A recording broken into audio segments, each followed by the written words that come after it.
This story starts with the memory of that day. Countless eerie black monuments fell from the sky. They dropped through the clouds one after another, their shadows covering the city below. Strange glowing spheres and lightning-like energy swirled around them as they descended. Right after that, barriers were deployed. A massive purple beam shot upward from the middle of the city, twisting the sky like a vortex. People standing on the streets stopped and stared, watching the glowing tower rise in front of them. Monsters called disaster beasts broke through the barriers and invaded the human world. Among them appeared a giant dark figure, the demon of destruction, Ringa, standing tall with purple energy swirling behind him. Soon, countless terrifying beasts flooded the streets. Armored monsters, winged creatures, and huge clawed beasts rushed forward while people screamed and ran. Disaster struck instantly. A monstrous armored creature swung its arm, sending a man falling backward as he shouted for everyone to run. Nearby, his child cried and reached out, calling for his dad as his mother ran, while chaos erupted around them. Across the streets, different beasts attacked from all directions. A winged creature swooped down, a burrowing beast erupted from the ground, and blue-flamed monsters charged toward the fleeing civilians. Bodies fell on the road as the destruction spread, and the entire area was swallowed by panic. The armored monster rushed forward with blue flames bursting around its body. Its jaws opened wide as it roared, blue light flashing in its eyes. It shot a swirling vortex of blue flames toward a woman who ran away, holding a child tightly against her chest. The flames spread across the road as the monsters closed in. That woman was caught by the blue flames and threw her child ahead. The small boy reached out weakly while lying on the ground. The woman's voice trembled as she repeated the same word, telling her child, Itsuki, to run. The child looked at her with tear-filled eyes and called out for his mom. Just then, suddenly, someone shouted Itsuki's name again. A drop of sweat slid down a boy's face as the voice echoed. In the next moment, the scene returned to the present. A girl with pink hair turned around toward him. She asked what was wrong, saying he was spacing out. He stood among the lined-up students and answered quietly that it was nothing. Hearing that, she narrowed her eyes and leaned in slightly, asking him again if that was really true. Then, while he was crying, the boy, who was the same Itsuki from that day, stood still with tears running down from one eye. Before he could answer, another student suddenly wrapped an arm around his shoulder and spoke cheerfully. He said Itsuki must be sleepy since he was usually asleep at this time. But today there was suddenly a school-wide assembly. While they were talking, Itsuki pointed toward the stage and told his friends that the teacher there was dressed strangely. On stage, the teacher wearing some kind of armored helmet explained what happened after the disaster beasts appeared. Some humans gained the power to fight back, and they became known as Awakened. The armored man described how, 10 years ago, the largest disaster beast attack happened at the northern shore of the Blue River. Awakened from all over the world crossed the river to repel them in what became known as the River Crossing War. Though attacks had decreased since then, the number of descending monuments had started to rise again. A large-scale attack similar to that war was likely coming soon. Itsuki's classmate leaned in again and pointed at a man on the stage. He explained that the person was Izumi Nento, the commander-in-chief of the northern continent. He asked how Itsuki could be from the north and still not know him. Itsuki looked at Izumi Nento quietly. He said the name sounded familiar and admitted he once imagined a hunched old man with a long beard. But the person on stage looked stranger than he expected. Itsuki's classmate grinned and told him he understood. But despite the odd appearance, Izumi Nento was the first awakened. It was thanks to him that humanity knew about the monuments and the disaster beasts. Itsuki's friend spoke excitedly, saying that this man was the strongest awakened. He added that even Teiwajin, known as the Light of Humanity, was his student. The scene shifted back to the armored man as he explained that recent research showed even ordinary people who had not awakened yet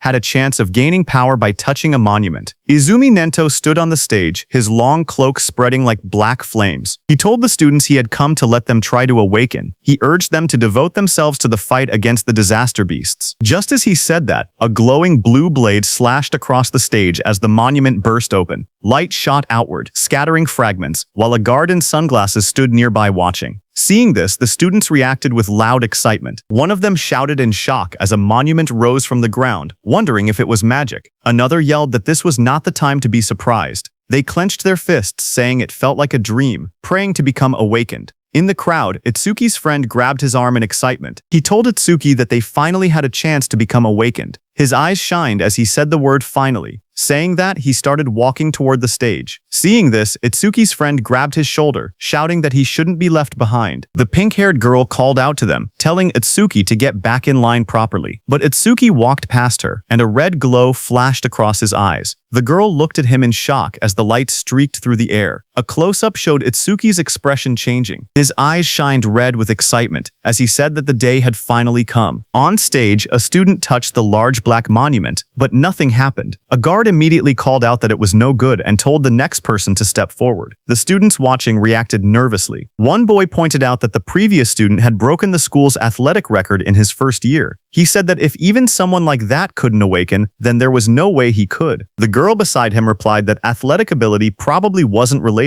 and that it was too early to give up. More students reached out to touch the monument one after another. The guard repeated the same word, next, as the line kept moving forward. The students crowded together anxiously. One boy with white hair nervously pointed out that not a single person had awakened yet. Others muttered in worry. A girl with short brown hair said she thought it would be easy. The boy beside her trembled, wondering if their entire school would be wiped out. The guard called out the next name loudly, Oishi Hikaru. Nearby, a group of students whispered their concerns. One girl said she didn't want him to awaken. Another explained that he was already a habitual bully, and if he gained powers, they would be in trouble. A boy suddenly pointed toward the monument and shouted that something was happening. Lightning erupted violently from the monument, blasting outward. Oishi Hikaru's body was lifted off the ground as crackling blue electricity surrounded him. The sudden burst drew everyone's attention. A glowing blue screen appeared beside him, showing his information as he grinned excitedly. He thought to himself that both Izumi Nento and the woman beside him would surely recognize him now. The screen displayed this: Oishi Hikaru, human, level 0, Job Elementalist,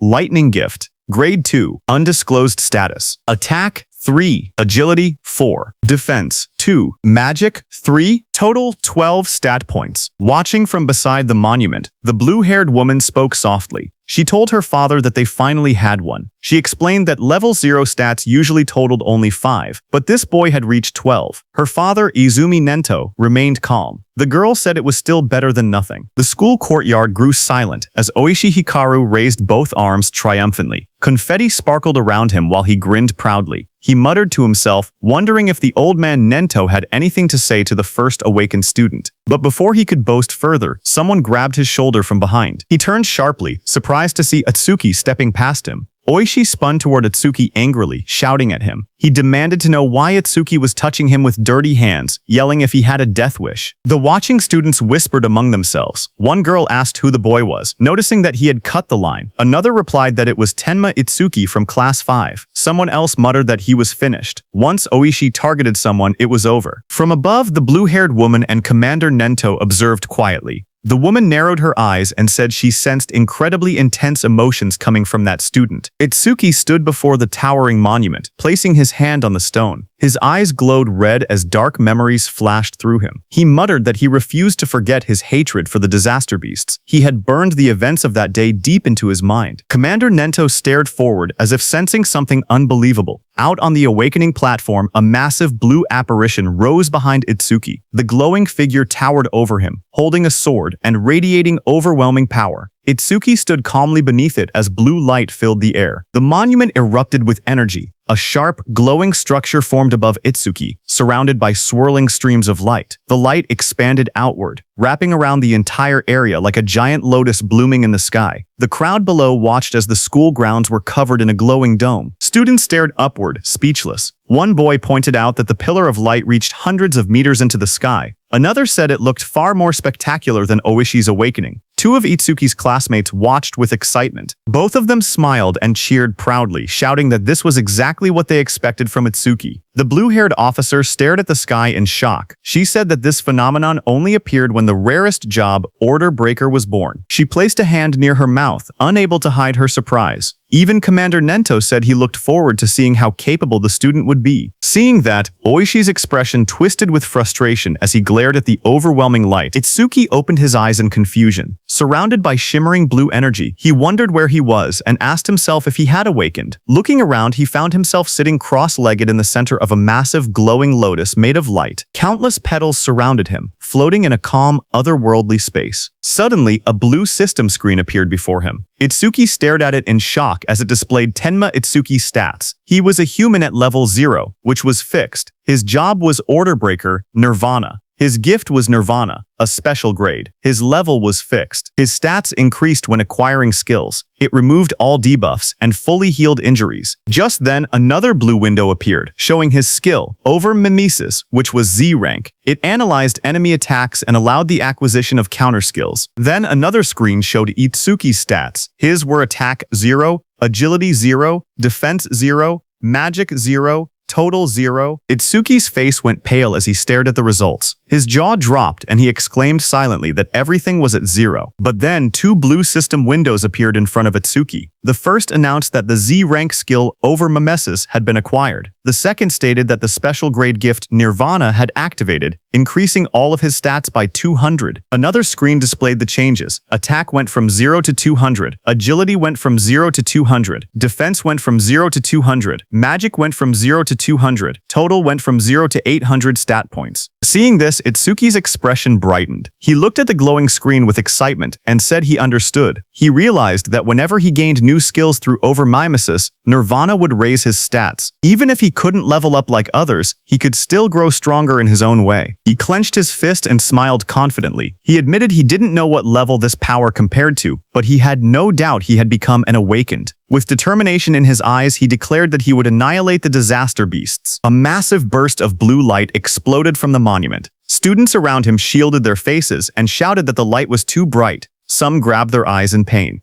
Through the blinding radiance, Itsuki's silhouette stood tall within the monument's glow. Lightning and energy swirled around him in a powerful display. Oishi stared at the scene, trembling with disbelief. His face twisted as he shouted that such a thing was impossible. The blue-haired officer gasped as she looked at the glowing monitor. She covered her mouth in shock and said that these stats were unbelievable for a rookie awakened. Even Commander Nento admitted that it was hard to believe, but stated that Itsuki was undoubtedly among the strongest of all new awakened in history. Outside, Itsuki stepped out of the light, petals of blue energy swirling around him, watching his silhouette shine with power. Just one word left Commander Nento's mouth: the strongest. A system window displayed his public information: Tenma Itsuki Human. Level 0, fixed. Job, Order Breaker. Gift, special grade. Undisclosed. Skill, undisclosed. Status, Attack 200. Agility 200. Defense 200. Magic 200. Total, 800. In the crowd, students and teachers erupted in cheers. They shouted that Tenma's stats had shot up all at once. Someone cried out in disbelief, saying they never imagined their school would have someone this amazing. An older teacher yelled that this feat would go down in school history. But among the cheering crowd, Oishi trembled with rage. Lightning crackled around him as his eyes glowed red. He clenched his teeth and glared at Itsuki, furious that the cheers he believed should have been his, were now stolen away. Oishi's rage exploded as lightning surged across his body. He shouted that a loser like Itsuki should stay a loser. Students around him backed away as sparks crackled through the air, their faces tense with shock. Electricity flooded the entire hall, and Oishi stepped forward with a crazed expression. He declared that he would eliminate Itsuki using his newly acquired skill. Above the crowd, Itsuki stood calmly, staring down from the top of the monument as lightning scattered below him. Itsuki clenched his fist as a blue system window appeared. The screen displayed: C-rank skill, Silver Serpent detected. Over Mimesis activated. Itsuki's eyes sharpened as multiple blue panels began processing. The analysis started at 27%, then climbed quickly, 57%, 69%, and rising, while lightning flickered around him. Itsuki made his move and jumped with lightning speed. The floor cracked under the impact as the lightning slammed down. Students gasped when they looked up and realized something was wrong. One girl asked where Itsuki had gone. Another student said they saw a flash of electricity, and then Itsuki suddenly vanished. Oishi looked around in confusion, wondering where Itsuki was. A glowing blue window reached 88% as Itsuki appeared behind Oishi like a shadow wrapped in lightning. His eyes shone with a blinding horizontal beam. Oishi froze in terror. Sweat poured down his face as he realized Itsuki was behind him. He panicked, unable to move. Itsuki placed a hand on Oishi's shoulder. His voice was cold as he told Oishi to consider himself lucky for being born human. He added that if Oishi were a disaster beast, he would have killed him about 100 times already. Oishi trembled uncontrollably, fear tightening his entire body. Moments later, Itsuki casually stepped forward while Oishi collapsed onto the ground. Another student shouted in shock, asking when Itsuki had moved behind him.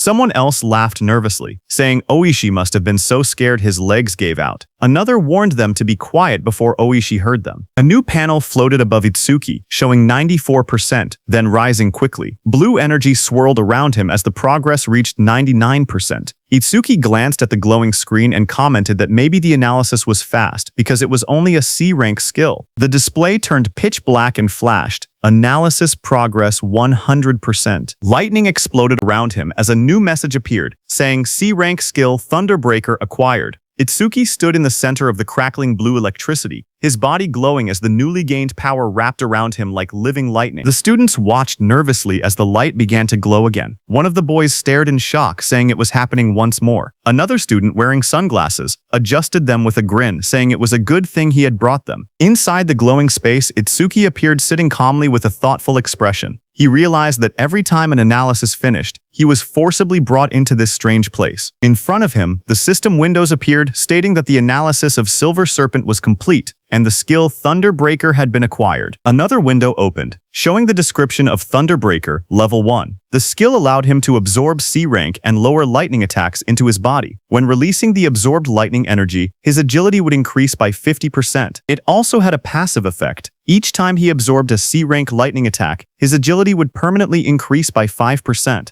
Another message added that all his stats had increased by 10, all debuffs were removed, and his injuries were fully healed. Outside, the students shielded their eyes as a massive burst of blue light exploded from Atsuki's body. The lightning wrapped around him in swirling arcs as he stood in the center of the arena steps. The electric pressure pushed outward, and the crowd instinctively stepped back or covered their faces. Someone shouted that Atsuki was now cloaked in lightning from head to toe. Another student panicked, saying Atsuki's lightning was even brighter than Oishi's. Oishi, who had attacked him earlier, stared with trembling eyes, unable to believe how Itsuki had learned a skill like that. Itsuki's body glowed intensely as the system displayed his rising stats. It showed each attribute increasing: attack, agility, defense, and magic, all rising from 200 to 210, bringing his total from 800 to 840. Just then, the students looked up at the sky in confusion. One of them said it had been sunny just a moment ago. Another asked if it was rain. A third student lifted his hand, trying to feel the drops, when someone suddenly shouted that something was falling. A dark, coffin-shaped object wrapped in lightning descended from the stormy clouds.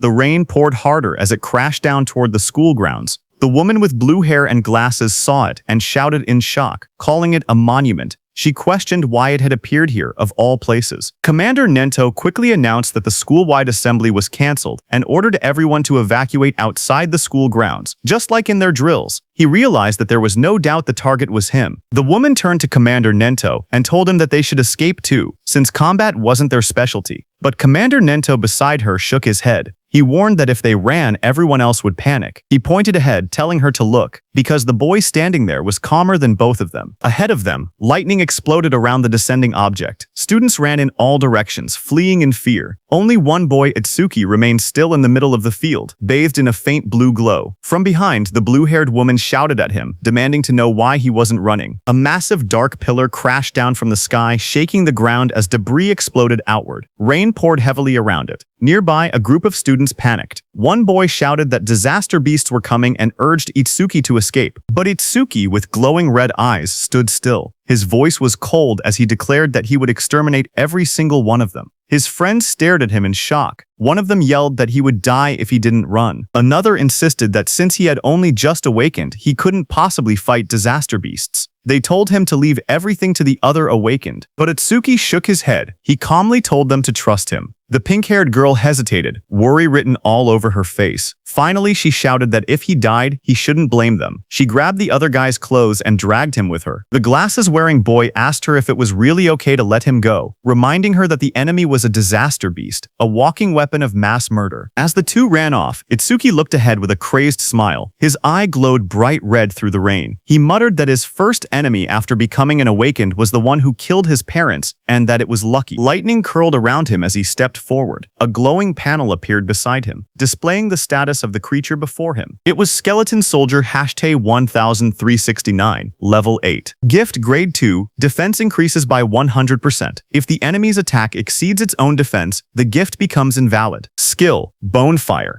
B rank. Its stats were Attack 15, Agility 10. Defense 120 plus 120. Magic 30. Total 295. The skeleton soldier stood covered in blue flames as Otsuki faced it head-on. A surge of lightning wrapped around Otsuki's arms as he tightened his stance. His red eyes glowed sharply as he wondered if he should test the skill he had just acquired. In the next moment, he charged forward, electricity exploding around his body. Blue lightning trailed behind him as he rushed toward the flaming skeleton beast on the field. The two forces collided, sparks scattering through the rain. The skeletal beast swung its arms to punch, but Itsuki dodged. Then Itsuki swung his electrified fist with full force, shouting that he would not let anyone else die. His punch struck the creature's chest, and a violent burst of energy erupted. The impact sent the disaster beast flying across the field, smashing through the school building. The ground trembled as debris scattered in all directions. Students watching from afar stared in shock. One student said Itsuki's strength was too overwhelming, that maybe they didn't need to run anymore. A female student was stunned, seeing how the impact had blasted the monster away in a single hit. The blue-haired inspector stared at the ruined wall, stunned that a rookie who had just become awakened could send a level 8 disaster beast flying with only one blow. Heavy rain poured down as Commander Nento watched from a distance, thinking to himself that Itsuki's speed and power were on a completely different level from other level zeros. But even then, he believed that defeating a skeleton soldier was impossible. He explained that skeleton soldiers had two troublesome abilities. The first was a gift that increased their defense. The second was a terrifying skill called Bonefire,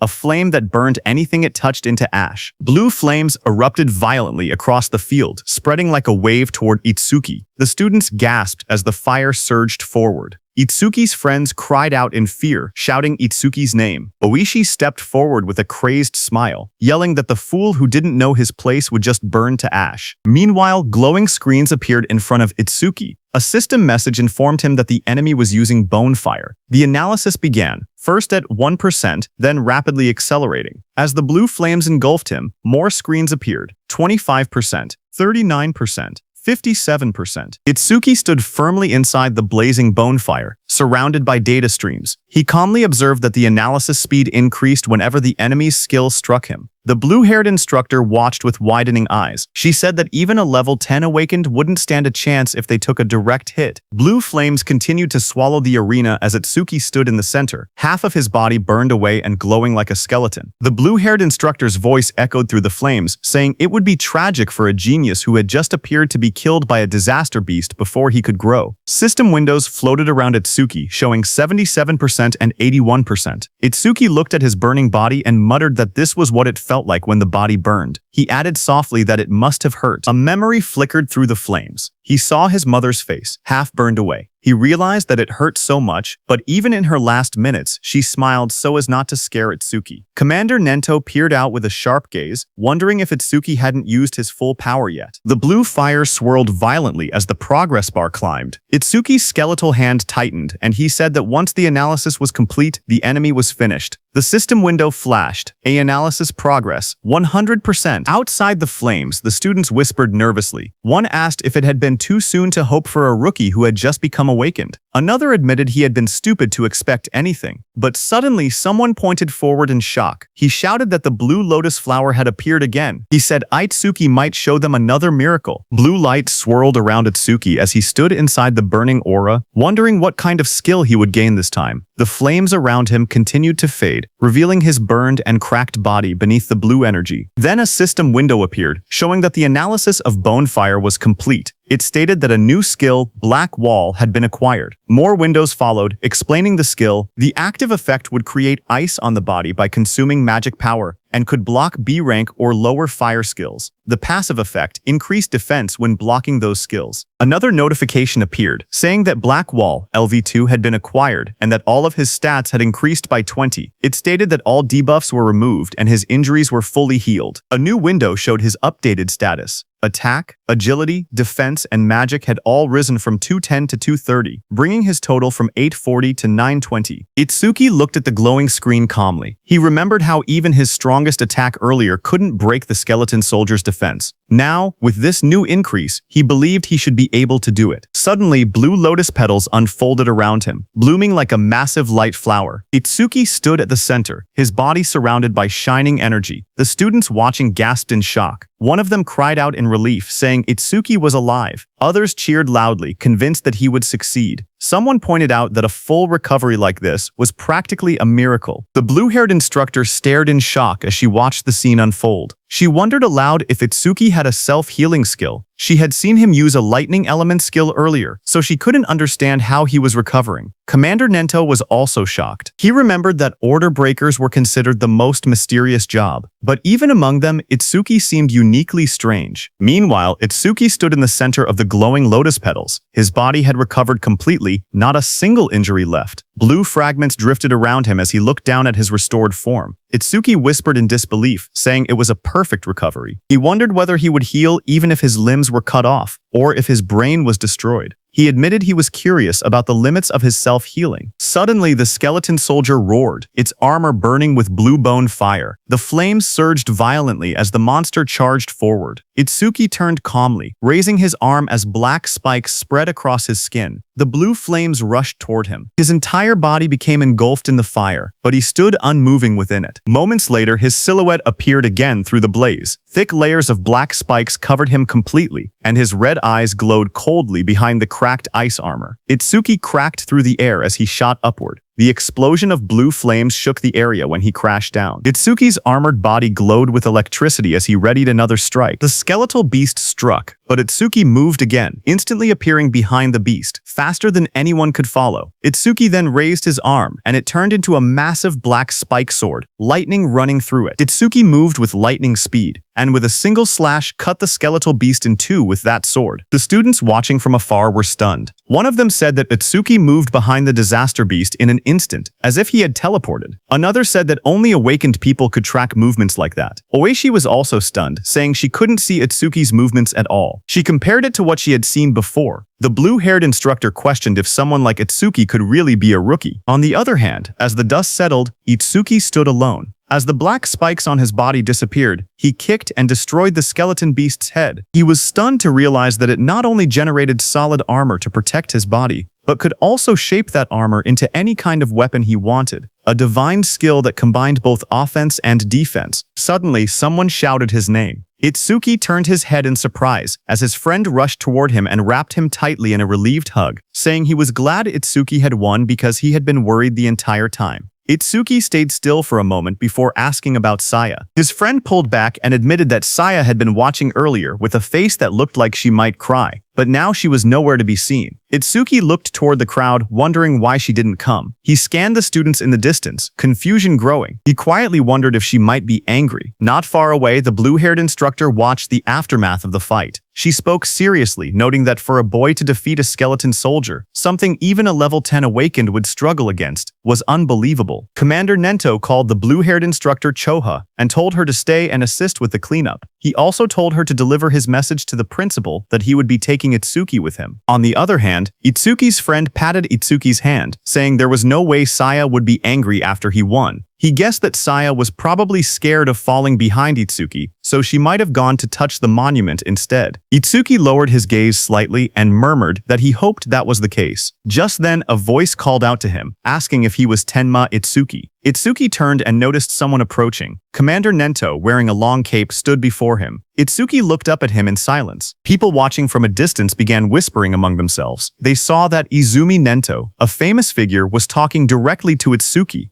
Some wondered if he intended to take Itsuki as a student. Others doubted it, saying the only person Commander Nento had ever accepted as a student was Teiwajin, humanity's strongest. They insisted that no matter how strong Itsuki seemed, something like that wouldn't happen. Itsuki's friend stepped away nervously and said he would go look for Saya. Commander Nento then looked down at Itsuki and spoke calmly. He told Itsuki that he was quite special. Itsuki looked at Commander Nento and repeated the word softly, asking what he meant by calling him special. Commander Nento observed Itsuki closely and saw dark energy gathering around Itsuki. He told Itsuki that his heart seemed filled with anger and hatred. Itsuki stood in the darkness, a glowing light shining across his eyes. Commander Nento then stepped forward and said that he wanted to know the reason behind that hatred. Itsuki finally spoke, explaining that 10 years ago, his parents were killed by disaster beasts while trying to protect him. A scene from his childhood flashed before his eyes, his younger self crying helplessly as danger closed in. He remembered how he had nearly been killed as well, but an awakened appeared at the last moment and saved him.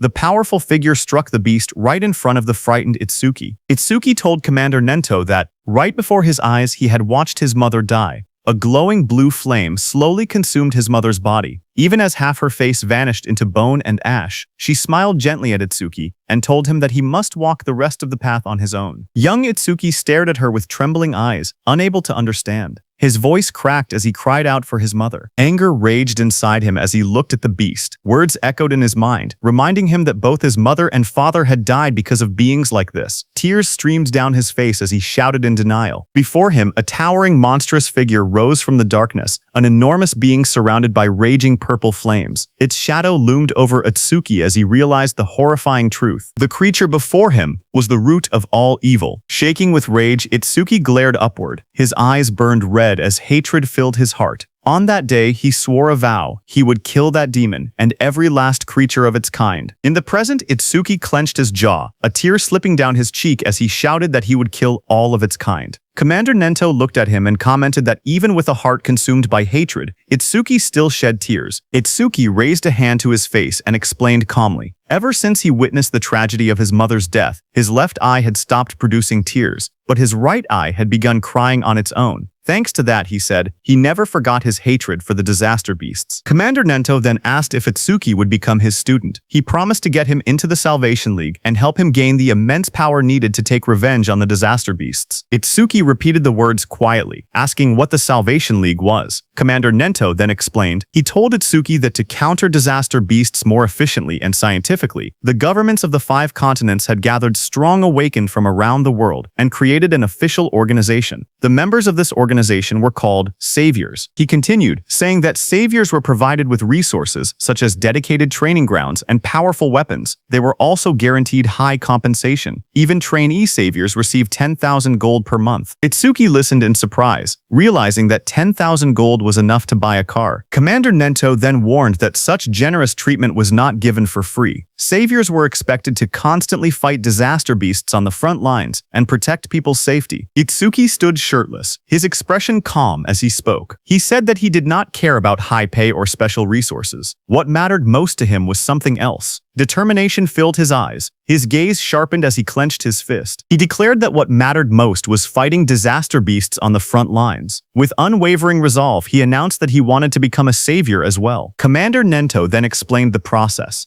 He said that the Salvation League held an exam every February, known as the National Salvation League Tournament, with more than 10,000 participants. Each contestant earned points based on performance, but only those who ranked within the top 100 were allowed to become saviors. Hearing this, Itsuki asked what the highest record in history was. Commander Nento told Itsuki that it would not be very useful as a reference. He explained calmly that the record was 115,000 points, set by Taewajin 11 years ago. He added that passing required only 30% of that score, while securing first place required at least 50%. Itsuki silently recalled the name Taewajin, the strongest awakened, known as the Light of Humanity, the one Rikuru had mentioned. Commander Nento told Itsuki that Jin was special, and that comparing himself to Jin would only bring despair. But even so, Itsuki should still have confidence, because he believed Itsuki could one day stand shoulder to shoulder with Jin. Itsuki stood shirtless on the training ground, his expression steady. With unwavering determination, he declared that he would surpass Taewajin. Hearing those words, Commander Nento's eyes widened inside the helmet, reacting with surprise. He remembered something from the past, a time when he had stood with Taewajin and told him that he had become incredibly popular. The younger generation was trying to follow in his footsteps, but Taewajin warned that following alone would never win the war against the disaster beasts. Someday, someone would surpass him, just as a new sunrise replaces the setting sun. Taewajin said that he looked forward to that day. Seeing Itsuki's resolve, Commander Nento thought that the sunrise Taewajin had been waiting for had finally appeared. A few hours later, Commander Nento took Itsuki to another place. There, when Itsuki saw the massive, dome-shaped structure rising in the distance, glowing under the sky, he asked quietly what it was. Commander Nento explained that these monuments acted as passages connecting the human world to the world of disaster beasts. He said that if the beasts were killed but the monuments were left untouched, new beasts would simply appear again. He pointed at the massive dome-shaped building and explained that this facility was created to isolate monuments that couldn't be destroyed. Awakened individuals periodically entered it to sweep out the disaster beasts that emerged. This kept the danger under control and also served as training. Itsuki looked at the building and asked if it was a training facility. Commander Nento, standing beside him, confirmed it, saying they called these places stages. He explained that the number and strength of the beasts inside couldn't be controlled, making it extremely dangerous. Commander Nento told Itsuki that the beasts in this specific stage were especially strong. Among all rookie-level stages, this one had the highest mortality rate. Because of that, people called it the Rookie's Graveyard. He told Itsuki that when Jin was still a rookie, he had cleared this deadly stage in 3 minutes and 14 seconds. Commander Nento turned to Itsuki and said that if Itsuki truly intended to surpass Jin, then 3 minutes would be his limit. As Itsuki walked toward the giant facility, Commander Nento told him that if he could clear the stage within 3 minutes, he would accept him as his student. Hearing that, Itsuki's eyes sharpened with determination. He wanted to surpass Jin and become Commander Nento's student. People in the lobby turned their heads when they saw a familiar figure. Someone pointed and said that Mr. Izumi had arrived. Another person noticed Itsuki walking beside him and asked if that was the rumored rookie. The crowd stared in surprise, whispering that there was no way a rookie could walk next to Mr. Izumi unless he was an awakened on Teiwajin's level. Itsuki looked around quietly and wondered to himself if this person was really that famous. Thinking that, he walked toward the stage entrance and saw the display showing the Disaster Beast level inside. Level 10. He noted that it was only 2 levels higher than the skeleton soldier he had faced earlier and wondered how strong that really was.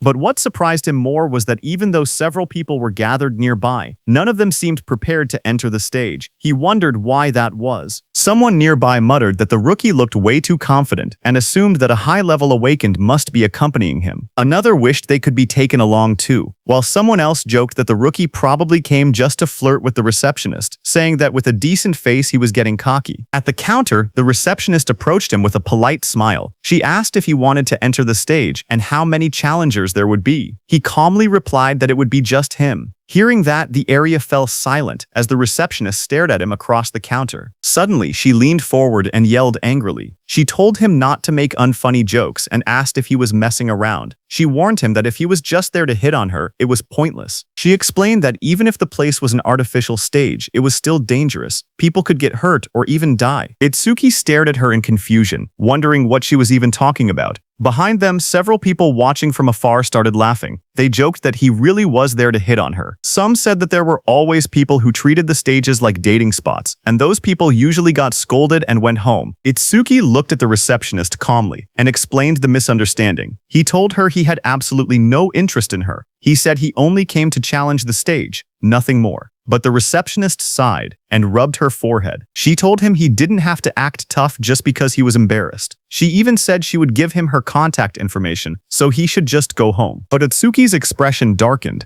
A shadow fell over his face. He told her not to make him repeat himself. He didn't care about her contact information at all. He only wanted her to let him enter the stage. Hearing that, the receptionist reluctantly agreed and told him not to blame her if he died. She held out a metal bracelet with a nervous expression, clearly shaken. Seeing that, Itsuki muttered that she should have just given permission from the beginning instead of making him repeat himself. The people watching from behind whispered among themselves. One man called Itsuki an idiot, saying he could have gotten her contact information but chose to act tough instead. Another pointed out that a level 0 rookie challenging a level 10 stage was basically suicide. They guessed he would run out in less than a minute. Someone else noticed how confident he looked and wondered if he might succeed since he also had a special grade gift. But another person reminded everyone that for awakened people, gifts were just bonuses. The most important thing was level. No matter how special the gift was, it meant nothing if the level was low. On the other hand, standing in front of the gate, Itsuki checked his bracelet. He said that his personal information was registered on it, so scanning it would let him enter. A glowing screen appeared above his hand, confirming, "Entry by awakened Tenma Itsuki has been approved." Itsuki stretched his hands forward and took a breath. He reminded himself that the promise was within 3 minutes. Then he said it was time to begin. A bright digital timer appeared, showing 0001 in green numbers. And just as the gate opened, Itsuki moved with explosive speed. Red energy surrounded his body as he dashed forward, his eyes glowing sharply. He looked around and noticed the vast area. He thought that the interior space was much bigger than he expected. As he ran across the grassy field toward a tall black tower, he told himself that it was his first time entering a stage, even if it was an artificial one. Suddenly, Itsuki noticed a creature rush in and said that it was coming. That creature jumped toward him. It was a wooden monster from the Kodama tribe. A blue window appeared beside it showing its information. Kodama #137 from Kodama tribe, level 4. Gift, none. Attack, 49. Agility, 48. Defense, 53. Magic, 24. Total, 174. Seeing it coming, black spikes formed on Itsuki's hand. In the next moment, he slashed downward with overwhelming force. A sharp strike of energy cut through the target as he launched his attack. Itsuki stood calmly with the massive black spike axe hand. He smiled and remarked that an axe was always the best tool for trees. He then asked the remaining monsters how it felt to see their comrade cut in half. Dozens of Kodama creatures rushed at him. He stood tall and called them rotten trees. Outside, Choha spoke to her father, Commander Nento. She asked why. Out of so many rookie stages, he had made the newcomer enter this one specifically. Commander Nento answered that Itsuki claimed he would surpass Jin, so he simply brought him to the same stage Jin first challenged. Hearing that, Choha frowned and said that surpassing Jin was impossible unless someone stepped outside the bounds of humanity. Hearing that, Commander Nento asked Choha if she believed Jin had already transcended humanity. Choha recalled the time she met Jin for the first time. She had once thought Jin was kind and approachable. Then she saw Jin instantly kill a level 97 disaster beast. She recalled that Jin's eyes during that fight were different. She remembered those eyes clearly, cold, solitary, and transcendent. She felt that they didn't seem human at all. She described Jin's gaze, saying his eyes were like the eyes of a god. Hearing that, Commander Nento told Choha that Itsuki also had potential comparable to Jin, but at the moment he was nothing more than an unpolished gemstone. He added that if Jin could be compared to a godlike existence who saved people, then Itsuki was the opposite, a demon consumed by hatred. Meanwhile, on the battlefield, Itsuki stood among the fallen wooden beasts. He stated that overmimesis wouldn't even activate against disaster beasts of this level. Just then, a dark silhouette appeared behind him, its eyes glowing red. His own eye glowed the same way as the shadow towered over him. In the next moment, his body moved at extreme speed, cutting through the enemies with a sharp motion. Itsuki stood before the fallen creature and looked down calmly. He asked if that was the end. He examined the broken body and wondered if level 10 disaster beasts were only this strong.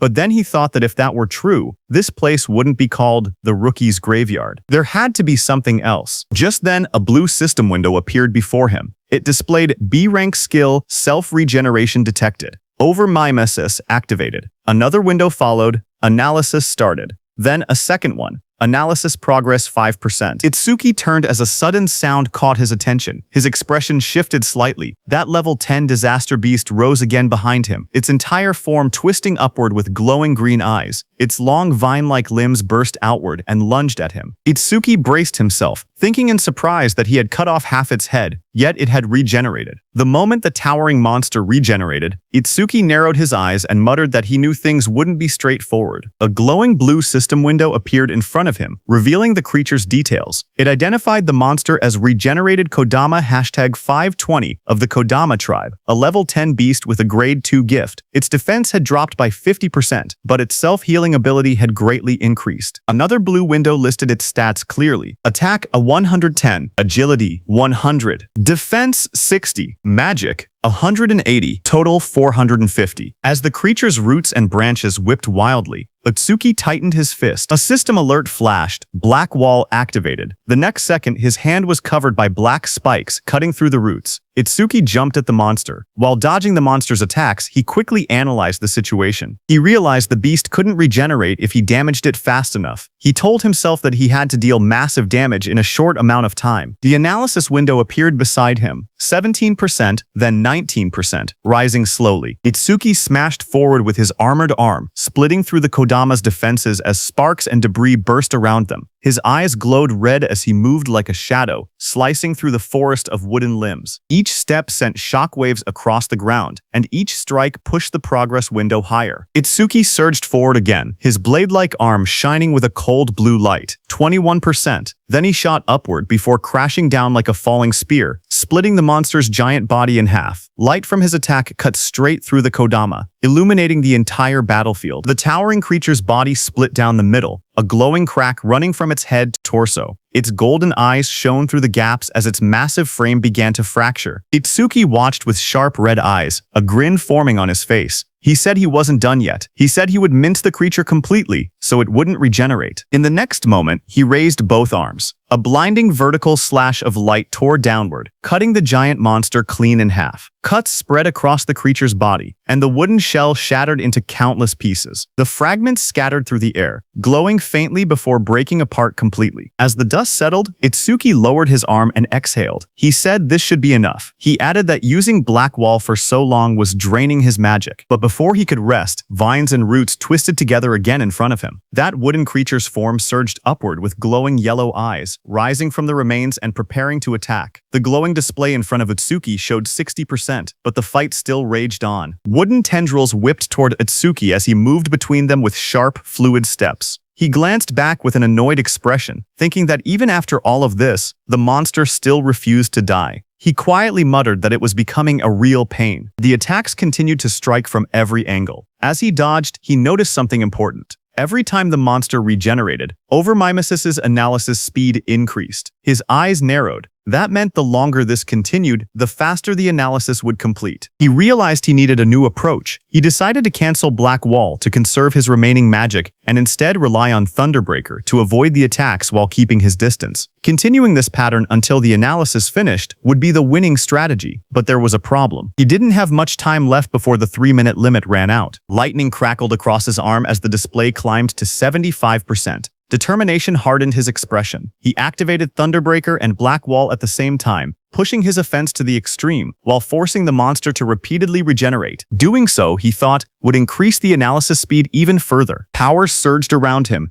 arcs of lightning dancing across his arm as he charged forward with a cold, focused expression. The creature's wooden body split down the middle, its golden eyes glowing through the cracks. Electric sparks flashed violently as he fought. If Overmimesis failed when his magic hit 0, he knew he would die right there. The percentage rose to 80%, then 85%, as he forced his body forward through the storm of wooden strikes. He told himself that if he died now, then everything he'd done would amount to nothing. Lightning gathered in his arm as he unleashed another powerful strike. But right before hitting the monster's head, his magic power hit 0. Finally, his body staggered. Blood dripped from his mouth. He lowered his head and quietly muttered, "Damn it."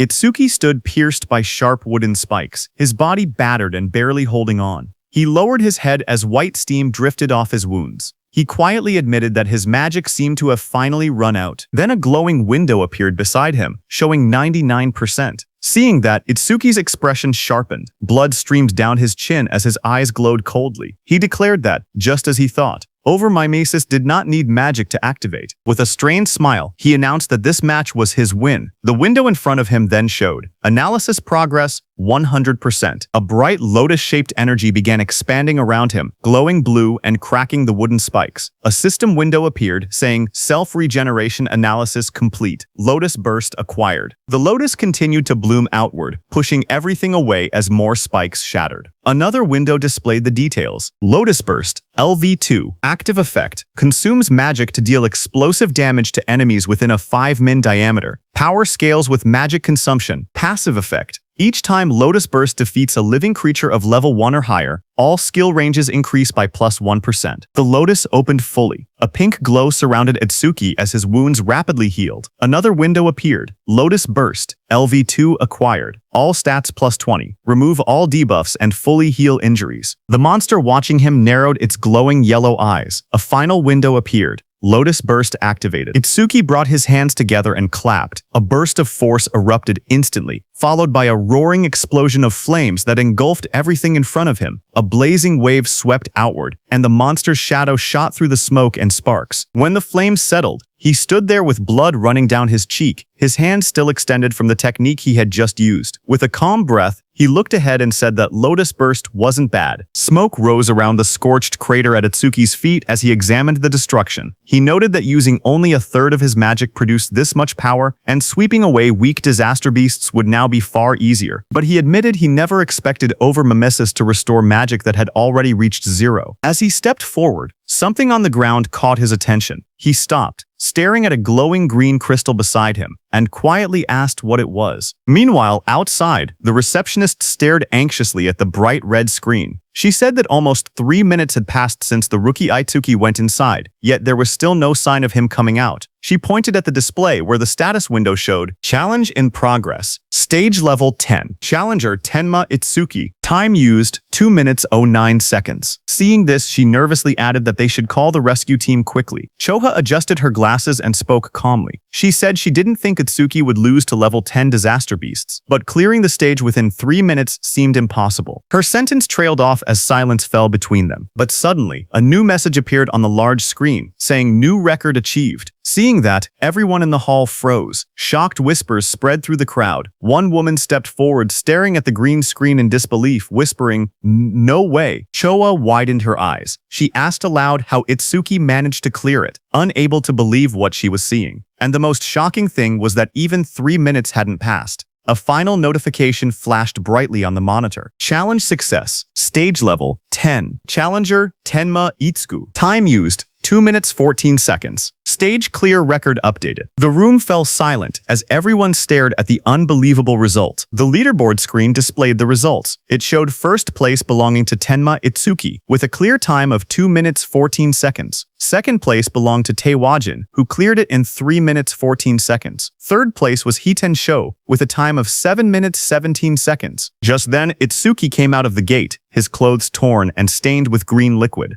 Around him, people reacted in shock. One person exclaimed that Itsuki had really survived, asking whether the green liquid on him was disaster beast blood. Another shouted that Itsuki was a full minute faster than Taewajin. Someone else pointed out that the beasts inside were level 10 disaster beasts and couldn't understand how a level 0 rookie managed it. Another voice added that there was no way a level 0 rookie should have survived. As Itsuki stepped forward, someone began to speak, saying Mr. Izumi was coming. Izumi Nento turned toward Itsuki, who asked him if he could now officially receive Commander Nento's guidance. Itsuki looked at him with a faint smile and addressed him as teacher. Commander Nento responded with pride, saying that Itsuki had done well, just as he expected from his student. Standing nearby, Choha watched quietly. She wondered if her father was happy, saying she hadn't seen this expression from him in a long time. In the crowd, people continued whispering. One person shouted in disbelief that Itsuki was actually Izumi Nento's student. Another said it was no wonder he could break Taewajin's record. But someone else added that even if he truly was Izumi's student, as long as his level didn't increase, there would be no room for growth. Just then, the receptionist came forward nervously with a decorated box in her hands. She explained that it was a gift for breaking the record and asked Itsuki to accept it. Her expression softened as she apologized for the rude things she had said earlier. Itsuki looked surprised as he received the box, asking if he truly got something for his achievement. He said that it was fine, because a level 0 rookie challenging a stage like that really did seem reckless. He added that he was a complete stranger to them, and it wouldn't have mattered to anyone if he had died. But since she tried to stop him, it proved she was worried. Hearing that, the receptionist blushed deeply. She stuttered as she insisted it wasn't like that. Itsuki simply thanked her, which only made her blush even harder. Not far away, Choha called out, telling Itsuki that she was leaving and not to lag behind. She tightened her glasses, annoyed, and warned him not to get cocky just because he had become her father's student.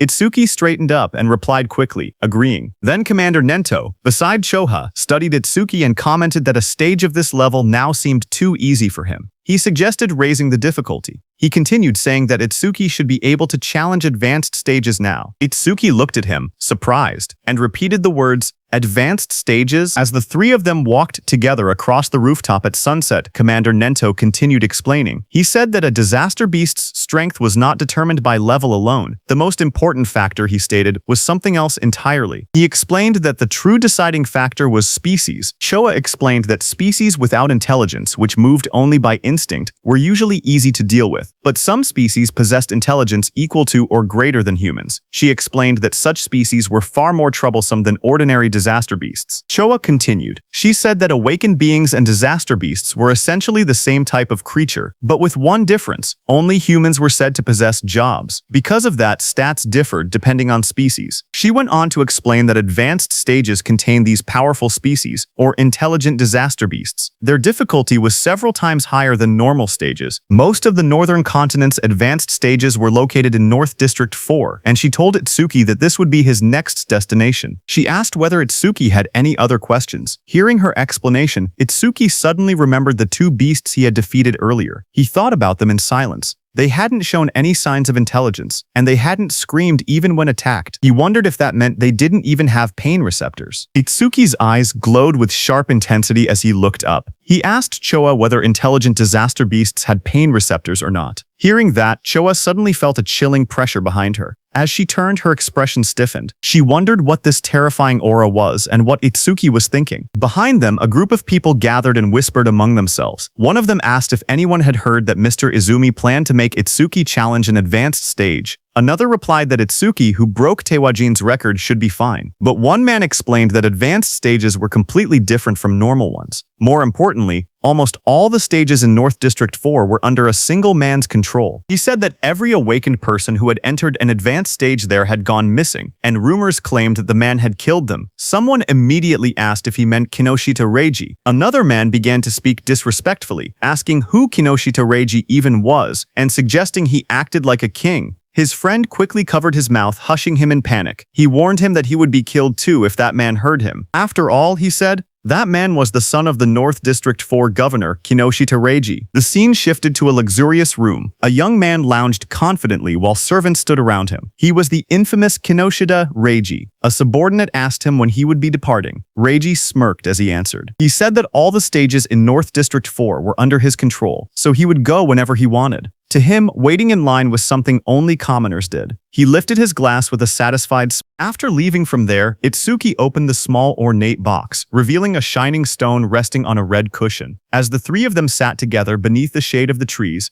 Itsuki looked at the stone and muttered that it was from that time. Hearing that, Commander Nento beside him asked if he had seen a karma stone before. Itsuki nodded and explained calmly. After defeating the disaster beasts inside the stage, something identical to this had dropped, but then he paused and added that there was a slight difference. He took out a green crystal. He stared at the one in his hand and said the color was green, but something about it wasn't the same. Hearing that, Choha's eyes widened in shock. She exclaimed that it was an intermediate karma stone appearing inside a beginner stage. She stepped closer, adjusting her glasses to take a look. Itsuki asked what exactly a karma stone was. Choha turned to him and began explaining. She reminded him that he had been a rookie. She said karma stones were also called experience stones. She explained that when a disaster beast or an awakened being died, karma, or an invisible energy similar to experience points, came from their corpse. Absorbing this energy increased a person's level. In other words, a karma stone was an object that contained karma. A figure glowing with energy appeared in her explanation, demonstrating how someone could use a karma stone to absorb the karma inside. She continued, saying that karma stones didn't occur naturally, which made the situation strange. Choha wondered aloud why such a stone had appeared in that stage. Beside her, Commander Nento quietly said it was probably because of Itsuki's gift. Hearing this, both Itsuki and Choa looked confused and asked again about the so-called gift. Commander Nento explained that normally, the karma of a defeated enemy would be absorbed by the one who killed them. Yet even though Tenma had defeated 2 disaster beasts, he never leveled up. That meant the karma had not been absorbed. He added that manifested karma never disappeared without a reason. He continued, saying that if his speculation was correct, the karma of the disaster beast that attacked the school had been absorbed by the awakened individuals present, meaning the people standing there. He explained further that a stage was an enclosed space. Because Tenma was unable to absorb the generated karma and there was no other recipient inside, the leftover karma clumped together and formed a karma stone. Hearing this, Choha looked startled. She asked how Itsuki's stats increased if he truly could not level up. Hearing that, Commander Nento suddenly stood up and reminded Choha that an awakened person's gift was top secret and could not be disclosed. Startled, she apologized immediately. Commander Nento then turned back to Itsuki. He told him that he could choose whether to keep the Karma Stone or sell it. He added that he would be leaving soon for a Commander-in-Chief meeting of the 5 continents, and that during his absence, Choha would look after him. Before departing, he said there were several things he wanted him to remember. Commander Nento spoke calmly as he listed out the rules. He told Itsuki to keep their relationship confidential, then added the second rule, never disclose his gift to others. The third rule followed. Itsuki had to clear at least 6 advanced stages before the teacher returned. A fourth instruction echoed after that. He told Itsuki to do what he believed was right without hesitation, promising that no matter what happened, he would be behind him. Hearing this, Itsuki smiled with determination and answered, "Yes, teacher." At the same time, at North District 4, Flaming Rock Execution Ground, groups of students argued with suited guards blocking an entrance. One of them shouted that they had arrived first and demanded to be let in. The guards refused. They said the stage had been reserved by the Kinoshita family's son, telling everyone to go home. The students grew angry. One yelled that having money didn't give someone the right to do whatever he wanted. Another pointed out that the privileged boy wasn't even there yet and insisted they should be allowed in first. Their frustration rose. One threatened to report the situation to the Awakened Guild, saying he didn't care who the rich kid was. But before he could finish, a dark figure with glowing red eyes appeared behind them, cutting off their complaints. In the next moment, a powerful attack blasted forward. The students were thrown aside as a muscular fighter struck with overwhelming force, scattering them in an instant. Another student rushed forward, attacking the muscular man. A sharp white arc cut through the air as it struck with full power, but the attack landed directly on the muscular man's body and bounced back, sending shockwaves bursting outward. The impact echoed loudly across the ground. The blonde student watching from behind stared in horror. He muttered in disbelief that his B-rank skill, Earth Spine, had not worked at all. The muscular man turned, his face shifting into a terrifying form with glowing red eyes and metallic markings. He shouted that the attack didn't hurt or even itch. The blonde student trembled. He thought to himself that Earth Spine was a technique meant to pierce anything. He wondered if the man in front of him was actually a monster. Before the student could react, the monstrous man lunged forward and grabbed him, his red aura flaring violently as he towered over the frightened student. The muscular man smacked the blonde student's head. The blonde student slammed down violently. Blood burst from his mouth as his eyes rolled back, his body twisting from the impact. Around him, the spectators reacted in shock. They whispered that a level 7 and a level 8 student had been killed instantly without being able to defend themselves. They said the big guy was far too strong. Someone identified him as Oga Takaru, one of Kinoshita Reiji's 4 pillars and a level 12 gold elementalist. Hearing that, the crowd understood why things had turned out this way. Oga held one of the defeated students by the neck and warned everyone. He said he would not forgive anyone who tried to enter the stage without Reiji's permission. If anyone resisted, he would treat them the same way he treated the 2 lying on the ground. The other students watched nervously as Takeru lifted the struggling blonde student off the floor. The blue-haired student remained unconscious beside him. Oga shouted that nobody should think about helping them. The group of bodyguards in suits stood nearby laughing. One of them told Oga not to go too far because the trash was watching. Another warned that if he kept beating weak students, the teacher would hear about it. Their laughter echoed through the area. Oga only scoffed. He tossed the blonde student aside with a flick of his arm, showing no concern at all. The injured blonde student collapsed forward, but before he could hit the ground, Itsuki caught him. Blood dripped from the student's nose as his body went limp in Itsuki's hands. Around them, the other students whispered in shock. One of them asked who the newcomer was and wondered why he didn't listen when they told him not to interfere. Another panicked voice said that a level 0 person was definitely going to die. Someone else stared at Choha and muttered that the beauty beside him looked familiar. Not far away, Oga glared at Itsuki. He shouted that nobody was allowed to pass without Reiji's permission. He warned that if Itsuki didn't want to end up like the unconscious student, he should just go home quietly. Hearing that, Itsuki lowered his head slightly. He calmly said that he understood. He wouldn't be able to enter the stage unless he defeated this man. Beside him, Choha raised her hand, saying she would contact the North District 4 administrator because this kind of behavior couldn't be allowed. But Itsuki stopped her. His eyes glowed bright blue as he said it wasn't necessary. He repeated what his teacher had told him, that he should do what he believed was right without hesitation. He then turned to Choha again and spoke plainly. He said he would leave the treatment of the injured students to her. Then he turned to Oga. As Atsuki stepped forward, a thought appeared in Oga's mind as he stared at him. He wondered who this man was. A status window floated beside Atsuki, showing his information. Tenmatsuki Human. Level 0, Fixed. Job. Order Breaker. Gift, Special Grade. Skill, Undisclosed. Status, undisclosed. Seeing this, even though Itsuki was level 0, he stood firmly without any fear. Oga wondered if Itsuki had a rare job that allowed him to stay calm like this. Oga suddenly felt something strange. Even with his higher level, he felt pressured. He told himself that rare job or not, he was 12 levels ahead. The stat difference shouldn't be something Itsuki could bridge. Another window appeared beside Oga, showing his status. Oga Takeru, Human, Level 12, Job, Elementalist. Gift, Grade 2. After metallization, defense plus 50% in stationary state. Skill, metallization, C rank. Status, attack 110, agility 100, defense 250, magic 145, total 605. As Oga stared, his expression changed. His eyes widened, and in the reflection of his pupil, he suddenly saw Itsuki rushing toward him at incredible speed.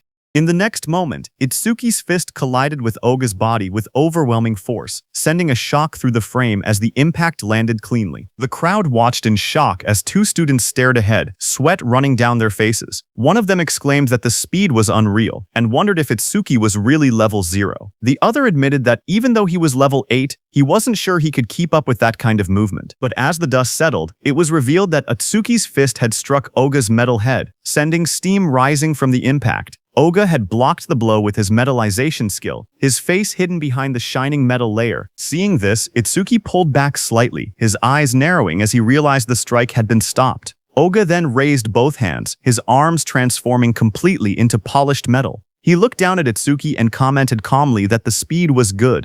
Then he moved and lunged forward with overwhelming force, shouting that Itsuki's attack still lacked power. The floor shattered beneath him as debris exploded outward. Itsuki braced himself, analyzing the situation in silence. He thought about what it would take to successfully land a surprise attack on an enemy above level 10. As his body blurred into motion again, he concluded that he needed to further increase his agility, using Thunderbreaker. Just then, a system window appeared. The display showed Tenma Itsuki's status. It listed him as a human at level 0, with a fixed job called Order Breaker, Nirvana Gift, a special grade ability.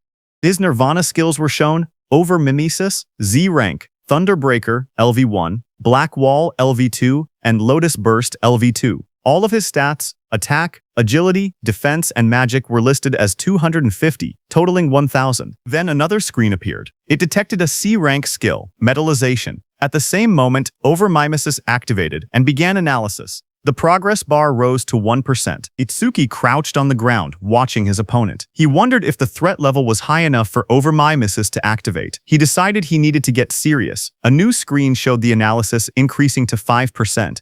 Itsuki observed Oga's metal-covered body in front of him and thought that normal attacks couldn't break through the metallized areas. He concluded he would have to aim for the parts that were still flesh. His foot slid across the ground as he accelerated, but Oga looked at him and laughed, calling him a weakling with no power or speed as he raised his shining, hardened arms to counter. Itsuki tightened his gaze as he thought to himself that his opponent had let his guard down, believing that the speed Itsuki had shown earlier was his maximum. His expression remained calm and focused, a faint glow of blue lightning beginning to trace along his body. Lightning wrapped around him as he prepared to accelerate. He readied his fist, and in that moment he decided to increase his speed using Thunderbreaker. Across from him, Oga widened his eyes in shock when he saw the lightning erupt. He shouted in disbelief, wondering how Itsuki possessed the lightning element. Before he could react, Itsuki surged forward, lightning crackling violently around him. Itsuki declared that he wouldn't give him time to metallize. Itsuki continuously attacked Oga. Dozens of blue screens appeared around them, showing percentages climbing: 25%, 37%, 59%, 66%, tracking the rapid progress of the attack. Spectators from the side watched in shock. One man asked why Itsuki could use skills from another job. Another said the speed was too fast for his eyes to follow. Someone else muttered that the level 0 boy might actually defeat Oga. Oga himself struggled to react. Sweat ran down his face as he realized he had no time to metalize. He gritted his teeth, questioning how a level 0 could move so fast. Desperation grew inside him as he admitted that, at this rate, he would lose. Electricity wrapped around his entire body, trapping him. He couldn't even scream. Panic overtook him as he shouted in his thoughts for the others to stop watching and help him. As the lightning surged around him, Oga clenched his teeth. His expression twisted in desperation, and he thought to himself that he had no choice left. He would have to try that technique. With a loud shout, he suddenly tore off his shirt and released a burst of power. Waves of force exploded from his body as he activated his ultimate skill. Before Itsuki, Oga's entire body turned metallic from head to toe. Itsuki stared in shock, realizing that his opponent had managed to metalize his entire body at once. A system window flickered beside him showing C-rank skill, metalization, analysis progress 88%. Oga glared down at Itsuki with glowing eyes. He said he was grateful. He had never managed to metalize his entire body before, but Itsuki had pushed him enough to finally achieve it. He explained that metallized areas increased his defense by 50%, and his personal gift added another 50% whenever he remained still. With both effects combined, his current defense exceeded 500. His face twisted into a cruel grin as he looked at Atsuki. He said that he had originally planned to cut Atsuki in half, but as thanks for helping him complete his new skill, he would at least allow Atsuki to die easily. Watching from the sidelines, the other trainees were stunned. One of them exclaimed that a defense over 500 at level 12 was impossible to break. Another admitted that they had thought the level 0 newcomer would win, but the opponent was too much of a monster. Suddenly, a glowing blue aura wrapped around Atsuki. He looked ahead with calm eyes and said that if his guess was right, a full-body metal transformation required a large amount of magic. The screen beside him showed the analysis reaching 98%. Itsuki continued, saying that if Oga had used most of his stat points on defense, then his magic shouldn't be very high. The percentage rose again, reaching 99%. Across from him, Oga growled and denied it, calling Itsuki's reasoning nonsense. Even while refusing to believe it, he wondered if Itsuki was truly level 0, surprised by his sharp intuition. Itsuki kept his relaxed smile. He said he wouldn't bother using a boring tactic like draining Oga's magic down to 0. Instead, he declared he would finish the fight quickly. At that moment, the blue screen flashed. Analysis progress reached 100%. High above, a blue lotus-shaped aura began to bloom. Choa, watching, whispered that the lotus had appeared again and realized that Atsuki was about to become even stronger. Others stared at the giant lotus forming around him. One man questioned if this lotus was really a level 0 skill. Another wondered how Itsuki planned to defeat Oga, since it didn't look like an offensive technique. A notification window appeared. The analysis of the metallization skill was complete, and a new skill called Clear Orb had been acquired. Another window described the skill, Clear Orb Level 1. Active effect. It shoots a perfect sphere along a fixed path. The sphere travels at 1 meter per second and pierces through every enemy in its path while ignoring all defense. Passive effect. Every time an enemy with higher defense than the user is defeated with Clear Orb. Seeing that this new skill had defense ignored, Itsuki thought that if he hit with this, he could definitely deal damage. But the problem was flight speed. At 1 maces, even ordinary people could dodge it, so timing was crucial. But then Itsuki thought that against that sandbag Oga, who wouldn't even move, he didn't even need to think about timing. Itsuki's eyes glowed blue as he looked at Oga and declared that Oga's prized absolute defense would be thoroughly smashed to pieces.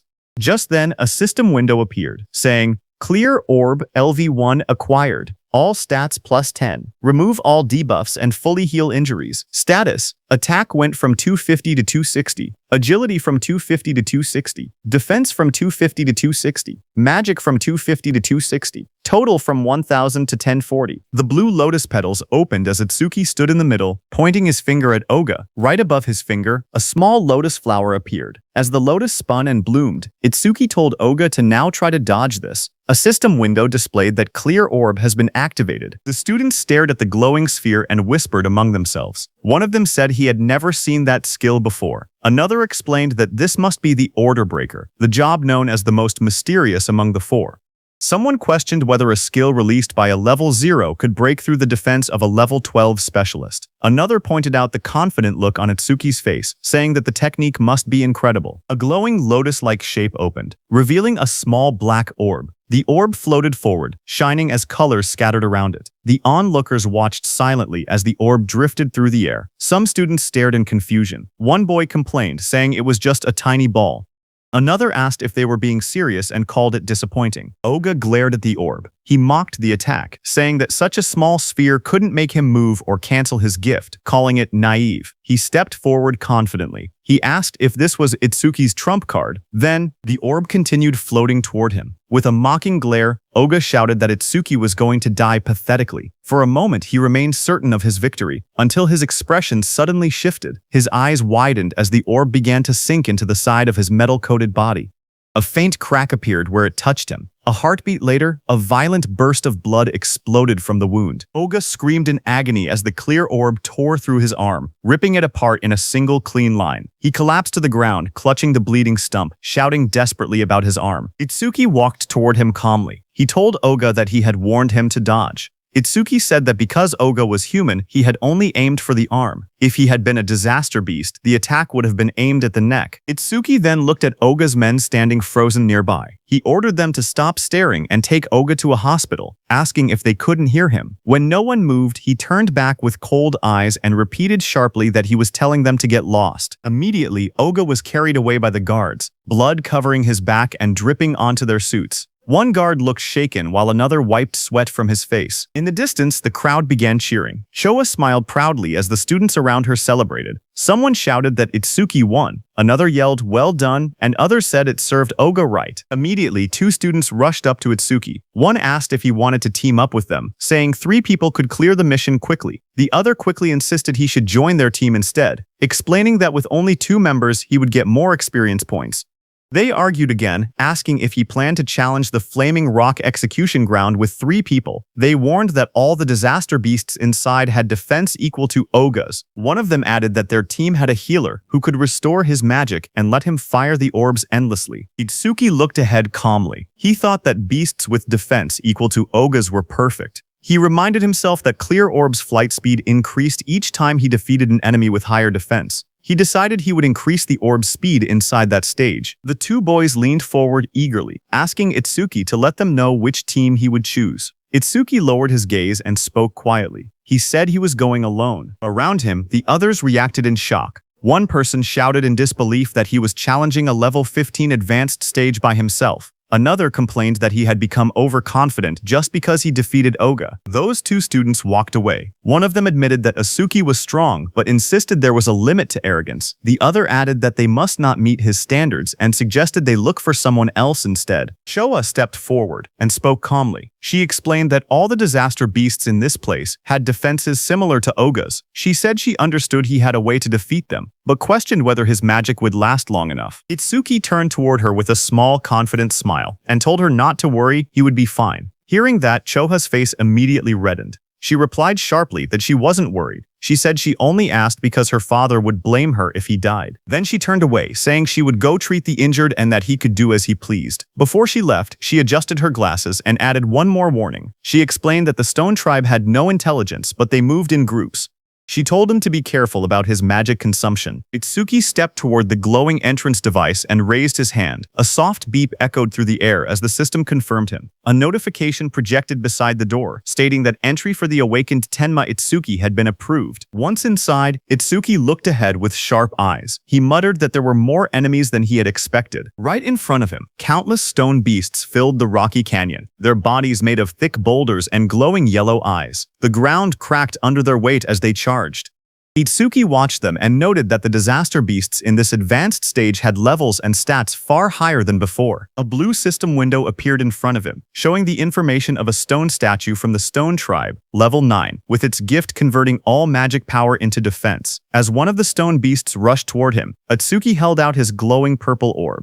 He spoke calmly, saying he would test whether these enemies met the clear orb's passive conditions. The purple aura around the orb burst outward as he activated it. The clear orb shone brightly, its power swirling in layers of violet and blue light. The stone beast charged forward, its massive body bursting through the dust as Itsuki raised his hand. The purple orb floated above his palm, swirling with bright light as he aimed it at the incoming monster. The orb shot out instantly, tearing straight through the beast's rocky body. A large hole opened behind it, and Itsuki stepped through the fading purple glow as the system window appeared. The screen displayed the message, "Stone Statue, Level 9, defeated." Another line followed, "Clear orb, flight speed increased by 100%. Itsuki watched the notification and nodded. He thought to himself that it was exactly as he expected. More stone beasts roared as they appeared in front of him, their yellow eyes shining from within the broken cliffside. Itsuki stood calmly among them, the purple light reflecting across his silhouette. Lightning began crackling around Itsuki's body, and his eyes glowed red.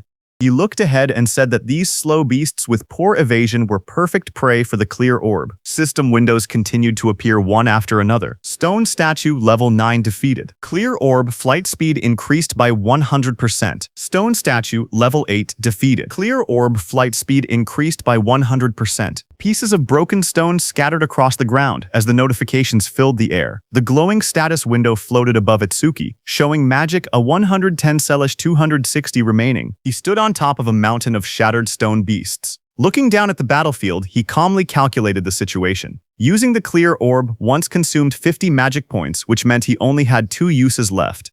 Ahead of him, the ground trembled as 2 massive stone beasts charged straight toward him. He noted that the remaining enemies were 3, including a boss that still hadn't revealed itself. Seeing the 2 stone monsters rushing in at full force, he understood what he had to do. He thought that he needed to defeat 2 enemies at once with a single orb. Itsuki lowered his stance and gathered the purple energy swirling from the clear orb. With a powerful jump, Itsuki left the ground and shot upward. Then the beasts crashed with explosive force, shattering the rocky ground. As dust and stone fragments blasted outward, Itsuki leapt forward. "Now," he said, moving straight through the debris. His eye glowed blood red as he pushed through the shockwave. A fierce grin formed on his face. "Take this," he shouted, preparing the next strike. The purple orb shot downward with blinding speed, its light stretching across the sky as Itsuki hung in the air above it. Immediately, glowing system windows appeared one after another displaying Stone Statue LV9 defeated. Clear orb, flight speed increased by 100%. Stone Statue LV10 defeated. Clear orb, flight speed increased by 100%. After the impact, Itsuki collapsed on the ground, panting heavily. Sweat dripped down his face as he lay flat on the rocky floor. He muttered that the exhaustion he felt right before his magic ran out was rough. He hoped he would someday get a magic recovery skill. He slowly sat up and looked at the glowing screen in front of him. He said that with the orb now flying at 5 meters per second, he could catch up to running enemies. The system window displayed the details of the skill. Clear orb, level 1, active effect. Fires a perfect sphere with a fixed trajectory. The sphere flies at 5 ms and penetrates all enemies in its path, ignoring defense. Passive effect. Each time an enemy with higher defense than yourself is defeated with clear orb, flight speed plus 100%. Current flight speed increase, 500%. While he was checking the details, suddenly the ground shook, and a massive stone arm dropped toward him with a loud crash. Itsuki looked up in surprise as the enormous mass slammed into the earth, sending dust and rock exploding in every direction. A massive stone giant charged forward, its rocky body trembling with each step as dust exploded around it. A system window appeared, detecting a B-rank skill and revealing the monster's details. Giant Stone Man #28. Level 15, Stone Tribe. Grade 2 gift. Converts all magic power into defense. Attack 239. Agility 60. Defense 478. Magic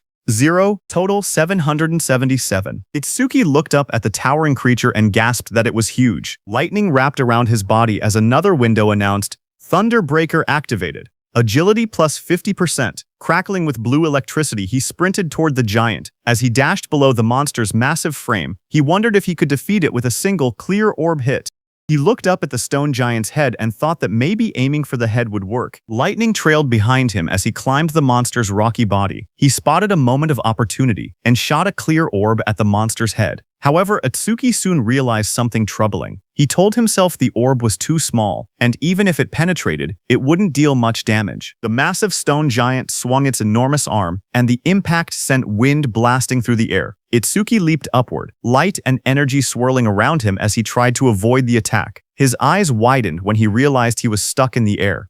He clenched his teeth and thought that this was bad. He couldn't dodge while mid-air. A system window appeared as dark spikes wrapped around his arm. Black wall activated just as the giant's blow landed. Itsuki smashed into the rocks with a violent explosion, kicking up dust and debris across the rocky ground.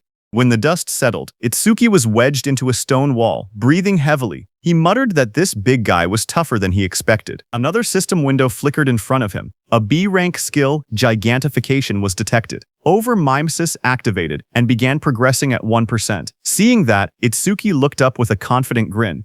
Realizing the monster grew huge because of a skill, he said this would be easy. With one hand, he grabbed onto the giant's stone body and prepared for his next move. Meanwhile, outside, one of Kinoshita Reiji's men got the news of what had happened to Oga and froze in shock. Sweat rolled down his face as he shouted, "What?" Behind him, Kinoshita Reiji, dressed in a golden vest, sat calmly. He narrowed his eyes and warned his man not to make noise in front of him. The suit-wearing man bowed his head and apologized, saying it was just so unexpected. Kinoshita asked him what had happened. The man reported urgently that someone had defeated Oga and forced their way into the stage. Hearing that, Kinoshita clenched his teeth and broke the wine glass in his hand. He questioned what Oga was even doing.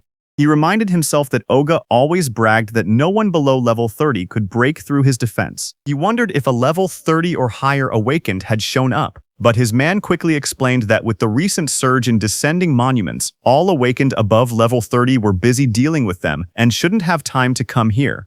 He added that challengers at the Flaming Rock execution ground were mostly level 10 rookies. Hearing that, Kinoshita shouted that there was no way a level 10 could beat Oga. His guard behind him looked down with a serious expression and said that if he was given some time, he would gather detailed information. Kinoshita adjusted his vest and tie and said that gathering information was unnecessary. Even if the opponent was level 30, he himself was already here. He mentioned that the Flaming Rock execution ground was known for its stubborn disaster beasts that slowed down challengers.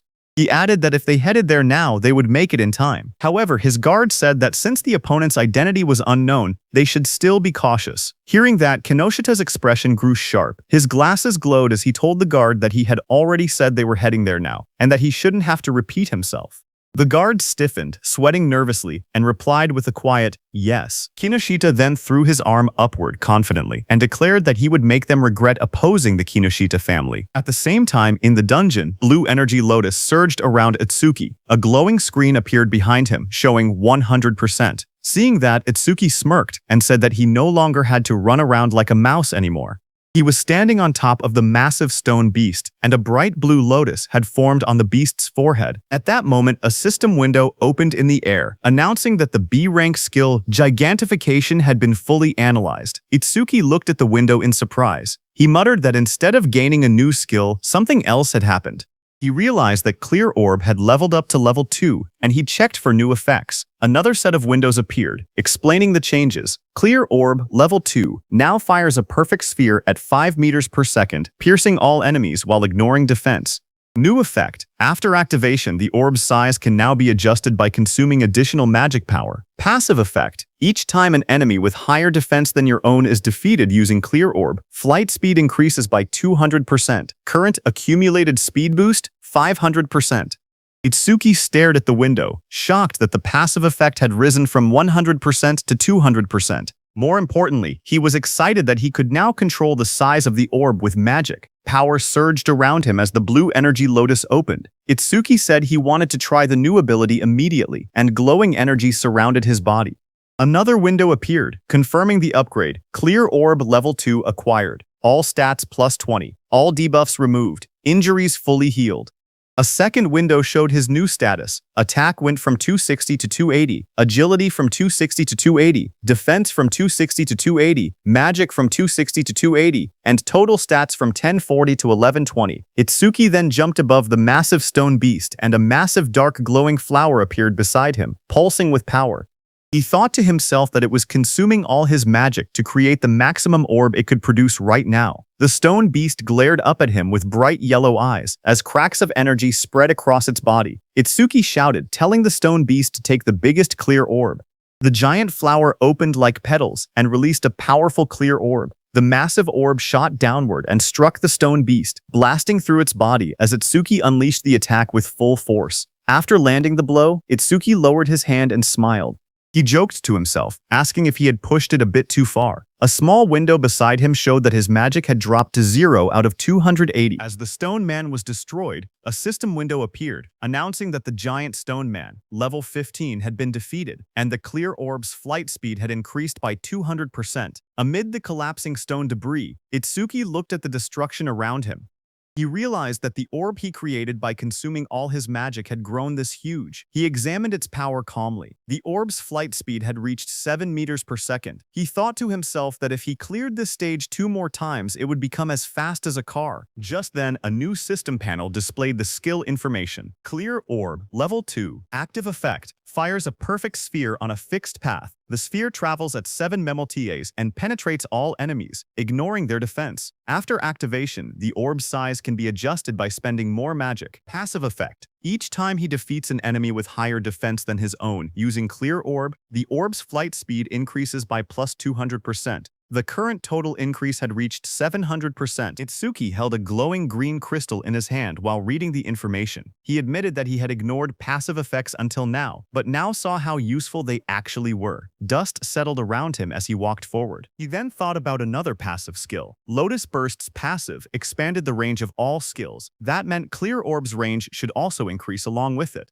He then checked Lotus Burst's passive effect. Each time Lotus Burst defeats a living creature of level 1 or higher, the range of all skills increases by plus 1%. Seeing this, Itsuki smiled slightly as he looked at the system panel floating beside him. Itsuki imagined and thought to himself that if he kept increasing Lotus Burst's passive effect, he could eventually defeat disaster beasts from thousands or even tens of thousands of meters away. Then, outside, a bright green display screen lit up. It showed the result of the challenge. The challenge was successful. The stage level was 15. The challenger was Tenma Itsuki. The time used was 3 minutes and 1 second. The stage clear record was updated. Seeing that, the crowded group reacted immediately. One man shouted in disbelief, saying that 3 minutes and 1 second was impossible. Another said that even a 5-person party needed more than 10 minutes. Someone else wondered if Itsuki had defeated all the disaster beasts in a single hit. Another person pointed out that he had even broken Tiwajin's 3-minute 19-second record and asked what kind of monster he was. They all turned as someone announced that he was coming out. More voices followed. One person questioned why he was still level 0 and wondered if the clear notification was a bug. They looked at him and said he wasn't even injured, only a little dirty, so they didn't believe he had cleared it at all. Choha, in armor, stepped forward with a smile as a green butterfly flew around her. She was happy that he had cleared the stage unscathed again, and he had broken Jin's record again. She admitted that he always managed to surprise her. Shoha then adjusted her glasses and, with a restrained tone, admitted that the challenge had ended unexpectedly quickly. Itsuki answered casually. He said the disaster beasts inside were weak against defense, so he had taken them down easily. The glowing butterfly hovered in front of Itsuki. He looked at it with surprise and asked what it was. Cho explained calmly.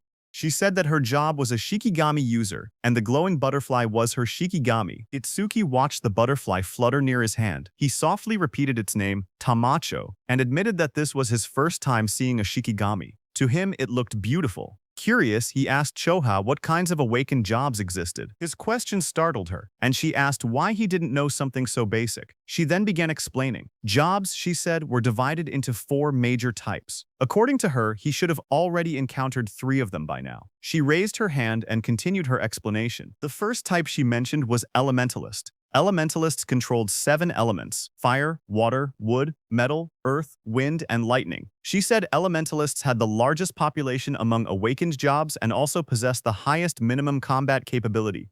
She then explained that his classmate, who used electricity attacks, and also the Oga muscular, iron-skinned man from earlier, belonged to that same type. She then introduced the second type, Shikigami user. She explained that Shikigami users could summon Shikigami that obeyed only their master. A blue system window appeared beside the butterfly, displaying that it was Tamachu B rank, level 15. ITS skill is undisclosed. Stata is undisclosed.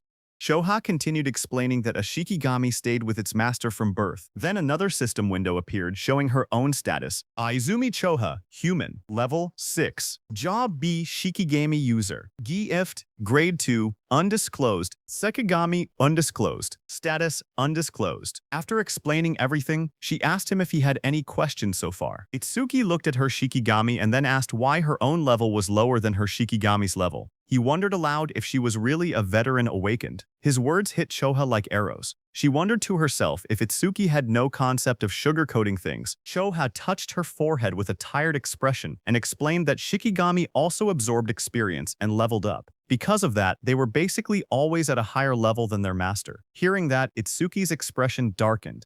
Half of his face sank into shadow, and his eyes glowed coldly. He stated that in that case, when fighting a Shikigami user, it was faster to target the person themselves. Seeing that, Shoha's eyes widened. She noticed the negative aura seeping out of him again and wondered what was going on with him. Itsuki then looked at her calmly and asked what else there was, pointing out that she had only introduced 2 types so far. Choha straightened herself and explained that the third job was currently the most mysterious one, with the least information known about it. She pointed at Itsuki and told him that his job was Order Breaker. Itsuki listened quietly as she continued explaining. She said the reason this job was mysterious was because every Order Breaker possessed different abilities, like the Blue Lotus Flower ability he had shown earlier. She then explained that there were Order Breakers who could change the size of their bodies at will, others who could create infinite clones, and even some who could stretch their bodies freely like rubber. Next, she compared Order Breakers to regular awakened jobs. She explained that normal jobs had skills divided into 4 ranks, C, B, A, and S, while Order Breakers had only Z-rank skills, abilities that stood completely outside that ranking system. Choha said that Order Breakers were treated differently because of these rare exclusive skills. She warned that if an Order Breaker's abilities became known to their enemies, they would lose their greatest advantage. That was why her father had scolded her earlier when she tried asking about his skills. She looked at him seriously and added that he was an irregular existence even among Order Breakers. From what she had observed, he could already use at least 3 different skills, and 2 of those skills were normally only possible for elementalists. Hearing her words, Itsuki looked uneasy as he realized the teacher wasn't there. He thought to himself that he would be in trouble if Choha continued talking about him. Itsuki then asked her about the last job, adding that he had never seen it before. When Choha heard Itsuki asking about the last job, she kept a calm expression and told him she would only explain it after he actually saw it. She added that this was his punishment for never telling her anything about himself. Hearing that, Itsuki let out a quiet sigh and answered with a simple, "Fine." As she turned away, Choha reminded him that the students he saved were now safe. Then she asked what he planned to do after this. Itsuki replied that he was thinking of clearing the stage a few more times. Choha looked back at him sharply. She asked him if he really didn't know anything, explaining that stages had cooldown times. She warned him that this one had an especially long cooldown, meaning he couldn't enter again for at least 2 days. Hearing that, Itsuki's eyes widened in surprise. He wondered aloud if cooldown times really existed. He realized that this must be why Kinoshita monopolized the stages. Determined, he decided that if he couldn't raise the passive effect of his Clear Orb skill, then he would increase the power of his Lotus Burst instead. Itsuki then turned and asked Choha if there was a stage filled with disaster beasts. Choha thought for a moment, trying to remember any stage filled with disaster beasts. She then smiled confidently and chose a stage for him. She explained that in that stage, the levels of the disaster beasts were not very high, but the number of them was enormous. The place was called Locust Wasteland. She explained that there were at least 100 locust-type disaster beasts, even by a conservative estimate, and many awakened people backed out just from seeing how many there were. She then looked at him seriously and asked what he planned to do, since it would be difficult without AoE skills. For those who didn't know, AoE meant Area of Effect, or area attacks. Itsuki answered firmly that he was going. In his thoughts, he remembered that he hadn't used Lotus Burst in front of her yet, so she didn't know he actually had an area attack. A shocked Choha asked him again if he was really going. She reminded him once more that without AoE skills he would have a really hard time, but Itsuki told her not to worry, saying he would be fine. Some nearby awakened individuals became shocked as they listened. One of them asked if he was really going to the Locust Wasteland and said he must not know fear. Another person whispered that once Kinoshita Reiji heard about Oga, he would definitely come. The group decided to leave quickly. They said they should get out before getting caught in the crossfire. Then, a few minutes later, Kinoshita Reiji arrived there and looked around the empty area. He asked in shock why there wasn't a single person present. His bodyguard in a suit stood behind him and reported that the target had gone somewhere. Kinoshita Reiji asked how it was possible. It had only been 30 minutes since the target entered, yet the target had already cleared the Flaming Rock execution ground. His bodyguard said it was hard to believe but seemed to be true. He then asked what Kinoshita planned to do now. Kinoshita Reiji gritted his teeth and said the target was making a fool out of him. He then said that if the target had used skills, there should still be magic traces left behind. He ordered his bodyguard to contact the hound and make it track the target. Kinoshita Reiji shouted angrily for them to capture the target alive no matter what, saying he would make the target taste what living hell was. At the same time, inside a dim alley lined with machinery, a man pressed his back against the wall, hidden in the shadows. His panicked thoughts echoed as he regretted taking the assassination request.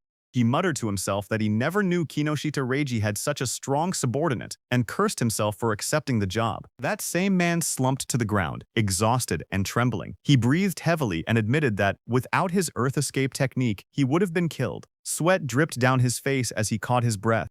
He slowly peeked around a corner, whispering that he should be safe now that he had gotten this far. His eyes widened with fear as he carefully watched his surroundings. Suddenly, a massive beast lunged toward him with its jaws wide open. The monster's sharp teeth and glowing red eyes filled his vision as it attacked. Before he could react, the creature pinned him to the ground. He choked as its fangs pressed against him. A voice spoke nearby, calm but cold. The speaker approached and looked down at the scene. He ordered the beast, called Death, to loosen its grip, saying the man seemed to have something to say. The giant wolf-like creature eased up slightly as the man lay helpless beneath it. The wounded man lay on the ground with blood on his face. With fear in his trembling voice, he asked how they had managed to find him. In front of him, the long-haired man in the coat explained calmly. He said that their beast, Death, had a sharp sense of smell. The creature could sense the scent of death coming from people like him. That man was the hound Kinoshita Reiji had been talking about. His name was Charles. He stepped forward, tipping his hat as he walked. He said that Death could smell the death they were giving off. Filled with terror, the injured man begged for his life. He cried and pleaded for them not to kill him. Charles looked down at him with a cold smile. He said that the request was difficult because Mr. Kinoshita would get angry. He added that Death had not eaten human flesh in a long time. Then Charles' eyes glowed red. He gave a sharp command, telling Death that it was mealtime. The massive black wolf lunged forward with its jaws wide open, fangs bared as it roared fiercely. A moment later, it ate the man. The wolf stood beside the long-haired man in a trench coat. The man looked at it calmly and said that it had finally leveled up. A glowing blue panel appeared, showing the creature's details. Death Hound, B rank, level 16. Skill, Death Smell, C rank. Detects all magic traces in an area and identifies the magic source. Second skill, Respawn Desire, B rank. After the Shikigami dies, its respawn time is greatly reduced. Status, Attack 250, Agility 250, Defense 150, Magic 150. Just then, the man's phone began vibrating. He glanced at the screen and answered the call. He told the person on the other side that he had finished things there. As he listened, his expression changed. He asked if Oga had been badly injured. He wondered aloud if someone had struck that stubborn Oga's weak point. Finally, he replied that he understood and said he was on his way. He ended the call and turned back toward the wolf. With a small gesture, he told it that a new prey had appeared and ordered it to move. Sometime later, in a bright golden field labeled as the Locust Wasteland, a dome-shaped building stood in the distance. Itsuki and Choha approached it along a narrow dirt path. Itsuki looked at the structure and asked softly, "Here?" He stared across the endless wheat fields and wondered aloud if there were really that many locusts in a place that looked so quiet and peaceful. Walking beside him, Choha explained calmly. She said that disaster beasts always chose environments that suited them when invading this world. Because of that, predicting the type of beast based on the surrounding terrain was an important skill for awakened individuals. Hearing that, Itsuki nodded. As they moved closer, he noticed there wasn't even a reception desk. Choha touched her forehead and explained that the danger level of this stage was extremely high, so high that it had already reached the point of a dismantlement resolution. Confused, Itsuki compared it to the Flaming Rock execution ground, noting that this stage was actually below level 13. He asked why such a drastic decision was made. Choha replied that in normal stages, people could still escape if they couldn't win. But here, the disaster beasts were unnaturally aggressive and appeared in overwhelming numbers. As they studied the stage's environment, Choha explained the danger.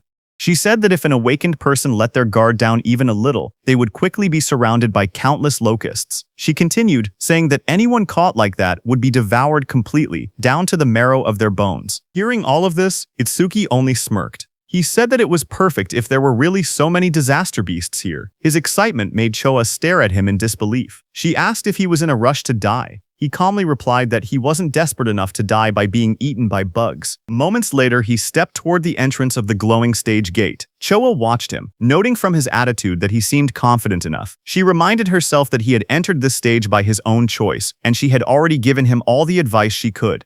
With a quiet sigh, she accepted the situation. If something happened inside, it would be entirely his own responsibility. But Choha suddenly froze as worry washed over her face. She wondered what she should do. She realized she had forgotten to tell Itsuki an important detail. Locusts inside the stage would continue spawning endlessly unless the boss was defeated. Panic rose as she decided she had to enter the stage and warn him herself. But suddenly, she heard some noise from behind. Just as she turned, her expression stiffened. Someone had appeared behind her. She saw a tall man wearing a hat, with glowing red eyes, standing beside a giant hound. The man looked at her and spoke with a cold smile, saying he was looking for someone. On the other hand, inside the stage, Itsuki stepped across a ruined field. Dirt and trampled crops surrounded him. He looked around and muttered that it was a mess. Then he clapped his hands together lightly and smiled with confidence.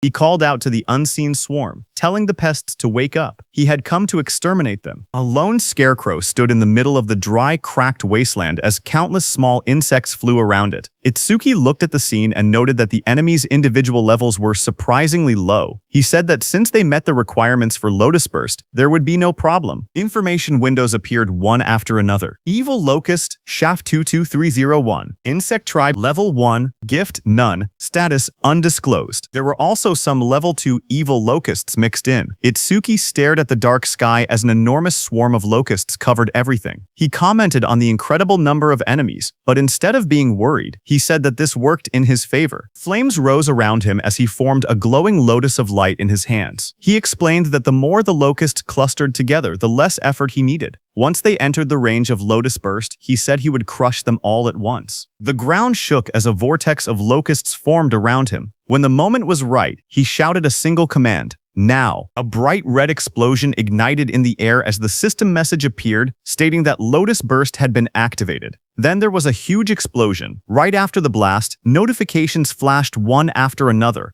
Each one reported that an evil locust had been defeated by Lotus Burst, increasing all of the user's skill ranges by 1%. More messages followed, showing both Level 1 and Level 2 locusts being wiped out instantly. When the smoke cleared, Itsuki stood calmly in the middle of the scorched ground. Sparks drifted around him while charred insect bodies lay scattered at his feet. Another notification floated beside him, confirming the defeat of a Level 2 locust and awarding another 1% increase. New windows opened, explaining Lotus Burst's abilities.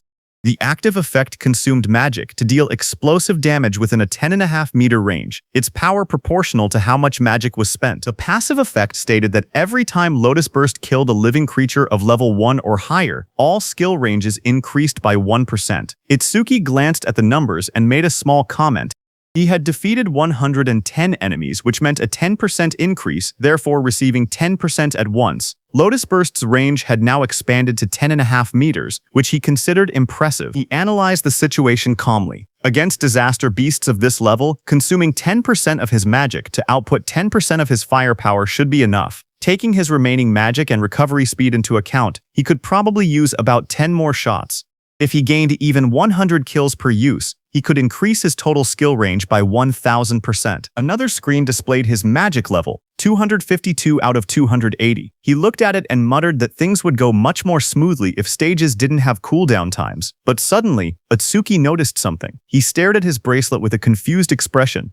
He noticed that the usual challenge success notification was missing. He muttered that something felt odd. As he frowned, a thought crossed his mind, and he wondered if the reason was something unexpected. Just then, a system window suddenly appeared. It reported that a C-rank skill called Mother's Will had been detected.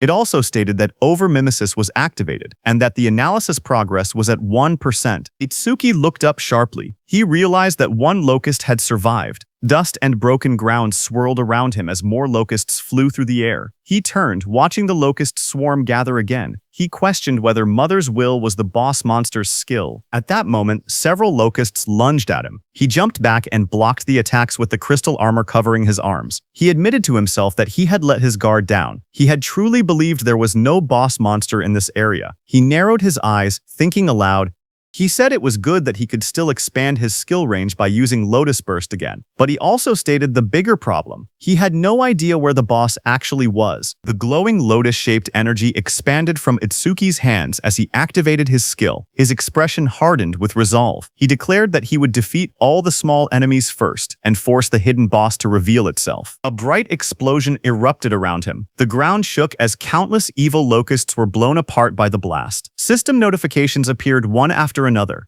Each message showed that an evil locust, either level 1 or level 2, had been defeated with Lotus Burst, and every kill increased all his skill ranges by 1%. The notifications continued stacking until the Lotus Burst total experience reached 220%. His Lotus Burst leveled up. Another message explained the updated skill. Lotus Burst LV2 now consumed magic to deal explosive damage within a 16-meter diameter, and its power increased based on how much magic was used. Itsuki looked at the smoking battlefield and murmured that the range had expanded to 16 meters, calling the new effectiveness outstanding. But even after defeating 10 small enemies, the boss still hadn't appeared. Deep underground, inside a dim nest filled with shifting shadows, many insect-like creatures began to crawl and move. Their wings rustled as more of them gathered around a glowing cluster hidden in the darkness. As the locusts crawled out of the cracked ground, a notification floated in front of Itsuki, showing the analysis progress rising to 27%. He looked ahead sharply and muttered that they had spawned again. Another screen appeared, showing his magic at 232 out of 280. He noted that he could still use Lotus Burst 9 more times. Fire erupted around his hand as he stepped forward, declaring that no matter how many times the monsters appeared, he would thoroughly deal with them. His arm swung through the flames, and he shouted that he would sweep them all away. A fiery explosion burst across the battlefield, and several notifications appeared one after another, stating that evil locusts of level 1 had been defeated with Lotus Burst, and that all skill ranges increased by 1%.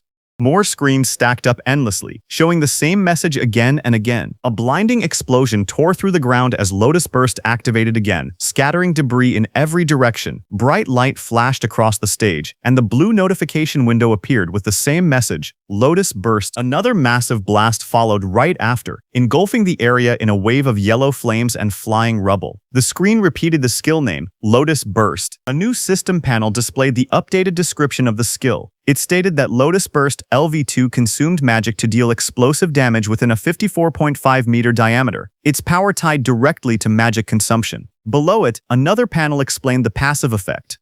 Every time the skill defeated a creature of level 1 or higher, all skill ranges increased by plus 1%, now reaching a total of plus 990%. Itsuki ran forward through the burning battlefield, sweat rolling down his face. He glanced at the glowing screen. He said that up until now, he had wiped out large groups 9 times and expanded Lotus Burst's range by 990%, but he only had enough magic left to use it one more time.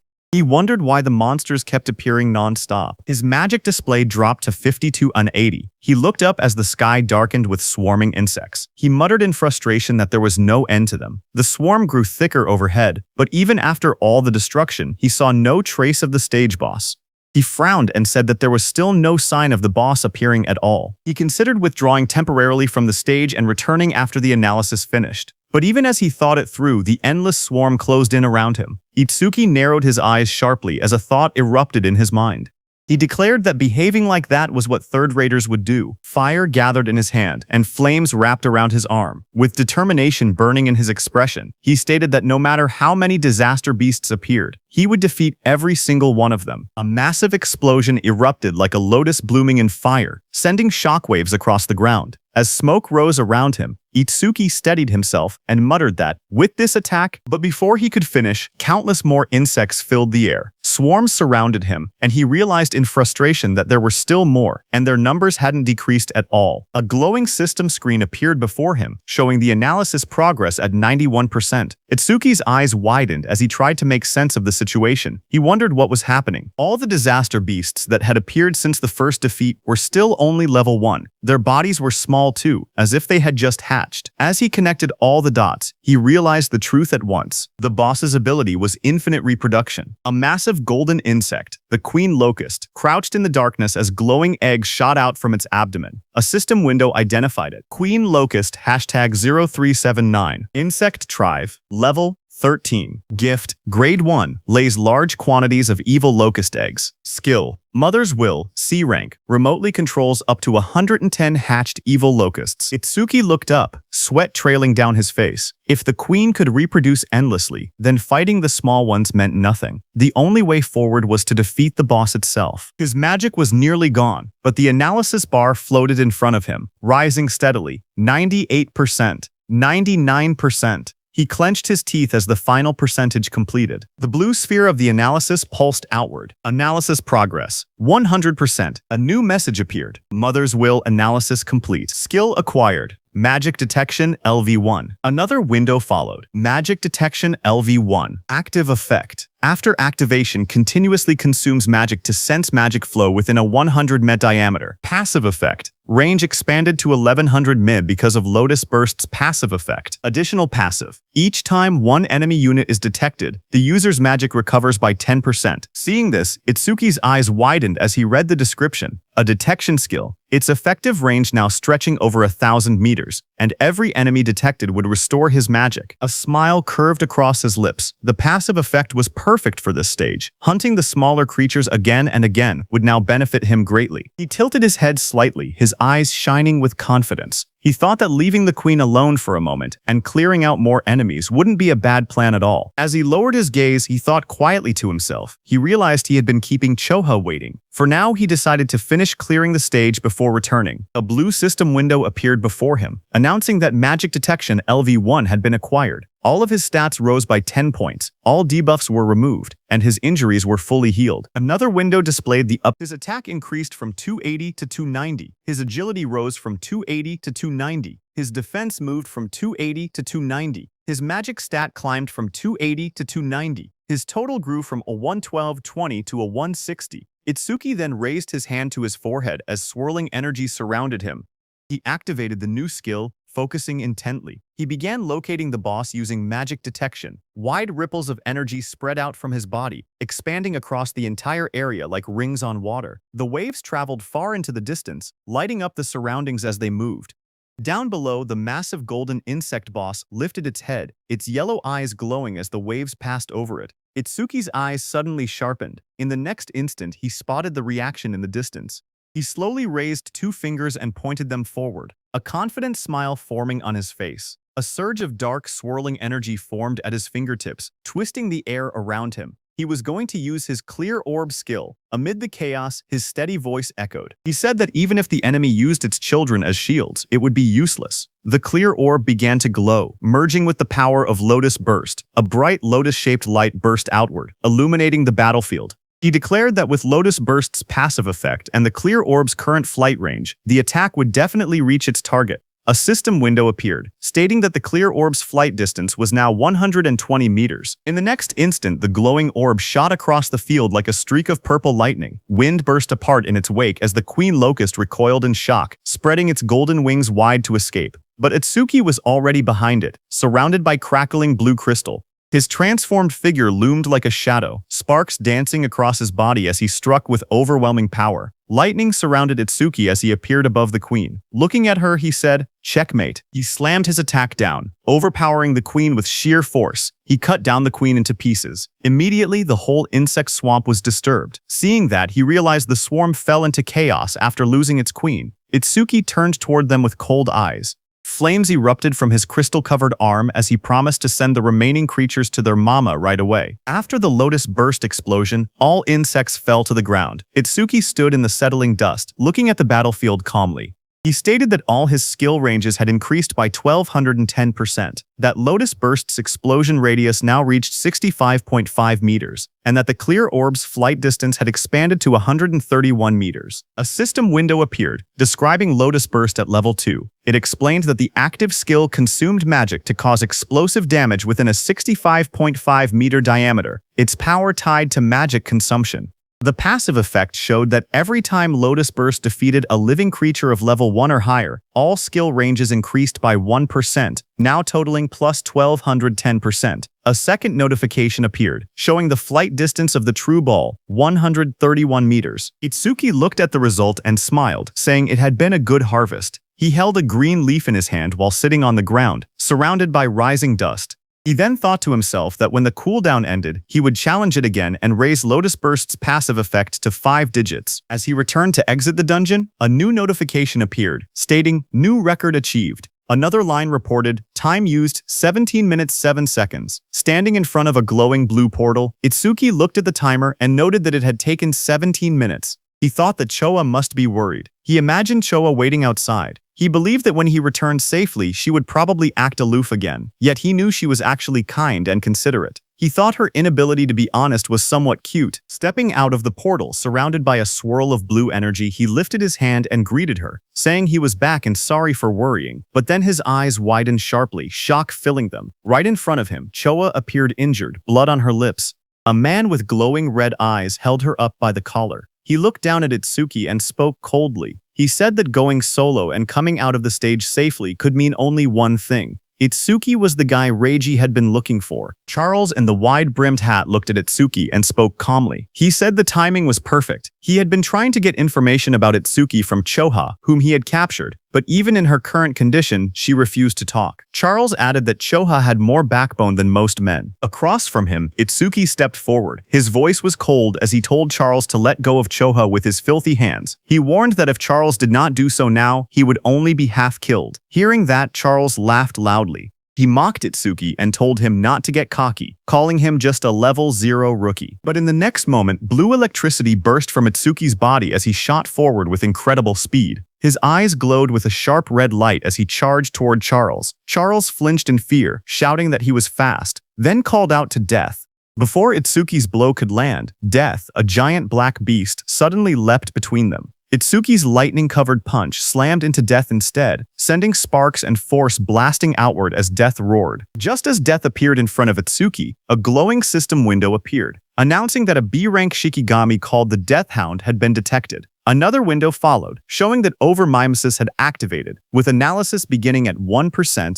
When Itsuki saw the notification, he realized the truth. This dog was a Shikigami, which meant the man wearing the hat was its user. The analysis window continued to rise, reaching 12%. Charles narrowed his eyes as he watched Itsuki move. He noted that there were no wasted movements and that his opponent's speed was extremely high. He understood now why Oga had lost. Oga likely did not even have enough time to metalize before being defeated. But Charles showed no fear. He grinned and declared that he had Death and a hostage. Behind him, Choa struggled weakly in his grasp. Hearing this, Itsuki shouted her name, his expression tightening in alarm. Itsuki, who stood firm and was holding Death's snout with one hand, got distracted. Death broke free from his grip and roared, baring its sharp teeth as it lunged. The monster's glowing red eyes locked onto him. Charles smirked as he spoke. He said that Death's bite force could crush any enemy with a defense lower than 30. At best, he said, Itsuki would get his arm bitten off. But the next second, Charles's expression suddenly froze. His eyes widened in shock as he looked ahead. In front of him, black spikes grew around Itsuki's body, blocking the beast's bite. Immediately, Itsuki used his Lotus Orb skill, aiming at Death. With a violent burst of energy, the Lotus Orb was released from Itsuki's hand and hit Death directly in the head.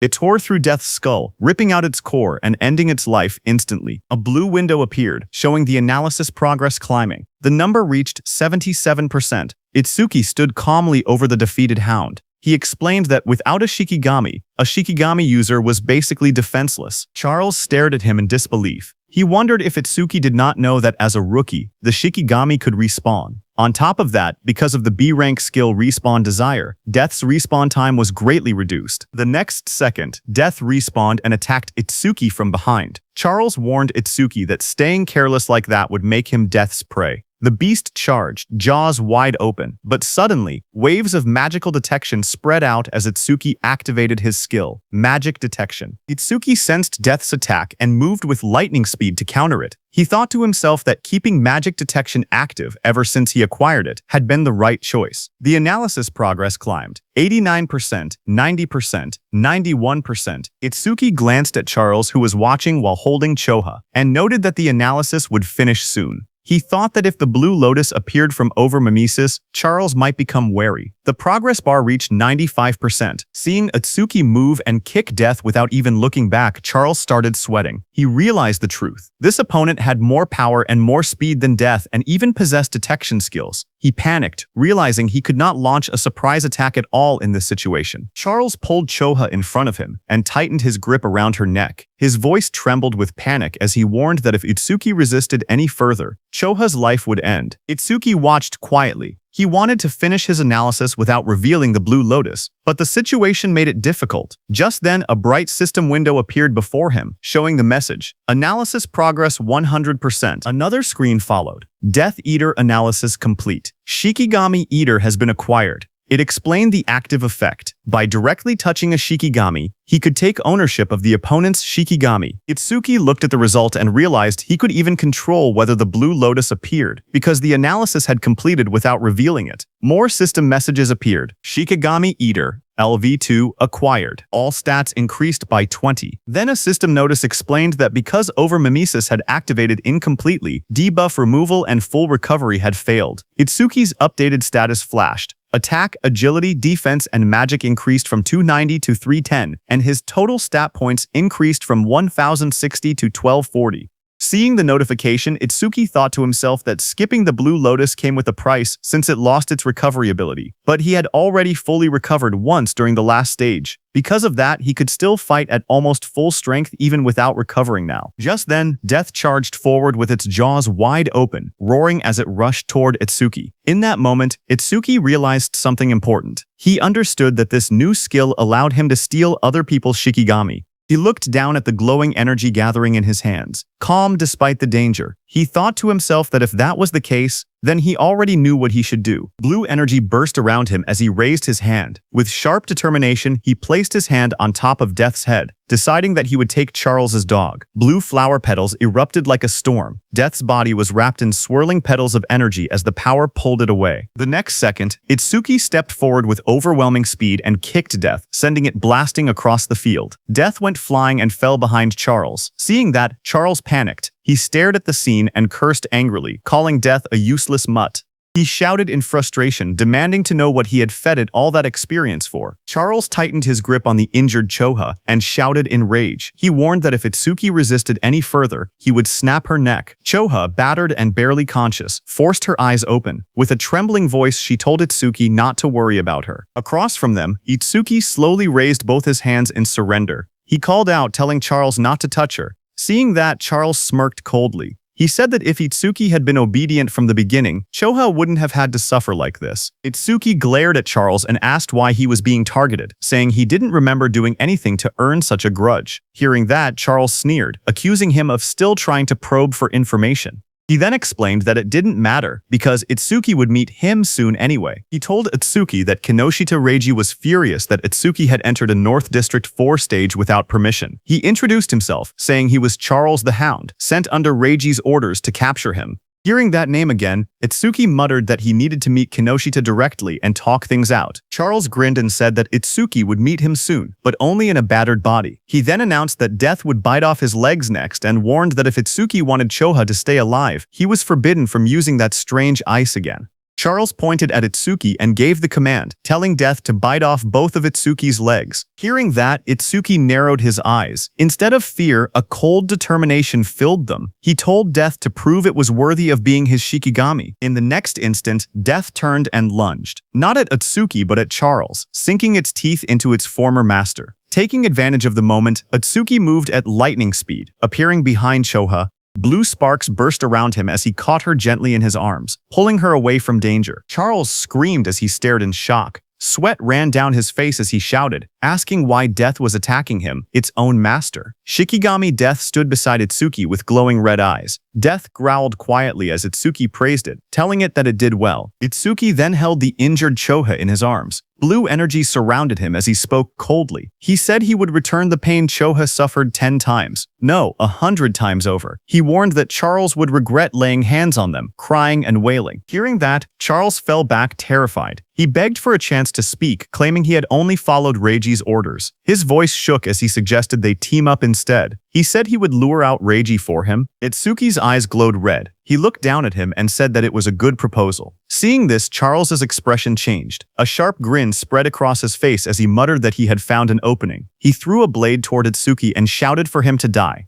The attack flashed forward with blinding light, but Itsuki was calm and easily dodged the blade. His eyes narrowed as he watched the attack pass by. He muttered that he alone was more than enough to kill Kinoshita Reiji. Beside him stood Death, its eyes glowing red, ready. Itsuki ordered Death to make Charles suffer the same treatment Choha had endured. Death's jaws opened wide, revealing sharp fangs as it prepared to strike. Seeing that, Charles froze in terror. Sweat dripped down his face as he begged for mercy. He insisted that his hand had slipped earlier and that he would apologize. Trembling, he pleaded for one more chance. But Itsuki didn't falter. Holding Choha in his arms, he stared coldly and told Charles that it was mealtime. Death, with glowing red eyes, rushed forward, its fangs bared as it charged at the man. Charles panicked as he stumbled back. Tears streamed down his face as he shouted, asking if Death had forgotten who its master was. He reminded Death how much he had fed it. His voice shook as he tried to speak again, but Death opened its jaws wide, revealing rows of sharp teeth as it lunged at him. Death finished off Charles. A short distance away, Itsuki stood while carrying the injured Choha in his arms. He had sensed someone watching them. Itsuki told the hidden person that he had been watching them ever since Itsuki left the stage. Itsuki then turned and asked how long the hidden person planned to stay hidden, telling him to show himself. Hearing his words, nearby tall grass rustled as someone began to move, stepping out into the light. It was a hooded blonde young man who stepped out from the tall grass, scratching the back of his head with an awkward smile. He said softly that they had caught him. Itsuki held the injured Choha in his arms as a dark aura spread behind him. His eyes glowed as he asked the blonde man if he was working with Charles from earlier. Startled, the blonde man waved his hands frantically and shouted that he wasn't an enemy. He begged them to listen. Itsuki glanced at him coldly and said fine. He didn't have time to deal with him. Behind them, Death continued eating Charles it had taken down. Itsuki ordered Death to follow him after finishing the meal. The blonde man watched in shock. Even a savage beast like Death obeyed Itsuki without hesitation. He thought that someone like Itsuki might actually be able to help him. He quickly approached and introduced himself as Iberia, asking for Itsuki's name. Excited, he said the fight earlier was amazing, even though there were some terrifying moments. He added that Itsuki must be the mysterious man who defeated Oga Takeru. Itsuki answered calmly. His name was Tenma Itsuki, while continuing to hold the unconscious Choha in his arms. Iberia nervously followed beside Itsuki. He smiled awkwardly and asked if Itsuki could lend him a hand. He said he would pay him, or he could give him karma stones, or even a weapon. Itsuki stayed silent, walking forward with the injured Choha. Iberia watched him leave, sweat forming on his face. He wondered why Itsuki wasn't responding. His father had once told him that anyone would happily help if given enough compensation. Now he questioned if that had been a lie. A memory surfaced, his father hammering steel in front of a blazing forge. His father explained that compensation required creativity, just like how a cup of water was more valuable than treasure in the desert. His father said that for someone seeking revenge, one must offer a blade. For someone injured, offer medicine. He said that was enough compensation for them. Back in the present, understanding flashed across Iberia's face. He clenched his fist with excitement and said he finally understood. Iberia called out from behind, reminding Itsuki that he had come on foot. He said that with an injured person, it was impossible to move quickly, and that the nearest hospital was dozens of kilometers away. He warned that if Itsuki walked that slowly, the woman he was carrying would die. Iberia then reached into his bag and held up a glowing scroll. He said that he happened to have healing items, but even hearing that, Itsuki continued walking. Iberia shouted in a hurry that he could save her. Hearing this, Itsuki stopped and turned his head, asking if that was really true. Iberia explained that he couldn't fully heal her right away, but he could save her life. The two of them knelt beside the injured Choha. Itsuki asked if the healing could be done through her clothes. Iberia replied that the bandage he was using wasn't ordinary. He wrapped the glowing bandage around her, explaining that it was a rare karma tool made from bandages worn by the Shadow tribe and bark taken from the Kodama tribe. Itsuki looked at Iberia and repeated the unfamiliar term, asking what a karma tool was. Iberia studied him and said that, at his level, he must have just become an awakened. He explained that it was no surprise Itsuki didn't know. Iberia explained that modern weapons didn't work on disaster beasts. Guns were useless against them, so firearms couldn't be used in real combat. However, crafters were able to forge special anti-disaster beast items known as karma tools, created from monument materials and the body parts of disaster beasts. He said that karma tools were divided into 4 ranks depending on the crafter's skill and the materials used. The 4 ranks were normal, rare, epic, and unique. Iberia then explained using a simple longsword as an example. Normal karma tools weren't much different from regular weapons, except they were capable of damaging disaster beasts and awakened beings. The sword was labeled an ordinary longsword. The next weapon was the ocean sword, rare, which increased agility and magic. Iberia said that rare karma tools boosted their owner's stats. The third weapon was the blood sword, epic, which increased attack power and absorbed blood to raise the blade's temperature and reduce an enemy's self-healing by half. Iberia explained that epic karma tools not only boosted stats, but also possessed special effects. Iberia continued by explaining the final rank of karma tools, which was the holy sword, unique. It granted increased attack and agility. Its unique effect allowed the user to obtain the inexhaustible magic sealed inside it, enabling infinite magic usage. Iberia said that the ultimate goal for every crafter was to create a unique karma tool, weapons with massive stat boosts, and powerful one-of-a-kind effects. Iberia went on to explain that crafters themselves didn't have much combat power, and there were very few of them. But because they could forge karma tools, all awakened people respected them. Hearing that, Itsuki asked Iberia if his father was a crafter. Iberia smiled and replied that his father wasn't just any crafter. He explained that countless crafters couldn't create a unique karma tool even once in their entire lives. Across the 5 continents, there were only 10 crafters who had achieved that level. Then he proudly added that 3 of those 10 unique tools were made by his father. That was why everyone called his father the Crafter King of the Northern Continent. Saying that, Iberia grinned proudly. Finally, he turned and saw that Itsuki wasn't even looking at him. He got angry and shouted, asking Itsuki if he was even listening. He complained loudly that he was explaining everything kindly while Itsuki was being rude. He shouted at him not to ignore him, but Itsuki didn't respond. Instead, he quietly examined the crossbow in his hands and said that it was the same crossbow Charles had been using. Iberia was shocked, seeing that even after hearing about his father, Itsuki didn't look surprised at all. He muttered that any normal awakened person would have already been flattering him. Meanwhile, Itsuki kept studying the weapon and thought that having it would let him reduce how often he needed to use the clear orb and also lower the risk of exposing his abilities. Iberia looked at it and told Itsuki that this weapon was a rare karma tool. Hearing that, Itsuki commented that it was unfortunate there were no arrows left. Iberia explained that projectile karma tools didn't need normal arrows. Any ordinary ammunition could be assimilated into karma tool ammunition, so there was nothing to worry about. Just then, a screen appeared showing the name Hunter's Crossbow, rare, with an agility increase of +50. Then the crossbow vanished. Itsuki looked surprised and asked why it disappeared. Iberia told him that this was another feature of karma tools. Once a karma tool linked with its owner, it would be stored away and reappear whenever the owner wished to use it. Hearing that, Itsuki said it was convenient. He thanked Iberia for the treatment and told him to let him know if he ever needed help. He added that once he finished his own business, he needed to go find Kinoshita Reiji. Hearing that name, Iberia reacted and said he thought he had misheard earlier. He said Itsuki must be incredibly bold to go against someone like Kinoshita Reiji in North District 4. Hearing his words, Itsuki looked at him calmly and asked if he was also going to tell him to give up. Iberia told Itsuki that if his target was Kinoshita Reiji, then they were after the same person. Itsuki asked calmly if Iberia had angered Reiji as well. Iberia said it wasn't exactly like that, and explained that he wanted the two of them to team up for the Salvation League National Tournament preliminaries, happening the day after tomorrow. Hearing about the preliminaries, Itsuki remembered Shoha mentioning that only the top 10 would advance to the main tournament, and he had been grinding stages non-stop these past few days to prepare. Itsuki asked Iberia what the tournament preliminaries had to do with Kinoshita Reiji. Iberia explained that the preliminaries were divided by continents, and for the northern continent, the venue was located in North District 4.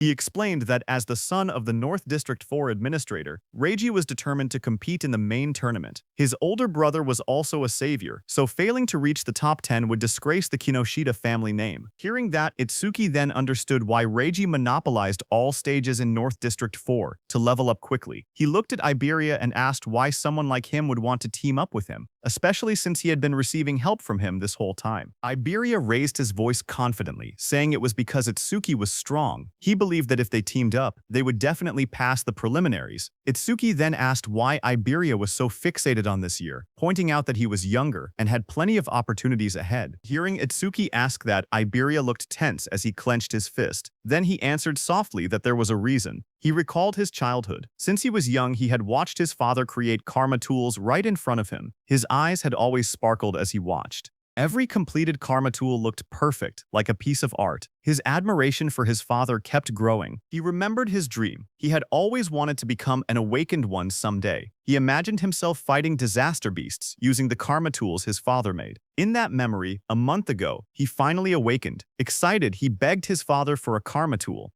But his father refused, telling him it was too early. His father said that only saviors could use his karma tools. Iberia didn't give up. He kept begging. Finally, his father set a condition. If he passed this year's preliminaries, he would receive one. Iberia clenched his fist tightly. With determination in his eyes, he declared that this was why he had to win this year's preliminaries, no matter what. Itsuki looked at Iberia and spoke calmly. He said that with such an amazing father, Iberia should have plenty of options. There was no need for him to team up with someone like a level 0. Iberia lowered his eyes and replied that his father had thought of that too. So before he left, his father told him to pass the preliminaries with his own skills. His father warned him that if he teamed up with strong partners using his father's name, he would not receive any karma tools. Hearing that, Itsuki commented that his father seemed strict. Iberia explained further that according to his information network, most strong participants had already been bought off by Kinoshita. What remained were lone wolves who disliked teaming up, or groups with fixed members. He had no prospects for teammates. With excitement, Iberia grabbed Itsuki's hand and explained that 2 days ago he had heard news that someone had defeated Oga Takeru, one of the 4 pillars, and even broken stage records. Because of this, he dug for information continuously and eventually found his way here. Itsuki first freed his hand and then agreed to team up. He said the team was no problem, but first he wanted to take Choha to the hospital. With excitement, Iberia declared that he would come along. From now on, they were a duo. Iberia then said they needed a duo name. He brought up possibilities, combining Tenma Itsuki and Iberia. He suggested Ibiten, but rejected it because it sounded like a store name. He tried Ibulaitsu, then Tenmaria, then Tenibei, changing ideas one after another. Nearby, Itsuki carried the unconscious Choha in his arms. He looked tired and thought to himself that he was in trouble because Iberia talked even more than Rikuru. Suddenly, Itsuki thought about Rikuru and Saya. He wondered how they were doing and whether they were participating in the preliminaries now that both had awakened. Just then, Iberia suddenly brightened with an idea. He said that since both of their names contained the letter I, they could call their duo Double I. Far away, as Itsuki thought of Rikuru, Rikuru suddenly sneezed while training. Saya looked at him and asked if he had caught a cold. Rikuru scratched his head and said maybe someone was talking about him. Maybe Itsuki.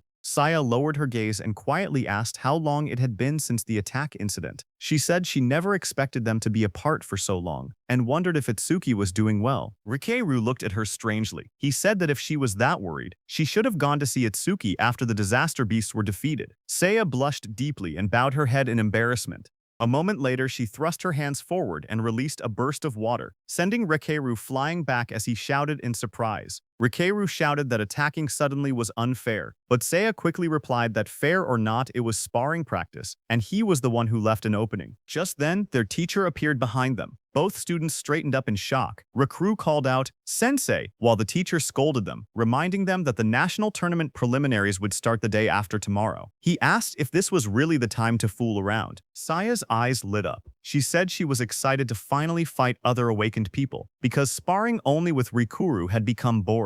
A glowing screen appeared beside her, revealing her stats as an awakened water elementalist. Rikuru looked at his own status window as well. He said he had never been to North District 4 and had heard it was a prosperous town. He said he wanted to see it with his own eyes soon. Elsewhere, someone opened a metal case holding 3 sharp crystal stones. It was Kinoshita. He looked at the crystals and frowned impatiently. He commented that the hound still hadn't arrived and said it was unusual for him to be late. His bodyguard standing behind him wondered if something unexpected had happened. Hearing that, Kinoshita's expression darkened. He muttered that those useless fools had failed again. His glasses glowed red as a message appeared, saying the Karma Stone had been used and experience had been gained. His bodyguard asked if they should send people to search. Kinoshita looked frustrated and said to forget about that person. The national tournament preliminaries were the top priority now. He muttered that if he failed, his father would lock him in the confinement room again. Then he asked about the matter he had assigned his bodyguard. His bodyguard reported the results. Out of the 3,113 participants in the northern continent, he had persuaded 87 to cooperate. All of them were level 5 or above, just as ordered. Hearing that, Kinoshita smiled and said his subordinate had done well, and that he was the only one he could rely on. He then took another glowing stone. His bodyguard told him that it was the last Karma Stone. Light surrounded Kinoshita as he broke it.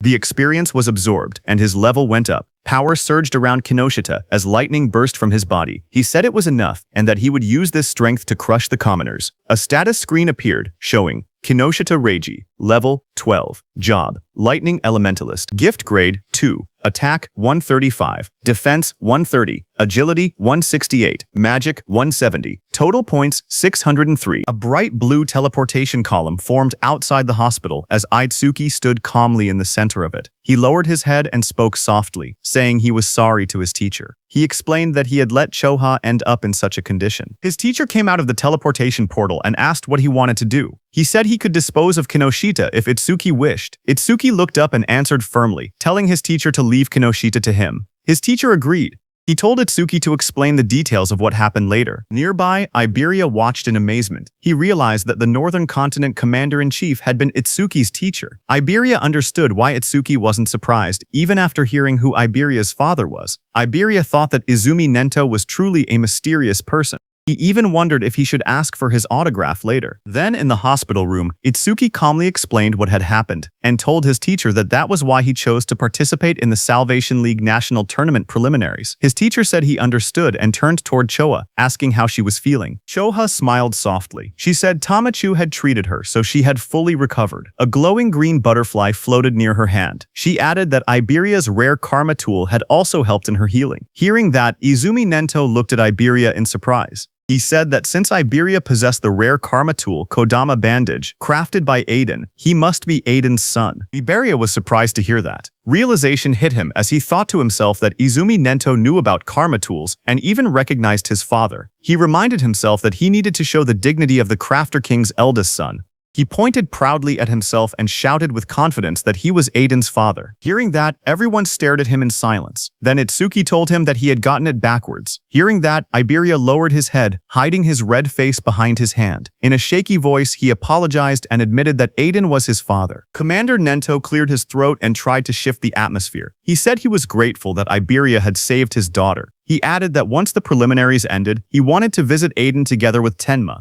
He then reminded Itsuki and Iberia that they had to prepare for the tournament and told them to head out. He promised that he and Choha would come to watch tomorrow. Iberia raised his fist excitedly and agreed. He told Commander Nento that he could relax because they would definitely pass the preliminaries. Beside him, Itsuki stood quietly and nodded. After they left, Choha commented that her father had really taken a liking to Tenma because she remembered how, when he used to meet with Jin, he would always bring her along to meetings. Hearing that, Commander Nento told her that because of childhood trauma, whenever Itsuki faced disaster beasts, powerful self-destructive impulses would awaken inside him. But Itsuki's self-destructive impulses weakened only when someone he wanted to protect was nearby. He explained to Choha that this was the reason he placed Choha by Itsuki's side. Hearing that, Choha realized that her father wanted her to become Itsuki's friend, become his weakness, and become the person he wanted to protect. Choha repeated the thought quietly, wondering if she was truly the one Tenma wanted to protect. While she was lost in her thoughts, the commander then stood up and revealed to Chohei that the disaster beast attack at Itsuki's school had been planned, not a coincidence. Hearing that, Chohei reacted with surprise.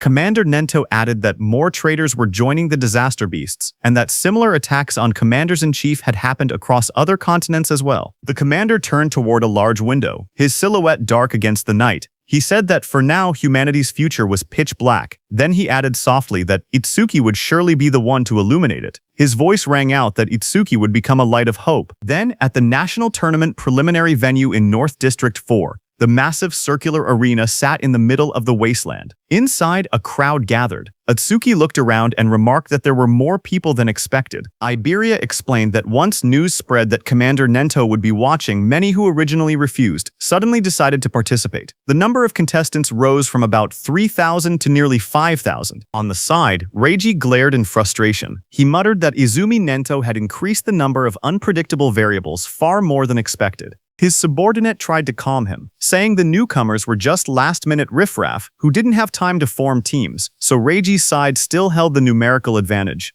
He told Reiji that he had ordered the recruits to tie red ribbons on their right arms so they could be identified as allies. On the other side of the arena, Rikuru and his group noticed the ribbons. Rikuru asked if red ribbons were trending now and wondered if they should wear them too. Saya beside him commented that since Commander Nento was coming to watch, maybe Itsuki would also appear. Then the host of the national tournament preliminaries, Shinshihara Soryu, stepped forward and addressed the crowd. He told everyone that he would explain the rules before the preliminaries began. He said the preliminary venue was divided into two areas, an external area and an internal area. In the first stage, the participants would start from 4 different directions in the external zone. A large diagram of the arena appeared on the screen, showing the outer ring and the inner circle labeled as the internal area. Soryu continued explaining that the first challenge was a race based on time. Everyone had to reach the internal area as fast as possible. The moment someone entered the inner zone, their rank would automatically be recorded on the bracelet they were wearing. Only the first 50 to arrive would advance to the second stage. Then a hologram of the bracelet lit up, showing how it displayed the rank of the participant. Some competitors reacted immediately. Rikaru raised his arm and commented that the bracelet had a surprising function.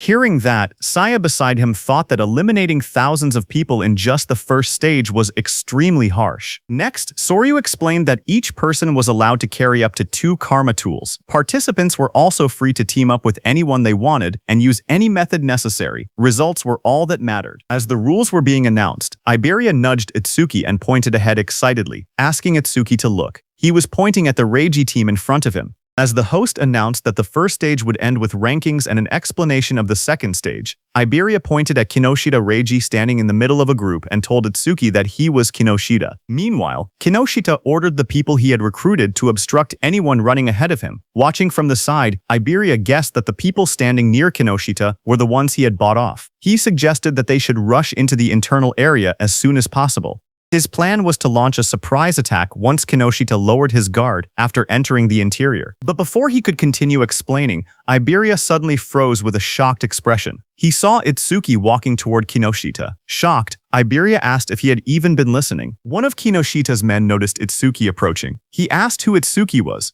Another man warned everyone to be careful because Itsuki didn't have a red ribbon. Just then, from high above, the host raised his voice and declared that the first stage was beginning. The host looked at the students and commented that more and more young people wanted to join the Salvation League, which he found reassuring. But suddenly, a voice told him that having numbers without quality was meaningless. It was a black-haired man. He said that in their time, there had been many participants above level 15. This black-haired man was also an instructor. A blue screen appeared, showing Heitan Akira's information, but most of it was hidden. Instructor Soryu corrected him, saying that only 2 participants had reached that level in Heitan's year. That year, Heitan Akira was at level 18 and along with him was Taewajin at level 21. Remembering the past, Instructor Heitan commented that things were boring now without rookies like Taewa. He said he hoped someone similar existed in the current group, but Instructor Soryu shook his head and replied that geniuses like that did not appear easily. Instructor Heitan stepped forward and asked Commander Nento about a rumor.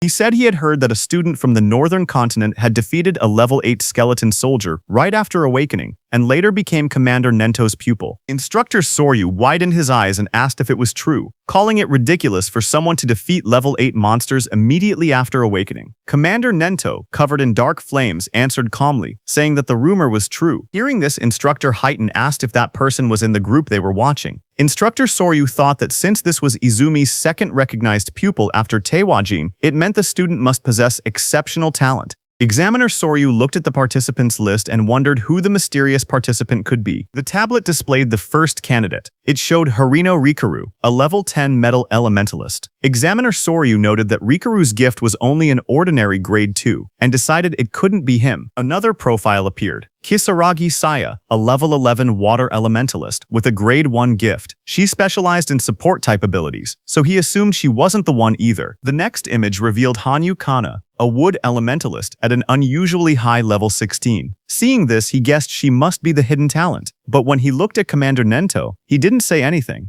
Seeing that, Instructor Soryu realized that his guesses seemed incorrect, even though Hanyu had the highest level among all participants. Just then, Instructor Heitan pointed out that among this year's participants, there was even someone at level 0. But Instructor Sorya didn't think much of it, and remarked that there was always one person every year who joined the tournament, out of curiosity, only to get beaten badly and withdraw soon after. On the other hand, Kinoshita's group burst into laughter as Kinoshita pointed toward Itsuki, shouting in disbelief that a level 0 had really joined the competition. His team laughed loudly, mocking Itsuki and asking if he had gotten lost. Hearing them, Itsuki stepped forward silently and raised his hand, showing the mechanical glove of Charles on his hand. Kinoshita froze when he saw the glove. He stuttered, recognizing it as something belonging to Charles. Fear spread across his face as he demanded to know who Itsuki was. Itsuki stared directly at Kinoshita and asked if Kinoshita was the one who had been looking for him this whole time. Hearing that, Kinoshita grew furious. He refused to believe it. He shouted that there was no way a level 0 could have defeated Oga.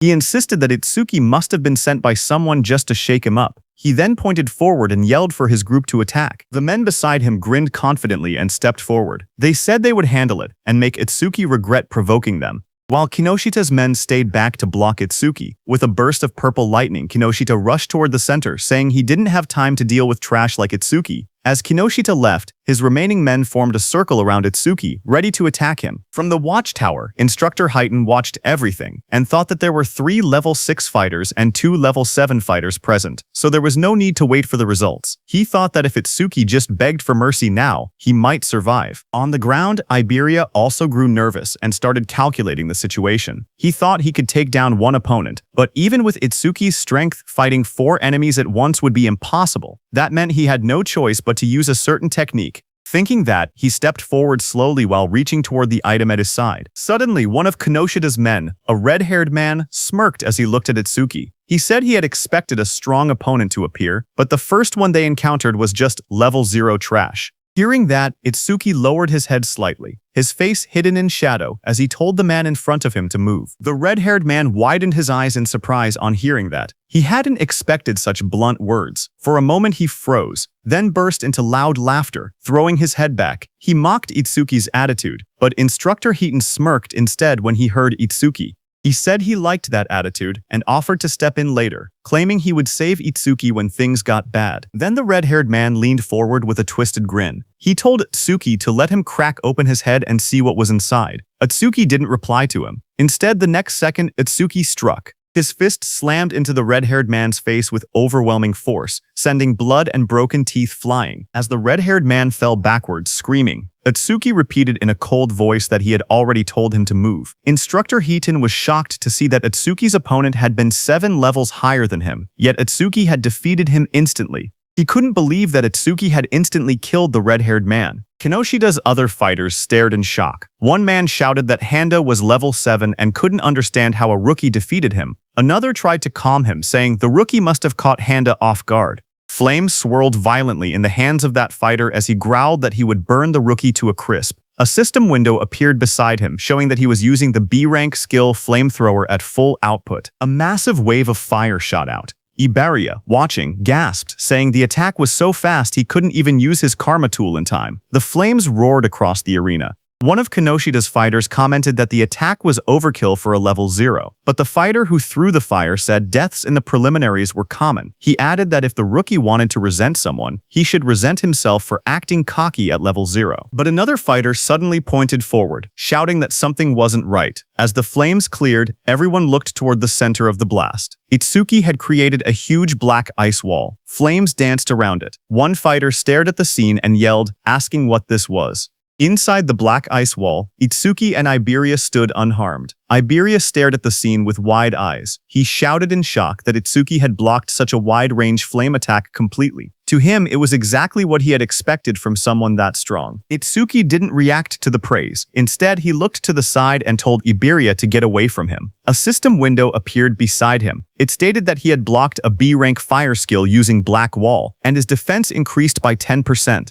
Another window listed his updated stats: Attack 3110, Agility 3110, Defense 341, Magic 3110. His total rose from 12040 to 12,071. Seeing that, Itsuki noted that his defense had increased by 31. He thought to himself that he needed to confirm whether Black Wall's passive effect would activate again if he blocked the same skill more than once. From a distance, one of Kinoshita's fighters pointed at Itsuki in disbelief. He asked how Itsuki was still unscathed and wondered if that strange ice-like shield was really his ability. He looked around in confusion, saying there wasn't even a water elementalist present, so how could Itsuki use ice skills? Itsuki then stepped forward and raised a finger. His voice was steady as he told the fire user to use that technique one more time, saying that this time he wouldn't block it. Hearing this, the fire user glared angrily at him as flames rose around his hands. He asked if Itsuki was making fun of him. He shouted that Itsuki shouldn't go back on his word. Itsuki calmly replied that he promised. Hearing that, the fire user gathered even more flames. He yelled that he would finish Itsuki for sure this time, using his strongest technique. A massive fiery blast formed in front of him as he used his B-rank skill Flamethrower, Overheat.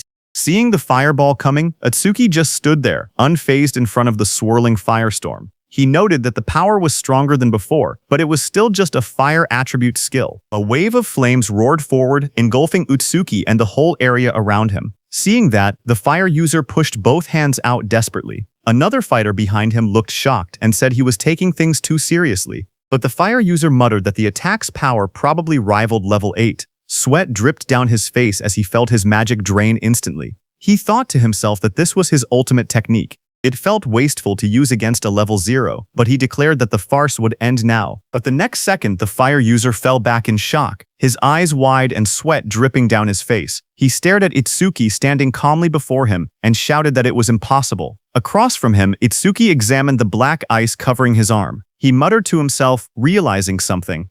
When the same skill came from the same target, Black Wall's passive effect no longer activated a second time. With a quiet nod, he said that he understood. He stepped forward confidently. Cracks of heat and smoke spread across the ground as he declared that the verification was over, and now he would finish this. Seeing this, the fire user trembled. He couldn't believe that his ultimate technique had been defeated so easily. Standing beside him, another fire user clenched his burning fists and insisted that he had already figured out the weakness behind the ice skill. He charged in with blazing attacks. Flames burst around him as he unleashed his B-rank skill Fire Barrage. Fireballs shot toward Itsuki from every direction. Surrounded by heat and swirling flames, he looked unfazed. He asked calmly if they were planning to win just by numbers. His whole body got covered by black ice as a glowing notification appeared, saying Black Wall activated. The explosion of flames erupted across the arena, shaking the ground. The large fire user shouted confidently that even if their opponent had a powerful skill, a level 0's magic capacity was meaningless. He claimed that if they drained all of Itsuki's magic so he couldn't produce water anymore, they would win. As the flames roared, suddenly someone grabbed that large fire user's hand. The fire user's eyes widened in shock as he asked what was happening. He was shocked to see that Itsuki closed the distance between them instantly. Itsuki now chose to fight hand-to-hand because he realized that even after being hit by so many fireballs, the passive effect of the Black Ice Wall skill had only activated once. That large fire user rushed forward, shouting that if speed was Itsuki's strength, then power was his. But Itsuki stared at him calmly and asked if he was truly putting his full strength into this. Itsuki told the fire user that he looked strained, so he would make it easier for him. Saying that, he pulled the fire user near, and before the fire user could do anything, Itsuki stepped in and kicked him in the face. The blow landed so hard that the fire user's face twisted. He staggered, unable to get up. Itsuki looked down at him calmly. He analyzed the system message, noting that his defense increased by 31, not 34, which meant the calculation was based on his original defense before enhancement.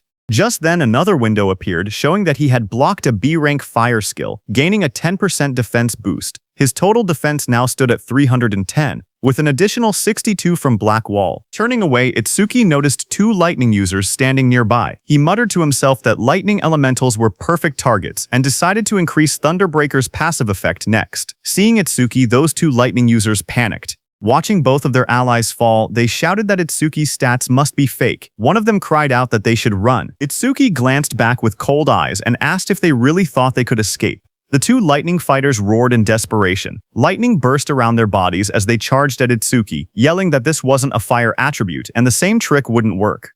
Their combined skill, C-rank Silver Serpent, activated in a surge of electricity. As the lightning attack hit Itsuki, a system message appeared again, showing that Itsuki had absorbed the C-rank lightning skill with Thunderbreaker, raising his agility by 5%, twice in a row. His new stats displayed: attack increased to 310, his agility to 341, defense to 372, and his magic to 310, making his total 1333 points. Instructor Highton, watching from the control room, was shaken. He realized that Itsuki before him was defeating awakened individuals several levels higher than himself, and he was doing it as if it were nothing. On the battlefield, Itsuki stood calmly among unconscious enemies, lightning wrapping around his body. Instructor Haiten, watching him, trembled and wondered what kind of monster he was facing. Itsuki analyzed the situation. He thought about how Thunderbreaker's passive effect worked, the same as Black Wall. It only increased once for the same skill coming from the same target. Nearby, Iberia checked the fallen enemies and was surprised to see that everyone had been knocked out.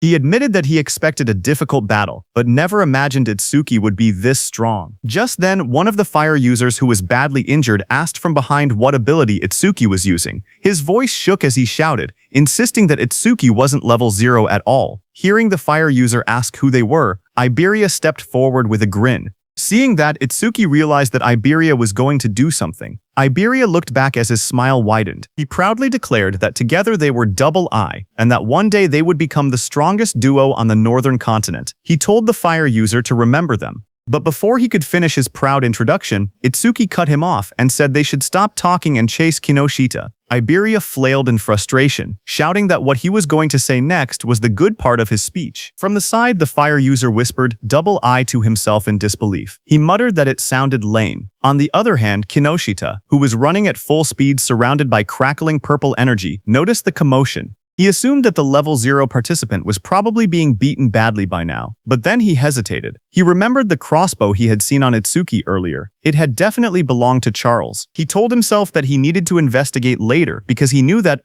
other than the saviors, there shouldn't be many people on the northern continent capable of capturing Charles. While he was lost in thought, something in flames passed him. It was another participant who shot into the sky. Kinoshita's eyes widened in surprise as the fiery trail blurred past his face. That brown-haired participant, moving with extreme confidence, smirked as he rushed forward. He thought to himself that he had passed another opponent with ease and had overtaken yet another one. Unlike the brute force types, he considered himself someone who specialized in pure speed. But before he could enjoy that pride, a violent surge of purple lightning hit him from behind. It swallowed him completely. The brown-haired boy screamed as the electricity tore through his body. He crashed onto the ground, coughing out smoke. Still stunned, he muttered in disbelief, wondering how an attack managed to hit him even while he was running at full speed. He struggled to understand who could possibly land such a blow. Just then, a shadow appeared behind him, followed by a sharp kick smashing that brown-haired boy's head into the ground. It was Kinoshita, wrapped in purple lightning, stepping forward. He looked down coldly and declared that this was what happened when someone dared to run ahead of him.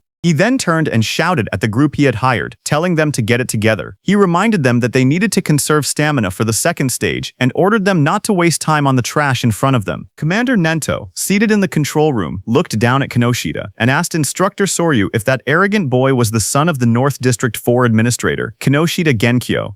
Instructor Soryu said yes, and wondered what kind of education he had received to act like that. Choha was also there and was very angry, but Instructor Soryu told them that what Kinoshita was doing wasn't against the rules, so they couldn't intervene. Kinoshita stood surrounded by flames and crackling power. He said that thanks to the others clearing obstacles for him, their stamina was almost full. He confidently declared that they could pass the second stage easily like this. He looked at the gigantic blue barrier ahead and said that the internal area was right in front of them. He called the entire process surprisingly easy, but suddenly, lightning burst across the sky and someone shouted, calling Kinoshita's name. Kinoshita's eyes widened in shock. A cold sweat rolled down his cheek as he turned his head sharply, startled by the sudden shout calling his name. He asked who called him by name. The group behind him immediately panicked. Some of them raised their hands in fear, insisting it wasn't them. One man stuttered that he didn't do anything. Another voice said the call came from behind. Just then, someone suddenly pointed, saying it was the level 0 rookie. Whispers spread through the crowd as they cleared the way to look back. From behind, two shadows appeared, moving forward. Hearing that it was level 0, Kinoshita was shocked, thinking it shouldn't be them. But as those two figures came forward, they turned out to be Itsuki and Iberia. Kinoshita recognized Itsuki instantly and shouted that it was that guy. Kinoshita froze. His eyes trembled as he realized that his men had been taken down. He gritted his teeth, saying there had been too many enemies for just a level 0 and level 7 to handle. But then his expression twisted. He convinced himself that Itsuki must have bought them off. Kinoshita leaned forward with a furious glare. His voice dropped into a snarl as he demanded to know how far a level 0 trash planned to follow him. Rain poured heavily as Itsuki and Iberia stood side by side. Itsuki told Kinoshita that he would stay here until the matter was settled. Standing beside him, Iberia admitted that he had made it this far only because of Itsuki. Every enemy they met had been taken down instantly, and without Itsuki he would have been defeated long ago. Ahead of them, Kinoshita turned and raised his hand. He said he was too busy to deal with them himself, but he would prepare some playmates to handle them. Then Kinoshita's eyes glowed red as he shouted for his men to take out Itsuki. Hearing that, his group of armed men stepped forward. One of them mocked Itsuki, saying he was just a level 0 kid. Another said he had guts for calling Kinoshita by name and promised to drill manners into him. Someone else laughed and said he would show them hell. Iberia stared in shock as he counted their numbers. It was no less than 100 people. Fear tightened his voice as he asked what they should do. Itsuki grabbed him by the hood and pulled his head down, telling him to keep it low. Iberia looked up in surprise and confusion. Blue lightning ripped across that group of men before they could understand anything. Itsuki, using his lightning skill, moved very fast. He reached Kinoshita and grabbed him from behind. Kinoshita's expression froze as the lightning wrapped around his collar. Before anyone could react, Itsuki pulled Kinoshita off his feet and slammed him into the ground with overwhelming force. And before Iberia could understand anything, Itsuki threw him toward the blue barrier. Both Iberia and Kinoshita landed on the ground. Shock filled their faces as they didn't understand what had just happened. In front of Kinoshita, Itsuki stepped forward and said it seemed he hadn't been clear. Then he corrected himself and told Kinoshita and his men that until everything was settled, no one was going anywhere. His cold gaze made everyone freeze where they stood. Inside the internal area, Saya dropped to her knees, breathing heavily. A screen beside her showed her result. Internal area arrival rank, 4th place. She complained that the guys wearing red ribbons had all teamed up and obstructed them again. Beside her, Rikuru lay on the ground, catching his breath. His own screen showed internal area arrival rank, 5th place. He said that if they had acted separately, they might have fallen before reaching the area. Rikuru looked up, shocked, saying he thought they were pretty fast. But now he realized there were people even faster. A huge man holding a large hammer stood nearby. He was Gale, who ranked in 3rd place. He clicked his tongue, annoyed that he only placed 3rd. At his feet, a cat-eared girl stretched lazily. She was Akagami Shion in 2nd place. There was a cat on her back that yawned. Akagami Shion told her she had just eaten and was already hungry again. Then the two looked toward another girl across the room. She was Hanyu Kana in 1st place. She sat calmly on the ground, a cloak draped around her. They whispered that she was already level 16. Looking at all of them, Saya thought about Itsuki. She said he would definitely act alone, and if he was obstructed like they were. But suddenly Rikuru pointed upward, panicked, saying someone was flying toward them. She slowly lifted her head, eyes widening as she looked up at the sky. A man was thrown across the ground, landing hard as the notice showed internal area arrival rank, 6th place. That was Iberia, who pushed himself up and shouted desperately, calling out Itsuki's name. Saya and Rikuru both heard it. Rikuru stared in surprise and asked if that boy had really said Itsuki. Saya looked over and confirmed that she heard the same thing. As they looked out into the arena, they saw a silhouette standing in the rain. Saya recognized the posture and muttered that there was no doubt. They realized the truth. It was Itsuki. The scene then shifted to Itsuki himself. He stood firm under the falling rain and repeated his earlier words that until they settled this, he wasn't letting anyone go anywhere. From inside the control room, Instructor Soria watched the scene unfold. He noted that the rookie was only 1 step away from entering the internal area. He wondered why he was so focused on Kinoshita Reiji. Choa watched Itsuki with a worried expression. Sweat slid down her cheek as she looked toward the scene in front of her. Instructor Soria then turned to Instructor Heighten beside him and told him calmly to help Itsuki if things became dangerous. But Instructor Heighten's eyes widened slightly as he looked at Itsuki. He muttered the name Tenma Itsuki, remembering how just moments earlier Itsuki had moved with incredible speed. He admitted to himself that he wasn't sure he could have done something like that at the same age. Far away, under the rain, Kinoshita was furious. He spoke with frustration, saying that Itsuki kept interfering again and again, so he warned Itsuki to prepare himself. He lifted his gaze, and his voice grew heavier. He said that what was about to begin wasn't just a battle. It was complete subjugation. Across the field, a huge group of fighters stepped forward through the rain. Their eyes glowed red as they surrounded Itsuki. Kinoshita's voice explained what it meant. A 100-on-1 group attack. The moment rain slid down his face, Itsuki's eyes narrowed with cold determination. Passing the preliminaries didn't matter anymore. Right now, his top priority was avenging Choha. Across the field, Kinoshita screamed with bloodshot eyes. He pointed forward and yelled for everyone to kill Itsuki. In an instant, dozens of fighters charged toward him, lightning and flames clashing as the battlefield erupted into chaos. One man, covered in blazing fire, rushed ahead of the others. He shouted that nobody was allowed to get ahead of him and claimed Itsuki's head as his own. Flames wrapped around his arms as he used his C-rank skill, Fire Punch, and lunged straight at Itsuki. But Itsuki didn't move. He simply raised his arm and grabbed the fiery fist with his bare hand. The fire user froze, shocked. In the next second, Itsuki swung his fist and punched him in the face. He slammed him into the ground with overwhelming force, ending the attack in a single motion, the impact cracking the floor around him. The others watching were shocked. One of them shouted in disbelief that their companion had been knocked out with just a single punch. Another quickly tried to calm everyone, saying they had many people on their side, and there was no way they would lose to someone who was still level 0. More voices joined in, urging everyone to attack together. Itsuki stood calmly as they prepared to charge. He muttered the word, "perfect," as a system window appeared in front of him. It stated that he had blocked a C-rank fire skill using Black Wall, and his defense had increased by 10%. Itsuki then raised his clawed arm, flames swirling around him. He declared that he would end this farce quickly. The fiery lotus in his hand glowed brighter as the system announced, "Lotus Burst activated." The flames wrapped around his whole body, spinning wildly, and then Itsuki clapped. A massive explosion erupted. The fire burst outward like a wave, blasting everyone off their feet and sending bodies flying across the arena. The dust settled and everyone stared at the ruined ground. Rikuru trembled as he looked at the destruction. He asked in shock if this overwhelming attack was really Itsuki's skill. Behind him, Saya covered her mouth, unable to speak.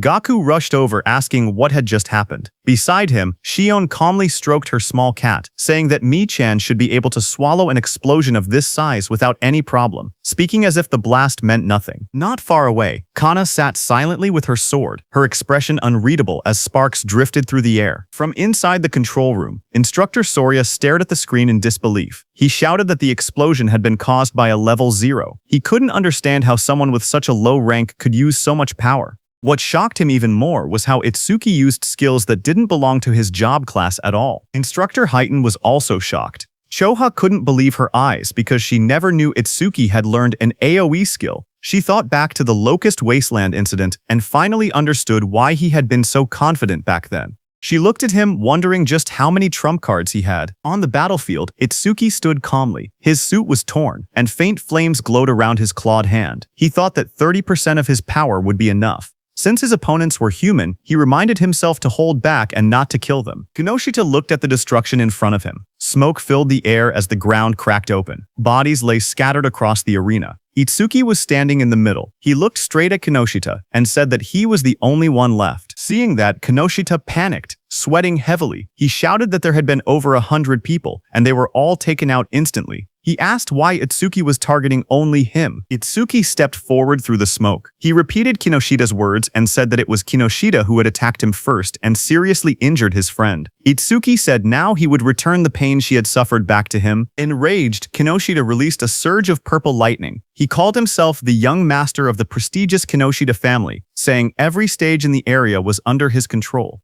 He bragged that with his family's karma stones, he could reach levels commoners would never achieve without even fighting disaster beasts. He raised his crackling hand and shouted that he and Itsuki were on completely different levels, and that he would definitely kill him. Purple lightning gathered as he unleashed his B-rank skill, Lightning Cannon, Purple. But at the same moment, Itsuki's system activated. It detected the skill, and Overmimesis started copying it. The analysis began at 1%. Lightning fired at Itsuki, but he dodged easily. He then moved with lightning speed and punched Kinoshita in the stomach. Kinoshita fell to the ground as shock spread across his face. He couldn't understand how a supposed level 0 could move that fast. Real fear replaced his confidence. He realized there was no way he could win. Desperate, he screamed for help, calling out to 40. A bald man with glowing red eyes suddenly charged forward into the arena to help Kinoshita. He admitted it broke the rules, but he couldn't care anymore. He had to help. Seeing him coming, Kinoshita shouted proudly that 40 was a level 35 awakened and ordered him to tear Itsuki to shreds. Watching from the control room, Commander Nento called out to Heighton. Highton, who stood in front with a sharp grin, nodded and answered that he understood. Rain poured over the arena as Itsuki's magic detection flared. He sensed something. Someone was rushing toward him at incredible speed. His analysis window appeared again, showing analysis progress 19%. But before Itsuki could do anything, he suddenly realized that it wasn't just one attacker.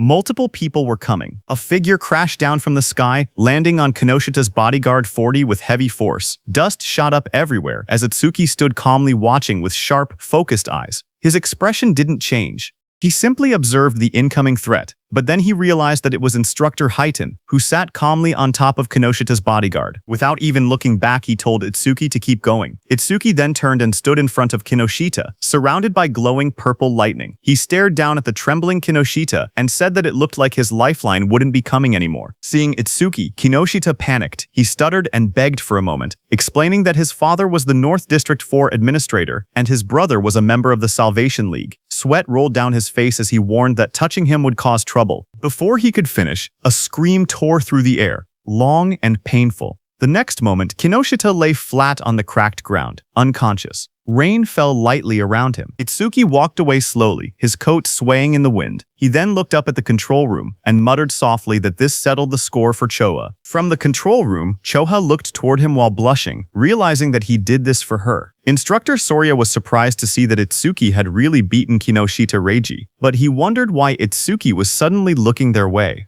Meanwhile, the system window showed Itsuki that his analysis was at 99%. He thought to himself that if he paused it now, he could reset his condition once during the second stage. He stopped the analysis just before completion. Just then, from the internal area, Saya shouted Itsuki's name. Hearing her voice, Itsuki froze for a moment. His eyes widened as he recognized it. He turned slowly toward the sound. He whispered her name, Saya, as he saw her standing in the internal area with Rikuru and Iberia. Saya stood in the rain, holding her arm as the cold wind hit her. She looked up and softly asked Itsuki to hurry inside. She told him he would catch a cold if he stayed out any longer. As Itsuki came inside the internal area, Saya smiled gently and said it had been a while. In front of her stood Itsuki, whose arrival rank in the internal area was 7th place. Just then, suddenly, Rikuru and Iberia rushed toward Itsuki, shouting his name. Rikuru cried that he wanted to see him, calling him a bastard out of frustration and relief. Both of them hugged him tightly, crying that they were glad he was safe.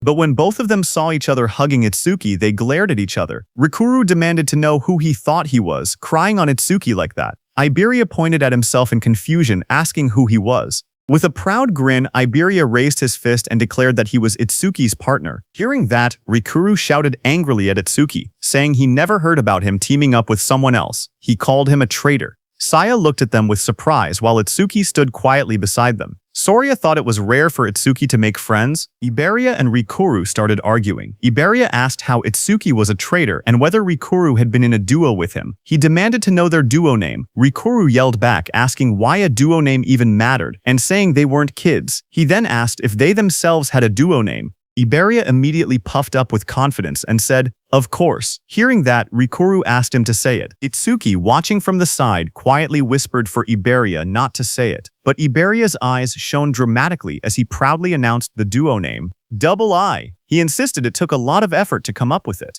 Hearing that, Rikuru fell to the ground laughing, saying Double I sounded lame. Iberia became frustrated and shouted that it was a good duo name. Just then, Instructor Sorya walked out onto the high platform. He announced that 500 people had reached the internal area, and those who had not arrived were eliminated. He said the second stage would begin shortly. He told them that in the second stage they would fight disaster beasts alone in the trial grounds for 1 hour. Hearing that, Rikuru got very excited, saying finally it was the second stage, but Iberia was shocked when he heard that he had to be alone in the second level. A wide smile appeared on Instructor Hitten's face when he heard that the second stage was finally here. He had been looking forward to it. He looked at the top 7 participants, wondering what they had got. These 7 participants were Kana at first stage rank, 1st, Shion at first stage rank, 2nd, Gaku at first stage rank, 3rd, Saya at first stage rank, 4th, Rikuru at first stage rank, 5th, Iberia at first stage rank, 6th, and Itsuki at first stage rank, 7th. Then sometime later, as the large metal structure stood in the center, countless participants gathered around it from all sides. Itsuki and the others walked toward the entrance. Rikuru looked up and asked if the second stage venue was inside the building. Iberia said that this place felt gloomy and scary. Rikuru asked Itsuki that it had been a while and he was still at level 0. He asked if his level was still fixed at level 0. Itsuki quietly answered yes. He then asked how Itsuki became stronger if his stats never increased.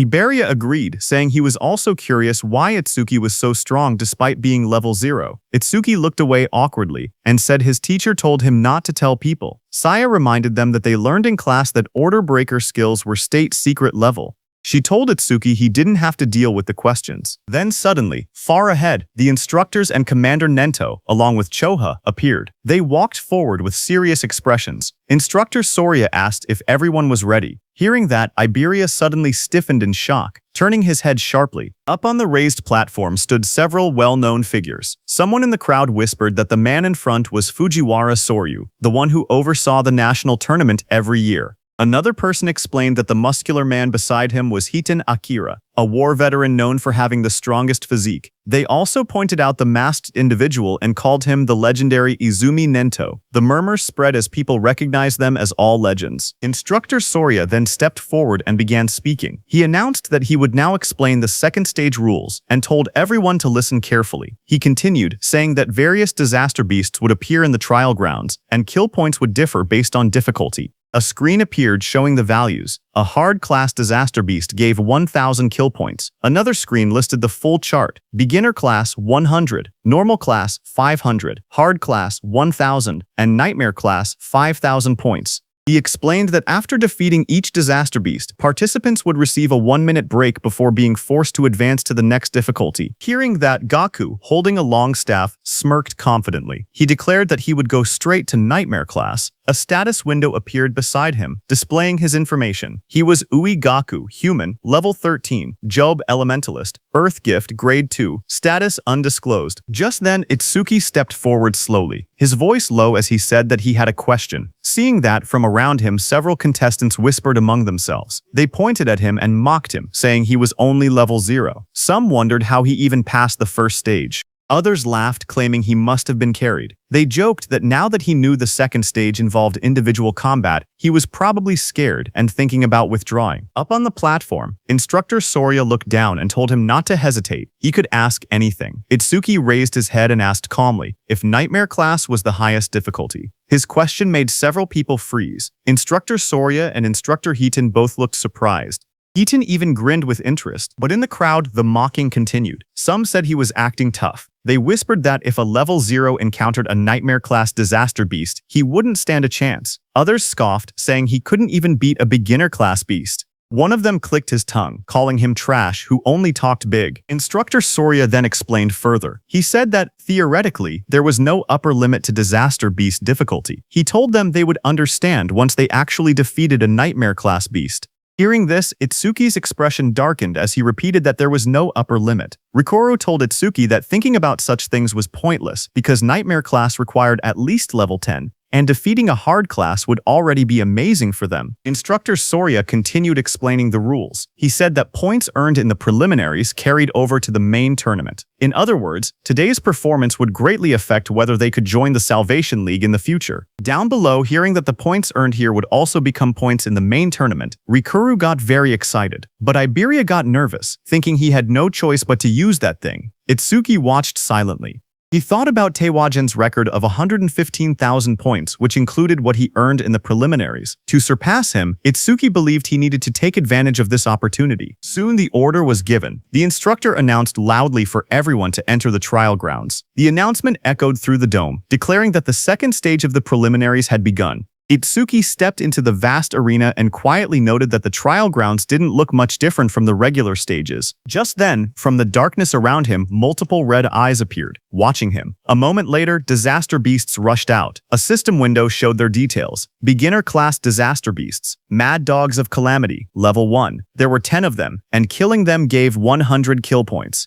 Seeing them, Itsuki tightened his stance, saying he could finally fight disaster beasts. A blue notification flashed around Itsuki showing that Black Wall had been activated. He moved forward, focused, thinking that he couldn't increase his stats with low-level monsters like these, so he needed to finish the battle quickly. Meanwhile, in the control room, Instructor Soria looked at the screen and asked if Instructor Hiton was monitoring Itsuki again. He added that he also wanted to see that Hanyu girls battle. But instructor Heitan beside him stared at the screen with a grin. He said that Itsuki was more interesting. Suddenly, he pointed at the screen with excitement and shouted for Instructor Soria to see. Instructor Soria beside him looked confused and asked calmly if it was really so surprising every single time. On the battlefield, Itsuki moved like a flash. In just 1 second, he cut through the pack of disaster beasts. The system window appeared, stating that 1 second had passed and 100 points were earned. Back in the control room, Instructor Soria stared at the numbers in shock. He muttered that it normally took several minutes. Instructor Heitan only laughed and reminded him that he had already said this. Itsuki guy was far more interesting. Instructor Soria explained that the Mad Dogs of Calamity came in large numbers but were only level 1. Someone strong enough could instantly kill them if they went all out. But the next opponent was level 8, and instant killing something that strong should be impossible. Inside the trial grounds, a massive red salamander covered in flames appeared. The system window identified it as a level 8 salamander worth 500 points. Itsuki stepped forward to face it, his expression calm. From the control room, Instructor Soria commented that fighting a disaster beast 8 levels higher would make anyone struggle. But Instructor Heitan disagreed, saying the level 8 salamander didn't seem like much of a threat. Just then, Commander Nento, standing behind, asked them how the other participants were doing. Instructor Soria apologized, saying he got too focused and switched the display to multi-screen mode so they could watch the top 10 contestants at once. Choha beside him narrowed her eyes and remarked that her father was clearly trying to divert attention away from Itsuki's performance. Instructor Soria checked his screen and spoke calmly, saying that most participants were still fighting beginner-class beasts. On the screen, Saya unleashed swirling water as she attacked a beast while Gaku slammed his giant hammer down with force. Instructor Soria continued watching and noted that only Hanyu Kana was managing to keep up with Itsuki. Kana stood in the trial grounds surrounded by disaster beasts, her staff glowing brightly as she fought them back. While they were watching the others, suddenly Choha, watching Itsuki, grew worried. Shock filled her face as she exclaimed that something bad was happening to Itsuki. On the battlefield, Itsuki was swallowed by a massive explosion of flames from the salamander. The fire roared around him as the monster unleashed its attack. Watching from the monitoring room, Instructor Soria panicked. He wondered if Itsuki had used too much stamina on the earlier enemies and failed to dodge. He shouted that taking those flames head-on would end badly and ordered the medical team to be called. But Instructor Heitan beside him stopped him with one arm. He told Instructor Soria to wait and watch a little longer. With the speed Itsuki had shown earlier, he believed dodging this level of attack should be easy for him. On the battlefield, as the flames disappeared, Itsuki came out covered in dark ice-like armor, wrapped around his entire body. A system window appeared beside him, announcing that Black Wall was activated. In the next moment, he rushed forward. Blue flames flared around him as he swung his arm, creating 2 bright arcs of power that sliced past the massive monster. The creature's huge body trembled, a clean cut appearing across its scales, its giant body splitting apart. In front of it, Itsuki stood calmly, smoke drifting from his shoulders. A system window appeared in front of him, displaying that time used was 5 seconds, and he earned 500 points. Watching from the control room, Instructor Soria stared at the screen in shock. He shouted in disbelief, wondering how Itsuki remained completely unharmed and whether the ice armor covered his entire body.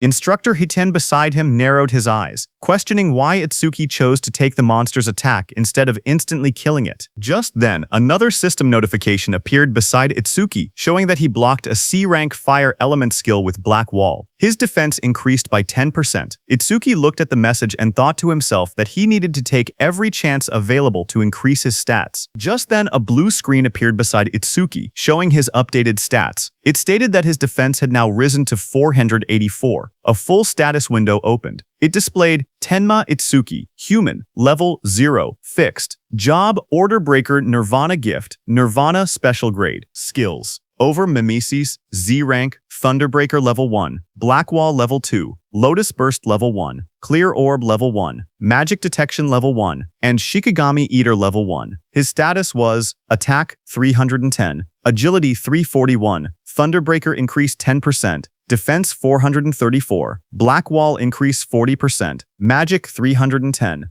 Total, 113.95 points. Then another screen appeared, counting down remaining break time, 58 seconds. There was an option to skip break. Itsuki lifted a finger toward the yes option and pressed it. He calmly decided that he wanted to test his enhanced defense against the next disaster beast. From the control room, instructors observed the next trial. Instructor Highton asked Instructor Soria if this upcoming difficulty would test a participant's speed and combat sense. Instructor Soria nodded.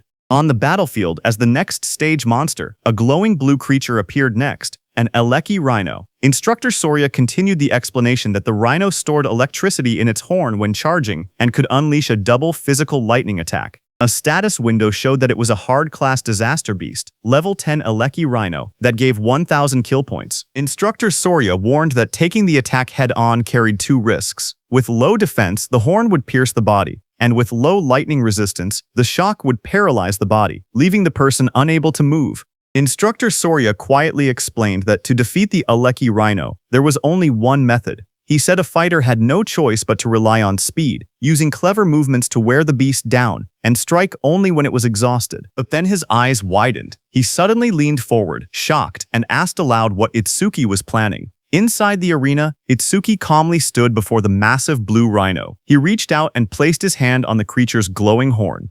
Itsuki examined the horn closely and said that this horn was perfect for testing his defense. The rhino didn't like Itsuki touching it. The Eleki rhino let out a heavy breath, electric sparks rippling across its body as it prepared to attack. Power surged through its horn. The next second, the rhino hit Itsuki with its thunder horn, sending him flying upward, heading straight toward the rooftop. The impact sent Tenma flying backward as swirling energy wrapped around his body. Choa saw him fall and screamed his name in panic. Instructor Hiton watched quietly and remarked that Itsuki always acted unpredictably, yet his results always went beyond imagination. A massive explosion shattered the rooftop as Itsuki hit it hard, but he was completely fine. A system window appeared, stating that Itsuki had absorbed a C-rank lightning element skill called Thunderbreaker, increasing his agility by 5%. Itsuki crouched amid the broken rooftop and noted that the test was complete. Attacks from disaster beasts below level 10 could no longer injure him. With his eyes glowing red, he lifted his head and declared that it was time to settle this. Lightning wrapped around Itsuki's body as the system announced that Thunderbreaker had been activated. His speed shot upward as his agility increased by 50%, and he launched himself forward like a bolt of blue lightning. The Eleki rhino exhaled steam, its glowing horn crackling with electricity as it braced for impact. Itsuki's swirling sphere of lightning tore across the ground. Before the rhino could even react, Itsuki's speed overpowered it. In a flash, the lightning sphere struck. A moment later, Itsuki stood over the fallen rhino. He had pinned his hand, covered by ice wall, into the rhino's head. Mist swirled around him as the result window appeared. Time used, 7 seconds, 1,000 points earned. From inside the control room, Instructor Hiton stared at the screen in disbelief. He said that the total time Itsuki used so far was under 15 seconds. He laughed, saying Itsuki was even faster than he had been in his youth, and it still didn't look like Itsuki was using his full power. But then Instructor Soria narrowed his eyes, his tone shifting. He said softly that what came next was on a completely next level. Its sharp claws moved swiftly, slicing enemies into shreds. Iron chains shot out, and a giant mouth opened wide, ready to swallow everything. The creature's massive body was covered in a rigid, armor-like exoskeleton. Instructor Soria explained that a ferocious disaster beast possessed all these traits. It was the most powerful creature in the preliminaries, and the greatest goal for every participant. A system window appeared, showing the identity of the monster. Nightmare-class disaster beast, Inferno Giant, level 15, kill points 5,000. The giant charged forward with a roar as chains rattled around its body. Seeing that, Itsuki raised his hand and purple energy gathered around his hand. A system notification came, saying his skill Clear Orb activated. The next second, a beam of dark purple energy shot forward, striking the giant. The impact tore through its body. Itsuki lowering his hand after using his skill. A system window appeared below him. It announced that the Inferno Giant, level 15, had been defeated, and the Clear Orb's flight speed had increased by 200%. Inside the control room, both instructors and Commander Nento stood frozen. Their eyes widened in shock as they stared at the screen. The remains of the Inferno Giant lay on the ground as Itsuki stood beside it. A system window appeared soon, saying that Clear Orb flight speed was 9 meters per second, and its flight speed increase was 900%. On the giant display screen, Itsuki's face appeared, telling the instructors that he would now move on to the next stage. Instructor Soria watched in disbelief that even the Nightmare-class Inferno Giant had been instantly killed. Just then, a new window flashed as Itsuki killed another beast.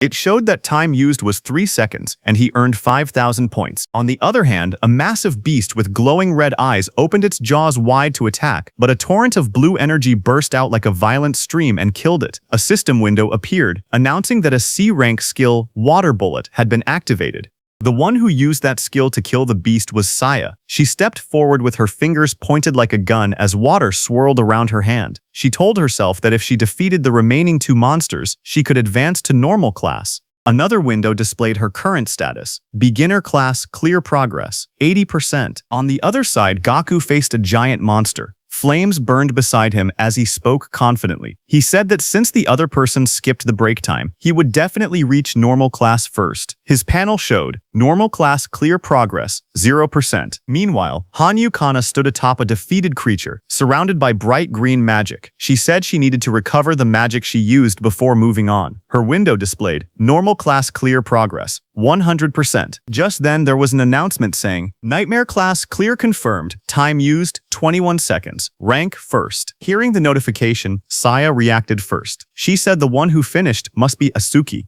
Gaku was shocked, shouting that someone finished faster than him and wondering if it was Hanyu. Hanyu remained silent, only staring calmly ahead. On the other hand, Itsuki stood on the cracked ground and pointed forward. In a calm voice, he told the inspectors to move on. Inside the control room, Instructor Soria stared at the screen in shock. He couldn't believe that the level 15 Inferno Giant had been instant killed. He questioned how something could pierce through its armor and wondered what that black sphere was. Instructor Heighten grinned and told Instructor Soria to raise the difficulty, saying he wanted to see how far Itsuki could go. A new system message appeared showing Nightmare Class Phase 2 starting. Now 2 level 15 Inferno Giants would appear, and they would give 10,000 kill points. Itsuki looked up as the 2 giant monsters appeared. He said he had been expecting something, but the challenge had only increased in number. Both Inferno Giants roared as they charged. Their bodies blurred as they rushed forward. Itsuki watched them calmly. He lifted his hand again and said that while one of them was still roaring, he might as well take care of one first. Purple energy wrapped around his arm as he prepared to attack.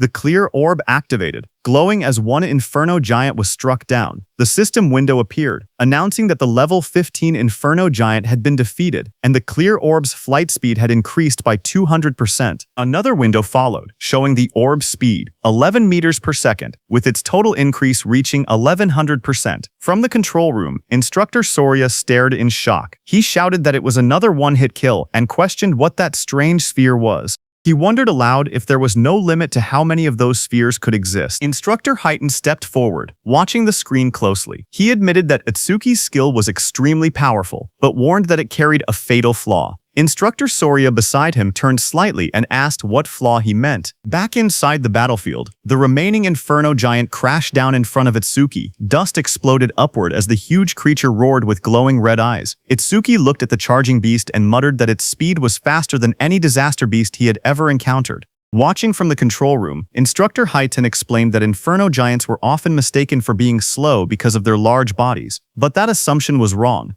Instructor Soria asked what he was trying to say. At that moment, Itsuki moved forward. Purple energy wrapped around Itsuki's arm as he aimed. His eyes glowed sharply, and dark cracks of power spread around him. A system window appeared, announcing that the Clear Orbi skill was activated. Itsuki shot, and at the same moment, the Inferno Giant rushed toward him with chains rattling and red light burning in its skull. At the same time, Instructor Heighten explained the Inferno Giant's traits. He said that as a racial trait, the Giants had no magic power, but their other stats were greatly enhanced. Despite their huge bodies, they were technically a speed-type race. Just as he said that, on the battlefield the Inferno Giant moved to the side with lightning speed and dodged Itsuki's clear orb. A glowing window displayed its information. Inferno Giant of the Giant Tribe, level 15, unable to use magic, but all other stats raised by 25%. Its attack, agility, and defense numbers flashed on the screen. Itsuki stared in shock. He couldn't believe that such a big monster moved that fast and dodged his attack. Back in the control room, Instructor Heighten analyzed the situation. He said Itsuki's black ball caused massive damage but wasn't actually very fast. Itsuki had taken advantage of the giant's habit of roaring before fighting to catch the first ones off guard. He added that Itsuki clearly had good combat sense, but if he couldn't increase the Black Ball's flight speed, he wouldn't be able to advance any further. As he said that, the Inferno Beast charged at Itsuki with overwhelming force to punch. The Inferno Giant hit Itsuki with so much power that Itsuki's body shot forward like a cannonball, tearing across the battlefield and smashing into the ground with explosive impact.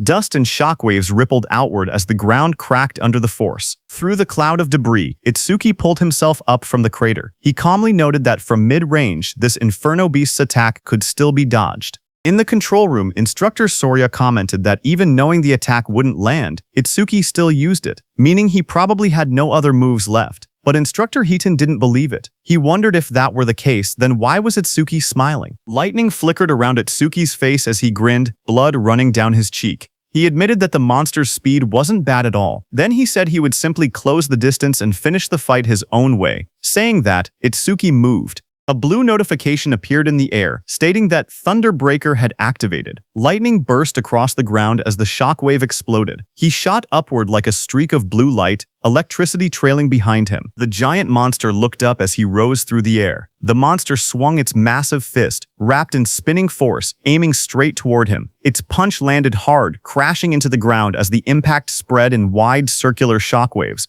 From the control room, Choha covered her mouth in shock, her eyes trembling as she watched. Instructor Soria stared at the screen, panic rising in his voice. He said this attack was nothing like the Aleki Rhinos. If Itsuki took a direct hit, even he wouldn't survive unharmed. He ordered the rescue team to be called immediately. But Commander Nento told Instructor Soria to wait. Instructor Soria was shocked to hear that. Instructor Haiten watched the battlefield and spoke calmly. He said the monster's strike had tremendous power, but power meant nothing if the attack didn't land. Down below, the monster raised its massive metal fist, but there was no blood. The monster looked at the crater, its red eyes glowing and its chains rattling. It looked around for Itsuki in confusion. Then a voice called out from behind, telling the monster he was here. The monster turned, its jaw opening wide in surprise. Its glowing eyes widened even more when it realized Itsuki had slipped behind it without it noticing. Before the Inferno monster could react, Itsuki's powerful clear orb tore through its neck, purple energy spraying out violently. High above, Itsuki hovered in the air, lightning and violet aura swirling around him. His expression was fierce and focused as he looked at the monster. The Inferno giant collapsed, its huge frame slamming into the ground. Chains cracked apart, and its body shook violently before falling still. System messages appeared around him, showing Inferno Giant, level 15 defeated. Clear orb flight speed increased by 200%. Itsuki landed lightly amid the dust and smoke, red eyes glowing as he surveyed the fallen foe. More notifications followed, saying, Clear orb flight speed 13 Miesishas, flight speed increased by 1300%. Then another message appeared beside Itsuki, showing time used 12 seconds, 10,000 points earned. Watching from the control room, Choha smiled brightly and shouted that Itsuki did it. Instructor Soria, watching from the side, commented that it was rare to see Choha so fired up. Hearing that, Choha started blushing. She stammered that she was only praying for everyone's safety. She explained that if young people who carried humanity's future died, it would be a huge loss. Their families would be sad. So she simply wanted everyone to survive. She insisted that she didn't think Itsuki defeating the Inferno Giant was cool at all. Even if it wasn't Itsuki, she would have reacted the same way, so they shouldn't get weird ideas. Instructor Soria and Commander Nento stared at her silently, surprised. Instructor Soria muttered that Choha had become quite talkative since the last time he saw her. Instructor Soria then turned to Instructor Haiten and asked how he knew Itsuki would dodge the attack. Instructor Haiten replied that Itsuki's normal speed wasn't much different from the Inferno Giant's, but when electricity ran through his body, his speed increased dramatically. And once his speed reached that level, the Inferno Giant's attacks would never land. Instructor Soria agreed and said that Itsuki had succeeded in defeating 2 of the giants, but there were dangerous moments. With his current points, first place was already guaranteed, so if it were him, he would stop there. But Tenma was aiming higher. He was thinking about surpassing Teiwajin, humanity's strongest. Itsuki raised his hand and got ready, shouting that he couldn't stop even for a second. A system window appeared showing that Nightmare Class, Phase 3 had started, with 3 level 15 Inferno Giants and 15,000 reward kill points. 3 Inferno Giants appeared in front of him as chains rattled around their bodies. Tenma activated his clear orb. A bright purple blast shot upward toward the first giant's head, killing it instantly. Back in the control room, Instructor Heighten smirked proudly. He said that, as expected, Aisuke chose to continue. But suddenly, Instructor Soria turned to Instructor Heighten and asked if he hadn't also gone all the way to Phase 4 in a single attempt. Instructor Heighten replied that he had only gone there once. Hearing that, Instructor Soria said that even with Instructor Heighten's strongest physique, he had only made it to Phase 3. They both turned to the monitor again, wondering how far Aisuke would go. On the battlefield, another giant lunged at Itsuki, but Itsuki darted forward, lightning exploding from his feet. The monster tried to catch Itsuki in its hand, but Itsuki disappeared from there and appeared behind the monster's back. Itsuki's plan was to increase his agility using Thunderbreaker, get behind the monster, and close the distance. He succeeded and shot his clear orb again. The system window flashed as Itsuki finished his second kill. One more level 15 Inferno Giant was defeated, and his clear orb flight speed increased by 200%. A second notification came, showing that clear orb flight speed was now 17 meters per second. Flight speed increase 1700%. After killing the second monster, Itsuki floated in the air, breathing heavily, because now it was the third monster's turn. That third monster was right behind Itsuki. It opened its massive jaws, its rows of blade-like teeth glowing red. The monster swallowed Itsuki completely and closed its mouth shut, its eyes glowing with bloodlust as the sound of cracking bone filled the air. After swallowing Itsuki, the monster stood up, thinking it had won, but Itsuki was still alive inside it. His eyes burned red as he glared at the creature. Flames curled around his arms as he shouted that he would tear it apart from its guts. A system notification, a blast of fiery light erupted inside the monster's jaws as Itsuki's attack struck. The creature let out a distorted roar as flames burst through its mouth. A massive explosion followed. The system window appeared, stating that the Inferno Giant level 15 had been defeated with Lotus Burst, and that all skill ranges had increased by plus 1%, now totaling plus 1110%. Another window showed the results. The time used to kill was 13 seconds, and the kill reward was 15,000 points. Itsuki stood alone on the scorched battlefield, surrounded by smoke and molten ground. Back in the control room, Instructor Soria stared at the screen, shocked. He whispered that this was the same skill that had blown away a huge number of participants in the first stage. On the battlefield, Itsuki exhaled weakly. He said his magic had completely run out. His system window showed that his magic power was 0 out of 310. Itsuki stood over the scorched battlefield, looking at his status window. He muttered that as long as disaster beasts kept spawning, the passive effect of magic detection would continue to replenish his magic. His magic detection was at level 1. Its passive effect was that upon detecting one enemy unit, his magic recovered by 10%. Suddenly, multiple Inferno Giants emerged. Another window displayed, Nightmare Class, Phase 4 starts with 4 level 15 Inferno Giants. Kill points were 20,000 points this time. As the 4 monsters' presence registered, Itsuki's magic recovered up to 124. For every monster, his magic power recovered by 31 points. As 4 enemy units were detected, Itsuki's magic recovered by 40%. Back in the control room, the instructors watched the screen. Instructor Soria stated that Phase 4 had begun, and if Itsuki passed it, he would surpass Instructor Heaton's past record. Instructor Heaton replied with a simple yay and added that aside from humanity's strongest, Tewa, no one had ever cleared Phase 4. He said it would be interesting to see how far Itsuki could go. On the battlefield, Itsuki flashed forward, electricity trailing behind him as a giant lunged. He noted that every time the clear orb's flight speed increased, its accuracy also improved. He realized that if he raised the flight speed a few more times, he wouldn't need to get close to point-blank range anymore. Another giant swung through the storm, purple lightning on Itsuki's hand as he stared ahead and reminded himself that his magic was limited. He couldn't afford to waste even a single clear orb. Itsuki rushed forward through swirling purple energy. Dark lightning wrapped around his arm as he threw his hand out, aiming the spinning orb in his palm. But before he could shoot, one inferno beast with red glowing eyes lunged toward him, its metal-like jaws wide open. Chains rattled around its body as it shot forward and grabbed Itsuki's hand. Another similar monster crawled beside it, both of them towering over him. Itsuki's eyes widened in shock when he noticed the iron chains, as he had completely forgotten about them. The Inferno Beast snapped its head upward, the chains pulling tight across its armored mouth as it roared. Itsuki was dragged by the chains, but as he dashed past the Inferno Beast at high speed, he struck it with the purple energy, clear orb. The monster moved slightly and dodged his attack. The Inferno Beast swung back violently, punching with full force where Itsuki had been standing. The Inferno Beast's massive armored hand pinned Itsuki down. He struggled beneath it, his body crushed against the cracked ground. Then the giant tightened its grip, dragging him upward as dust and debris scattered everywhere. Its claws clamped around his torso, squeezing harder.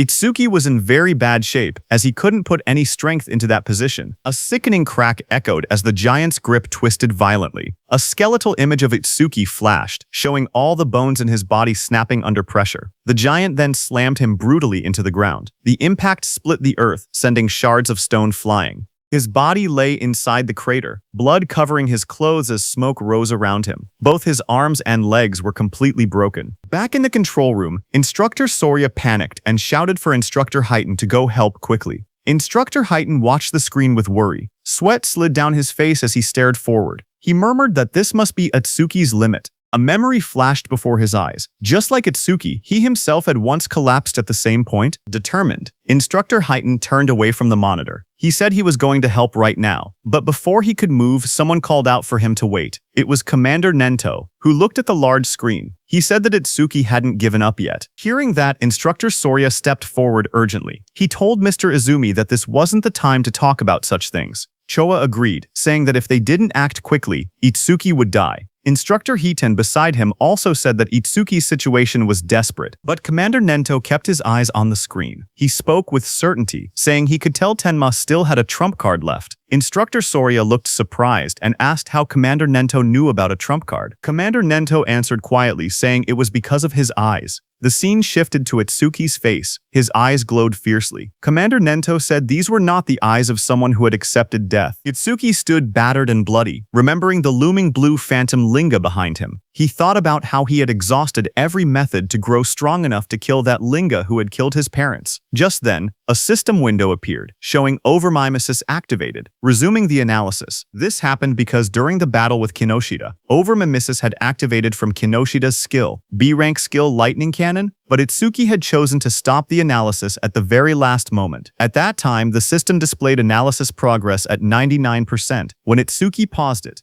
Now, when the analysis resumed, the progress reached 100%. Blue energy wrapped around Itsuki's body as he rose upward. He stated that he had prepared exactly for a situation like this. A system window appeared, showing B-rank skill Lightning Cannon analysis complete. Thunderbreaker Level 2 acquired. Shoha suddenly pointed at the screen with excitement. She said that the usual blue lotus had appeared again. Beside her, Instructor Soria stared in shock and asked if that blue lotus was also one of Itsuki's skills. But he wondered aloud what use it could possibly have in Itsuki's current condition. Instructor Hiten looked toward Shoha. He noticed how happy she seemed and wondered whether she knew something they didn't. A system window appeared, explaining Tenma's new power. It showed the details of Thunderbreaker Level 2. Active effect. He could absorb B-rank and lower lightning attacks into his body. When releasing the absorbed lightning energy, his agility would increase by 100%. Absorption count 0/5. Passive effect. Each time a B-rank lightning attack was absorbed, his agility increased by 10%, currently increased by 15%. Blue energy swirled around Itsuki's body. His legs lit up first, then his hands slowly clenched as the power surged. Another window appeared, showing that Thunderbreaker Level 2 had been acquired. All stats plus 20, all debuffs removed, and injuries fully healed. Just then, the Inferno Beasts attacked the Blue Energy Lotus as lightning burst outward, but Itsuki pushed himself up from the shattered ground, covered in swirling energy, and blocked their attacks. He declared that his warm-up was over. From that moment on, he said he would be going all out. A status screen appeared beneath him, showing that his attack, agility, defense, and magic had increased from 310 to 330 points each. The total rose from 1,240 to 1,320 points. Instructor Soria stared in shock. He said that Itsuki had been brutally beaten, yet had recovered completely in just a few seconds. He shouted that the healing was stronger than what a dedicated healer could do.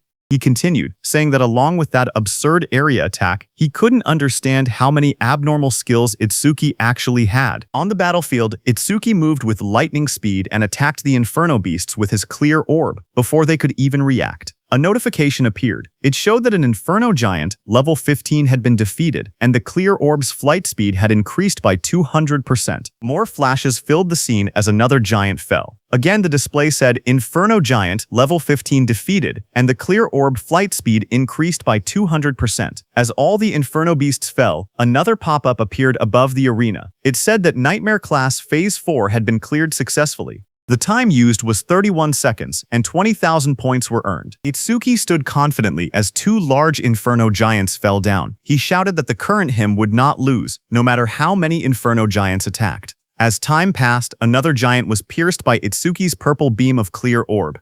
The system message repeated the same result: Inferno Giant, level 15, defeated, with another 200% boost. Another notification followed, showing that the clear orb's flight speed was now 27 ms. Flight speed increased 2700%. Itsuki killed another Inferno beast. The Nightmare Class Phase 5 message appeared. The system stated that Phase 5 had been cleared in 57 seconds, earning 25,000 points. Then another beam of clear orb pierced straight through the back of another giant. The second later, Itsuki's clear orb again pierced straight through another Inferno Giant's body, splitting it from top to bottom as chains shattered around it. A system window appeared, announcing that Nightmare Class Phase 6 had been cleared successfully. The time used was 1 minute and 34 seconds, and 30,000 points were earned. From the control room, the instructors, Commander Nento and Choha, watched the results in shock. Instructor Sorya's eyes went wide and his mouth hung open. The scene shifted to the battlefield, which looked like a distorted landscape filled with countless Inferno Beast corpses stacked across the ground. Instructor Sorya's voice echoed faintly as he asked, "Is this hell?" Itsuki sat in the rubble of corpses, chains wrapped around his arms as enormous clawed limbs loomed over him. Instructor Sorya's shaken voice wondered aloud which one was the real monster, Itsuki or the Inferno Giants. Admitting he was starting to lose track, Itsuki looked upward, panting heavily, blood covering his clothes as he looked at the camera, and asked about the next phase, saying no Inferno Giants were coming out.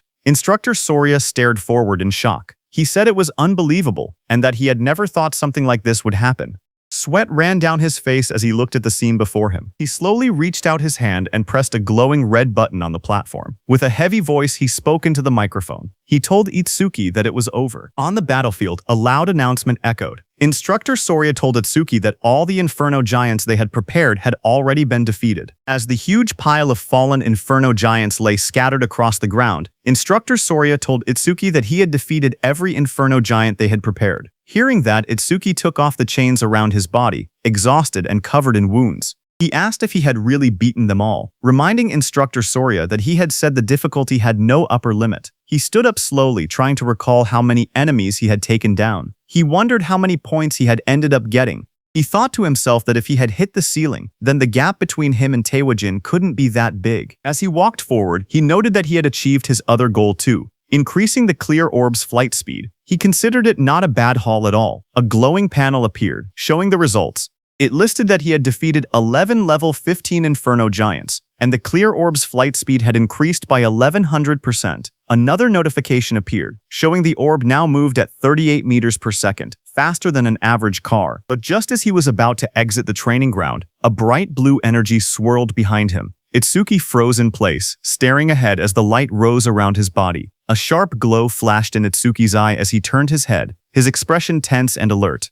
But seeing what it was, he exhaled a moment later, realizing there was no threat. He muttered that he had mistaken it for another enemy for a second because he had totally forgotten about it. Behind Itsuki, a huge glowing crystal had formed. He looked at the floating blue crystal beside him, knowing that since he couldn't level up, any experience from the disaster beasts he defeated turned straight into karma stones. The large blue stone hovered in the air, swirling with light. In the control room, the instructors stared in surprise. Instructor Sorya asked why a karma stone was appearing in the trial grounds. Its blue color meant it held at least 10,000 experience points. Commander Nento explained to them that Itsuki couldn't absorb experience points, so everything he earned in the trial automatically became karma stones. Hearing that, Instructor Heaton said that he had thought Itsuki's level being fixed meant he was just faking it. But now he understood Itsuki truly couldn't level up. Instructor Soria asked if this meant that if Tenma ever teamed up with someone and entered a stage, his teammate would get all the dropped experience points. He added that it was a good thing Itsuki had been born human. If he had been born a disaster beast, the thought alone was terrifying. Back inside the trial grounds, Itsuki grabbed the glowing blue karma stone. He held it close, the light reflecting in his eyes as he looked at it calmly. He then placed his hand on the large metal door, saying he had done what he came to do, and that it was time to head out.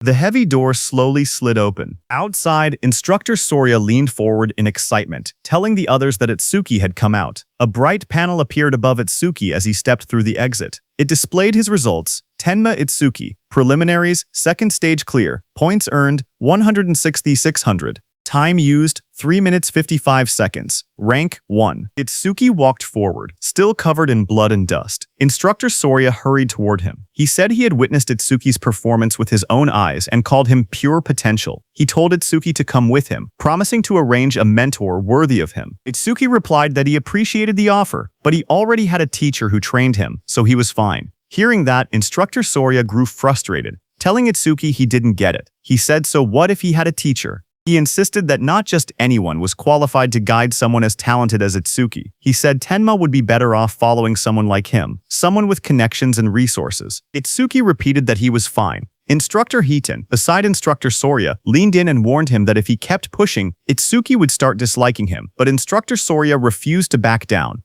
He shouted that he couldn't give up so easily and told Instructor Hiton to talk some sense into Itsuki. He asked if he was really okay letting someone waste Itsuki's talent. When Itsuki looked toward Instructor Hiton, he recognized him as the one who had handled Kinoshida's lackeys before. Instructor Hiton waved it off, saying he had only judged someone who broke the rules. He added that there was something else. He then smiled and told Instructor Soria that Itsuki was the disciple of Izumi, so there was no way he wouldn't help him. Hearing that, Instructor Soria froze in shock. He asked Instructor Hiton what he had said, whose disciple was Itsuki. Itsuki thanked Instructor Piton for what he had done in the past. On the other hand, Instructor Soria stiffened as he repeated the words, Itsuki was Commander Izumi Nento's disciple. Commander Nento, standing behind, confirmed it with a confident smile. Hearing that, Instructor Soria muttered that an out-of-spec youngster had appeared, and of course he had turned out to be Izumi's pupil. Itsuki looked at Commander Nento and called him Sensei. Commander Nento stepped forward and praised Itsuki, saying he had watched his performance closely. He asked if he was hurt anywhere, and said he could have Choha heal him if needed.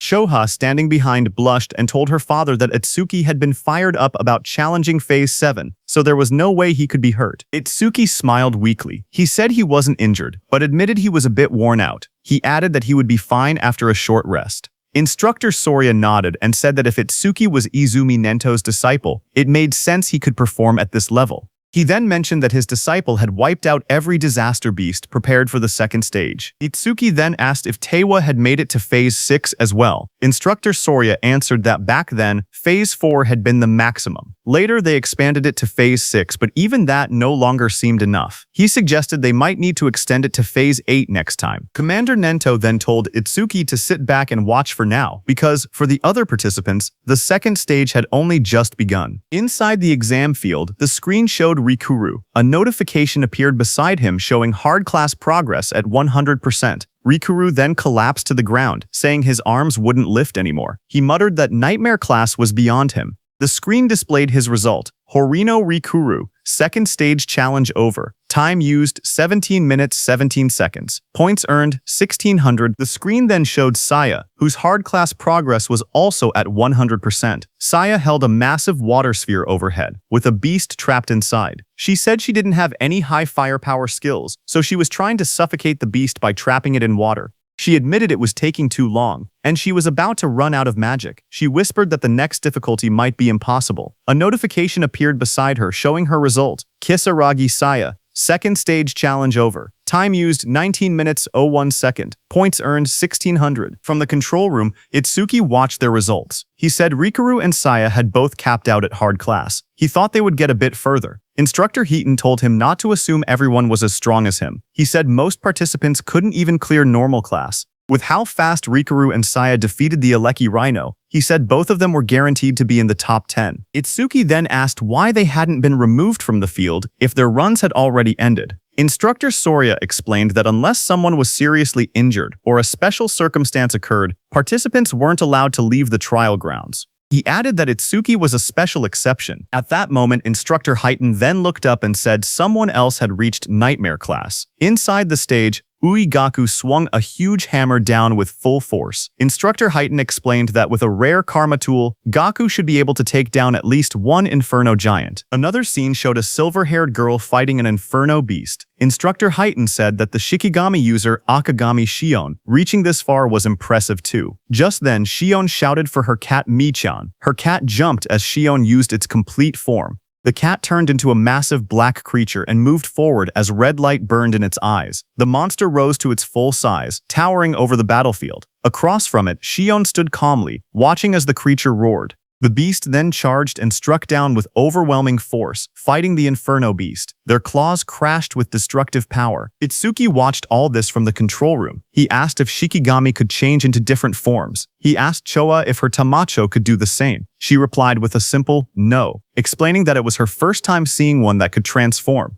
She said Shikigami came in many types, and their abilities were still full of mysteries. She warned him to be extra careful if he encountered Shikigami users from now on. Itsuki looked at the scene and said Shikigami were unexpectedly strong. He thought about the black dog he had taken from Charles and said he had been leaving it alone until now, but from this point on, he would give all dropped experience to it. He then looked down slightly and said that since Saya and Rikuru had already retired, there was no point staying any longer. Hearing that, he thought it was time to head out. But suddenly, Itsuki's eyes widened as he saw something on the screen. It was Iberia. He was wrapped in glowing red energy and stood in a hardened stance. Itsuki was shocked to see him and asked what that armor was and if he had gotten it from his father. Iberia's whole body became covered by that armor as he looked at the monster in front of him. It was the strongest epic karma tool his dad had made for him. His body then transformed into a fully armored form with sharp red scales and glowing eyes. A screen displayed the item's stats. Dragon Gear Epic. It increased attack and agility by 100. Its epic effect was that for every 1 minute equipped, attack and agility increased by 20. The maximum time was 15 minutes. Iberia knew that his tool had a will of its own and chose its master. He said it took a lot of effort before he finally obtained it. He ran toward the Inferno Beast in front of him, thinking that his armor added 20 attack and agility every minute it was equipped. But if worn longer than 15 minutes, there would be a severe penalty. So he had to finish everything within 15 minutes. Another screen appeared showing current status increase. Attack and agility increased by 120. Iberia shot forward at high speed. He thought about the announcement stating the Nightmare Class had been cleared, and he believed it was probably Itsuki. He told himself he had to do his best so he wouldn't drag Itsuki down. He charged ahead, declaring that the two of them were double E. Itsuki watched him from the control room and said calmly that the armor looked good on him. Then, a few minutes later, Instructor Soria announced that the second stage was finished. From inside the control room, Instructor Soria explained the rules. Only the top 10-point earners could advance to the national tournament's main event. He added that the top 2 would receive special rewards in the main event. Lying on the ground, Gaku smirked. He said that aside from Hanyu, there was no way anyone had more points than him. He laughed to himself, claiming those special rewards would be his. Instructor Soria then stepped forward and announced that he would now reveal the top 10 results. A large screen displayed the rankings. First was Tenma Itsuki. His clear time was 3 minutes and 56 seconds, and his earned points were 106,600. Second was Hanyu Kana, who took 23 minutes and 43 seconds. She earned 16,600 points. Third was Uegaku. His time was 24 minutes and 23 seconds, and his points were 6,600. Fourth was Iberia. His time was 27 minutes and 59 seconds, and his points were 6,600. Fifth was Akagami Shion. Her time was 16 minutes and 30 seconds, and her points were 1,600. She failed at the Nightmare Class attempt. Sixth was Horino Rikuru. His time was 17 minutes and 17 seconds, and his points were 1,600. Seventh was Kisaragi Saya. Her time was 19 minutes and 1 second, and her points were also 1,600. Seeing the results, the crowd reacted instantly. One man shouted in disbelief, saying Itsuki had scored over 100,000 points, far more than even Teiwagen's 60,000. Another said that with a score like that, first place in the entire country was basically guaranteed. An injured man wondered aloud how many Inferno Giants Itsuki must have killed, since each was only worth 5,000 points. Seeing this, Gaku suddenly sat up, shocked that he had fallen to third place. He asked who Tenma Itsuki even was, saying he had never heard of the name before. Haru looked at her weapon and said she wanted to cross swords with Tenma Itsuki. Saya lowered her gaze. She said she hadn't expected such a huge gap between herself and Itsuki. She wondered if a combat job had ever been right for her in the first place. Instructor Soria then reported that all continental trials had ended and the national rankings were out. He revealed that Itsuki placed first in the entire nation, ahead of second place by a massive 65,000 points. Choha, watching her father, said that she couldn't see her father's face, but she could feel it. Her father was pleased. Commander Nento looked toward the sky and said humanity's new dawn was growing brighter. Meanwhile, on the battlefield, Iberia lay exhausted on the ground. He muttered that over 100,000 points was impressive, but if it was Itsuki, taking first place was expected. He added that he had also done enough not to shame the name of Double E. He was lying next to the defeated giant machine. Itsuki walked up to him and told him he did great, saying Iberia had surprised him. Iberia smiled weakly as he was still dizzy after using that karma tool. The instructors and Commander Nento stood on the platforms watching. Then Instructor Soria announced that the 21st Salvation League National Tournament preliminaries had come to an end. On the battlefield below, Itsuki carried Iberia on his back and walked forward. The view shifted to the South Continent, District 1. A bright city square lay under the sun, with buildings, pools, and statues arranged neatly. At the center, an old man with long white hair and a beard sat quietly, eyes closed. Nearby, soldiers in armor complained. One of them frowned, saying they had been called out at dawn just to watch an old man meditate. Another soldier warned him to watch his mouth. He explained that the old man was the South Continent Commander-in-Chief, someone who could see the future, a prophet. The old man remained still, his hands resting on his stomach. His name was Bulgar, South Continent Commander-in-Chief. One soldier then questioned why. If Bulgar could truly see the future, they always received warnings after the barrier had already been deployed.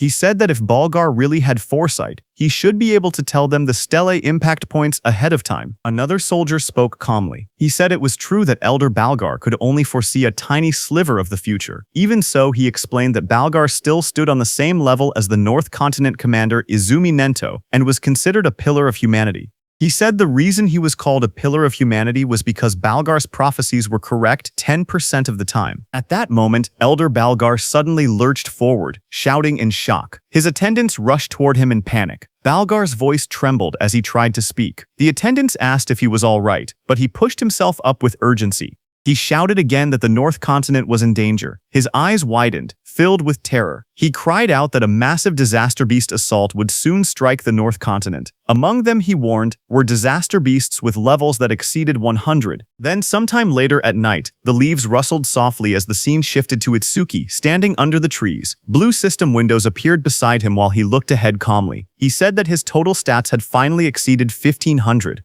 The system display showed his information. Tenma Itsuki, human, level 0, fixed. His job was Order Breaker. His Nirvana gift was a special grade Nirvana. His skills were listed one by one. Over Mimesis, Thunderbreaker level 2, Black Wall level 2, Lotus Burst level 1, Clear Orb level 2, Magic Detection level 1, and Shikigami Eater level 1. Another window showed his status. Attack 330, Agility 380, Defense 462, Magic 330, with passive increases from his skills. His total stat value was 1502. Itsuki knew that when a person leveled up, leveling up normally gave 50 stat points. So, looking at his status window, Itsuki realized that having 1500 total stats was the same as being level 30 for a normal awakened person. On top of that, Itsuki's agility and defense could increase infinitely through passive skill effects. He remembered how his agility and defense rose by 10%. Not only that, but even his magic also recovered infinitely with the passive effect of magic detection. However, there was no method to increase attack power.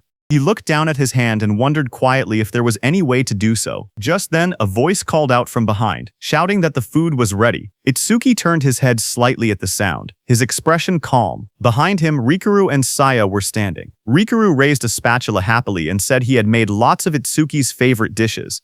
Saya stood beside him, smiling gently. Hearing that, Itsuki began walking toward them and said he would think about his problems later. He thought that he might get a new skill that increased attack power through overmimesis anyway. The scene shifted to the dinner table. Dishes were laid out everywhere, filling the table with a large meal. Itsuki sat among the others and remarked that it had been a while since he had eaten Rikuru's home cooking. As he sat down and looked around, he asked where Iberia was and whether he was still sleeping. Choha said yes and told him that she had healed all his wounds and they had fully recovered, but he still seemed extremely exhausted and remained asleep. While eating, Rikuru said he was surprised that the nightmare class dungeon that he and Saya couldn't beat was cleared by someone who was only level 7. Hearing that, Saya gasped in shock and covered her mouth. Rikuru looked at her and asked what was wrong, wondering if she was so moved by how delicious his cooking was that she had to cry out. But Saya pointed nervously and stuttered, telling him that something was behind him. Rikuru turned his head slightly and asked what she meant. Behind him, a dark figure with glowing red eyes stood silently. The shadowy figure suddenly spoke in a low voice, saying it wanted food. Seeing that, Rikuru fell back in surprise, shouting as the shadowy figure moved toward the table. Immediately, the shadow figure started eating. It was none other than Iberia, who sat down and stuffed food into his mouth. Seeing that, Rikuru stood up and scolded him, saying that sneaking up quietly like that was bad for the heart. He also asked why Iberia was eating at someone else's seat without permission. Hearing that, Iberia slammed his bowl on the table, holding it tightly as he ate with extreme force. Seeing that, Rikuru backed up slightly, sweating as he asked what Iberia was getting angry for. Iberia suddenly lifted his head with sparkling eyes and food crumbs on his face. He smiled widely and said the food was delicious. Seeing him energetic, Rikuru laughed proudly and said that it was thanks to his cooking. Iberia laughed even louder in response. Iberia then pointed at the plate and asked if Rikuru had made the food. He told him that he should quit being an awakened and become a chef instead because he had way more talent for cooking. Hearing that, Saya covered her mouth, trying not to laugh, while Rikuru stood there with an annoyed expression, asking if that was supposed to be a compliment. Across the table, Commander Nento leaned forward with folded hands. He said that since all of them were aiming to become saviors, he had one question for them. Everyone looked at Commander Nento as he asked what they feared the most. Hearing that, everyone paused. Rikuru thought for a moment and said that the thing they feared was probably the opposite of what they looked forward to. He explained his own dream, to become a savior, earn money, and enjoy gourmet food while traveling the world while he was still young. He then imagined the opposite of that dream. In his mind, he pictured himself as an old man with a cane. He said that aging would definitely be the opposite. When people get old, he explained, they lose the stamina to travel the world, and their sense of taste might deteriorate so much that they cannot even tell flavors apart. The thought made him shiver, and he said the idea alone gave him chills. Commander Nento then asked Saya how she felt. She looked down slightly and said she was born into a medical family and grew up in a hospital. She explained that ever since she was little, she had seen many people suffering from different illnesses. A memory flashed in her eyes of hospital staff rushing a patient on a stretcher past her. A sick elderly patient lay on the stretcher, his face covered with dark spots. His weak voice escaped as he looked towards Saya. Standing there, Saya had been frozen in fear. The sight had become a deep trauma for her. She explained that even a simple cold or fever now filled her with overwhelming fear. Hearing that, Itsuki remembered something. He wondered if that was why she ran away the other day, after he let out just a small sneeze. Memories from the past flashed in his mind where Saya jumped back in shock every time Itsuki sneezed loudly. Hearing her, Commander Nento told them that an awakened person's lifespan was nearly twice that of a normal human, and awakened ones almost never got sick. He told her that she could finally say goodbye to the thing she feared most. Then he turned his gaze to Iberia beside him. Iberia blinked in surprise and asked if it was his turn next. Iberia admitted that what he feared most before was failing the preliminaries, but now his fear had changed. He smiled brightly and said he was afraid of not being able to fight alongside Itsuki. He turned to Itsuki with excitement and asked what he feared most. Itsuki looked surprised and asked why the question was directed at him, but the others wondered the same. Saya asked if Itsuki even had anything he was afraid of. Iberia told him to answer, saying it couldn't be possible that he feared nothing. They tried to imagine it, but none of them could guess what Itsuki might fear. Itsuki finally spoke. He said that after his parents died, he didn't know how to keep living. He explained that he had been overwhelmed with anxiety. Iberia stared at him, shocked, whispering his name. A dark scene appeared, showing Itsuki curled up alone. Helplessness, anger, sadness, hunger. He explained that all of those negative emotions had taken over his body. Itsuki remembered the moment everything changed. He had been sitting alone in the dark, tears running down his face, until Saya and Rikuru appeared before him. Rikuru's gentle voice asked why he was crying alone in a place like that. Saya told him the sky was beautiful and that it was a waste to look down. Young Saya leaned forward, asking if he had caught a cold and whether they should take him to the hospital. Rikuru held out a lunchbox with a bright smile, telling him they should eat something delicious so all his worries would blow away. Itsuki looked up, his eyes filled with tears. He said the warmth the two of them gave him pulled him out of that negative world. He continued speaking. He said that after that day he met Sensei, met Choha, and even Iberia. Itsuki looked around the table and said they had become comrades. No, more than that. It felt like his family had grown. A soft smile formed on his face. He said that this sense of security was something he hadn't felt in a long time. Sometimes, he thought, he wished this moment could last forever. Itsuki continued speaking while everyone listened. He said the thing he had feared the most was living alone. Across the table, Saya, Rikuru, and Iberia watched him quietly as he shared his thoughts. Choha observed him with gentle eyes. She noted that the atmosphere around Itsuki felt calm and peaceful, completely different from the unsettling feeling she had sensed before. Suddenly, Iberia rushed forward. He called out Itsuki's name and threw his arms around him, shouting that he would never leave his side, not even a single step. Itsuki stumbled back in surprise, trying to explain that this wasn't what he meant. Commander Nento told them that he had asked earlier to confirm whether they might one day regret choosing their path. When they became saviors and faced true danger, regret would be the most unforgivable thing. He told them to remember that a savior's goal was to reach death without regrets. Everyone stood firmly and answered that they would engrave those words in their hearts. Commander Nento nodded and stood up. He told everyone to hurry and finish eating and then rest. He reminded them that Rikuru and Saya needed to return to North District 6 by tomorrow. The next morning, it was time for Rikuru and Saya to go back. Iberia waved excitedly as he called out to Rikuru, asking him to make home-cooked food again next time. Rikuru shouted back that he would, as long as Iberia didn't cause trouble for Itsuki. Their voices echoed as they walked ahead, promising to meet again at the national tournament. Seeing that, Itsuki walked up to Iberia, who wiped his tears. Itsuki asked when Iberia and Rikuru had gotten so close. Commander Nento soon gathered them and told them they should head back as well. Itsuki nodded, but his mind wandered. There was something he wanted to ask Saya. He thought he could ask her during the main tournament. As he walked, Itsuki suddenly paused in shock when he noticed Choa. Choa sprinted across the courtyard with urgency. Itsuki wondered why she was in such a rush. A moment later, Choha reached Commander Nento, slightly out of breath. Commander Nento asked her what had happened. Choha replied in a serious tone that top-secret information had just arrived from the South Continent. Commander Nento asked Choha what the secret message contained. Choha explained that the information carried an extremely high clearance level. It was something only saviors above level 50 and continent commanders were allowed to know. Commander Nento then looked at Itsuki and Iberia and said that the two of them were also permitted to hear it. Iberia lit up with surprise, asking if he trusted him that much. Choa began delivering the message. A new prophecy had come from Elder Balgar, the commander of the South Continent. According to him, within the next 3 days, a large-scale disaster beast assault would strike the North Continent. Hearing that, Itsuki asked whether Elder Balgar's prophecies were reliable. Iberia confirmed that they were. Elder Balgar was the most renowned prophet across all 5 continents. His prophecies were as good as confirmed futures. Choha turned to her father and urged him to leave the North Continent immediately. But Commander Nento believed there had to be a reason the disaster beasts were launching an assault. This time, he said, the target was most likely him, the commander of the North Continent. The commander thought for a moment. He said that if that were true, then staying here would make him good bait. Choa stepped forward, insisting there was no reason for her father to remain in the North Continent.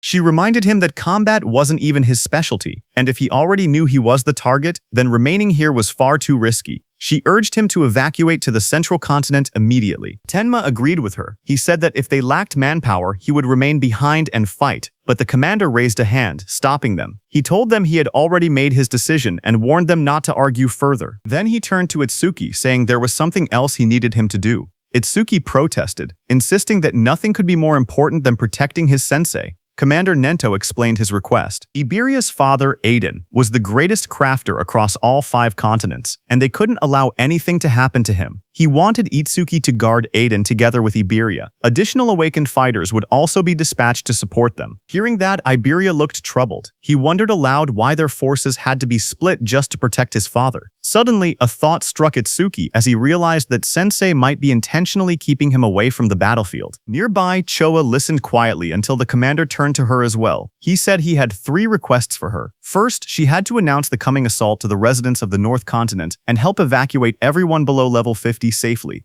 Next, she needed to notify all awakened individuals level 50 and above to prepare for combat at any moment. Finally, she had to summon Haitin to this location. Since North District 1 had a low population, there would be no danger of civilian casualties. Commander Nento's eyes glowed fiercely as he declared that they would face the disaster beasts head-on right there.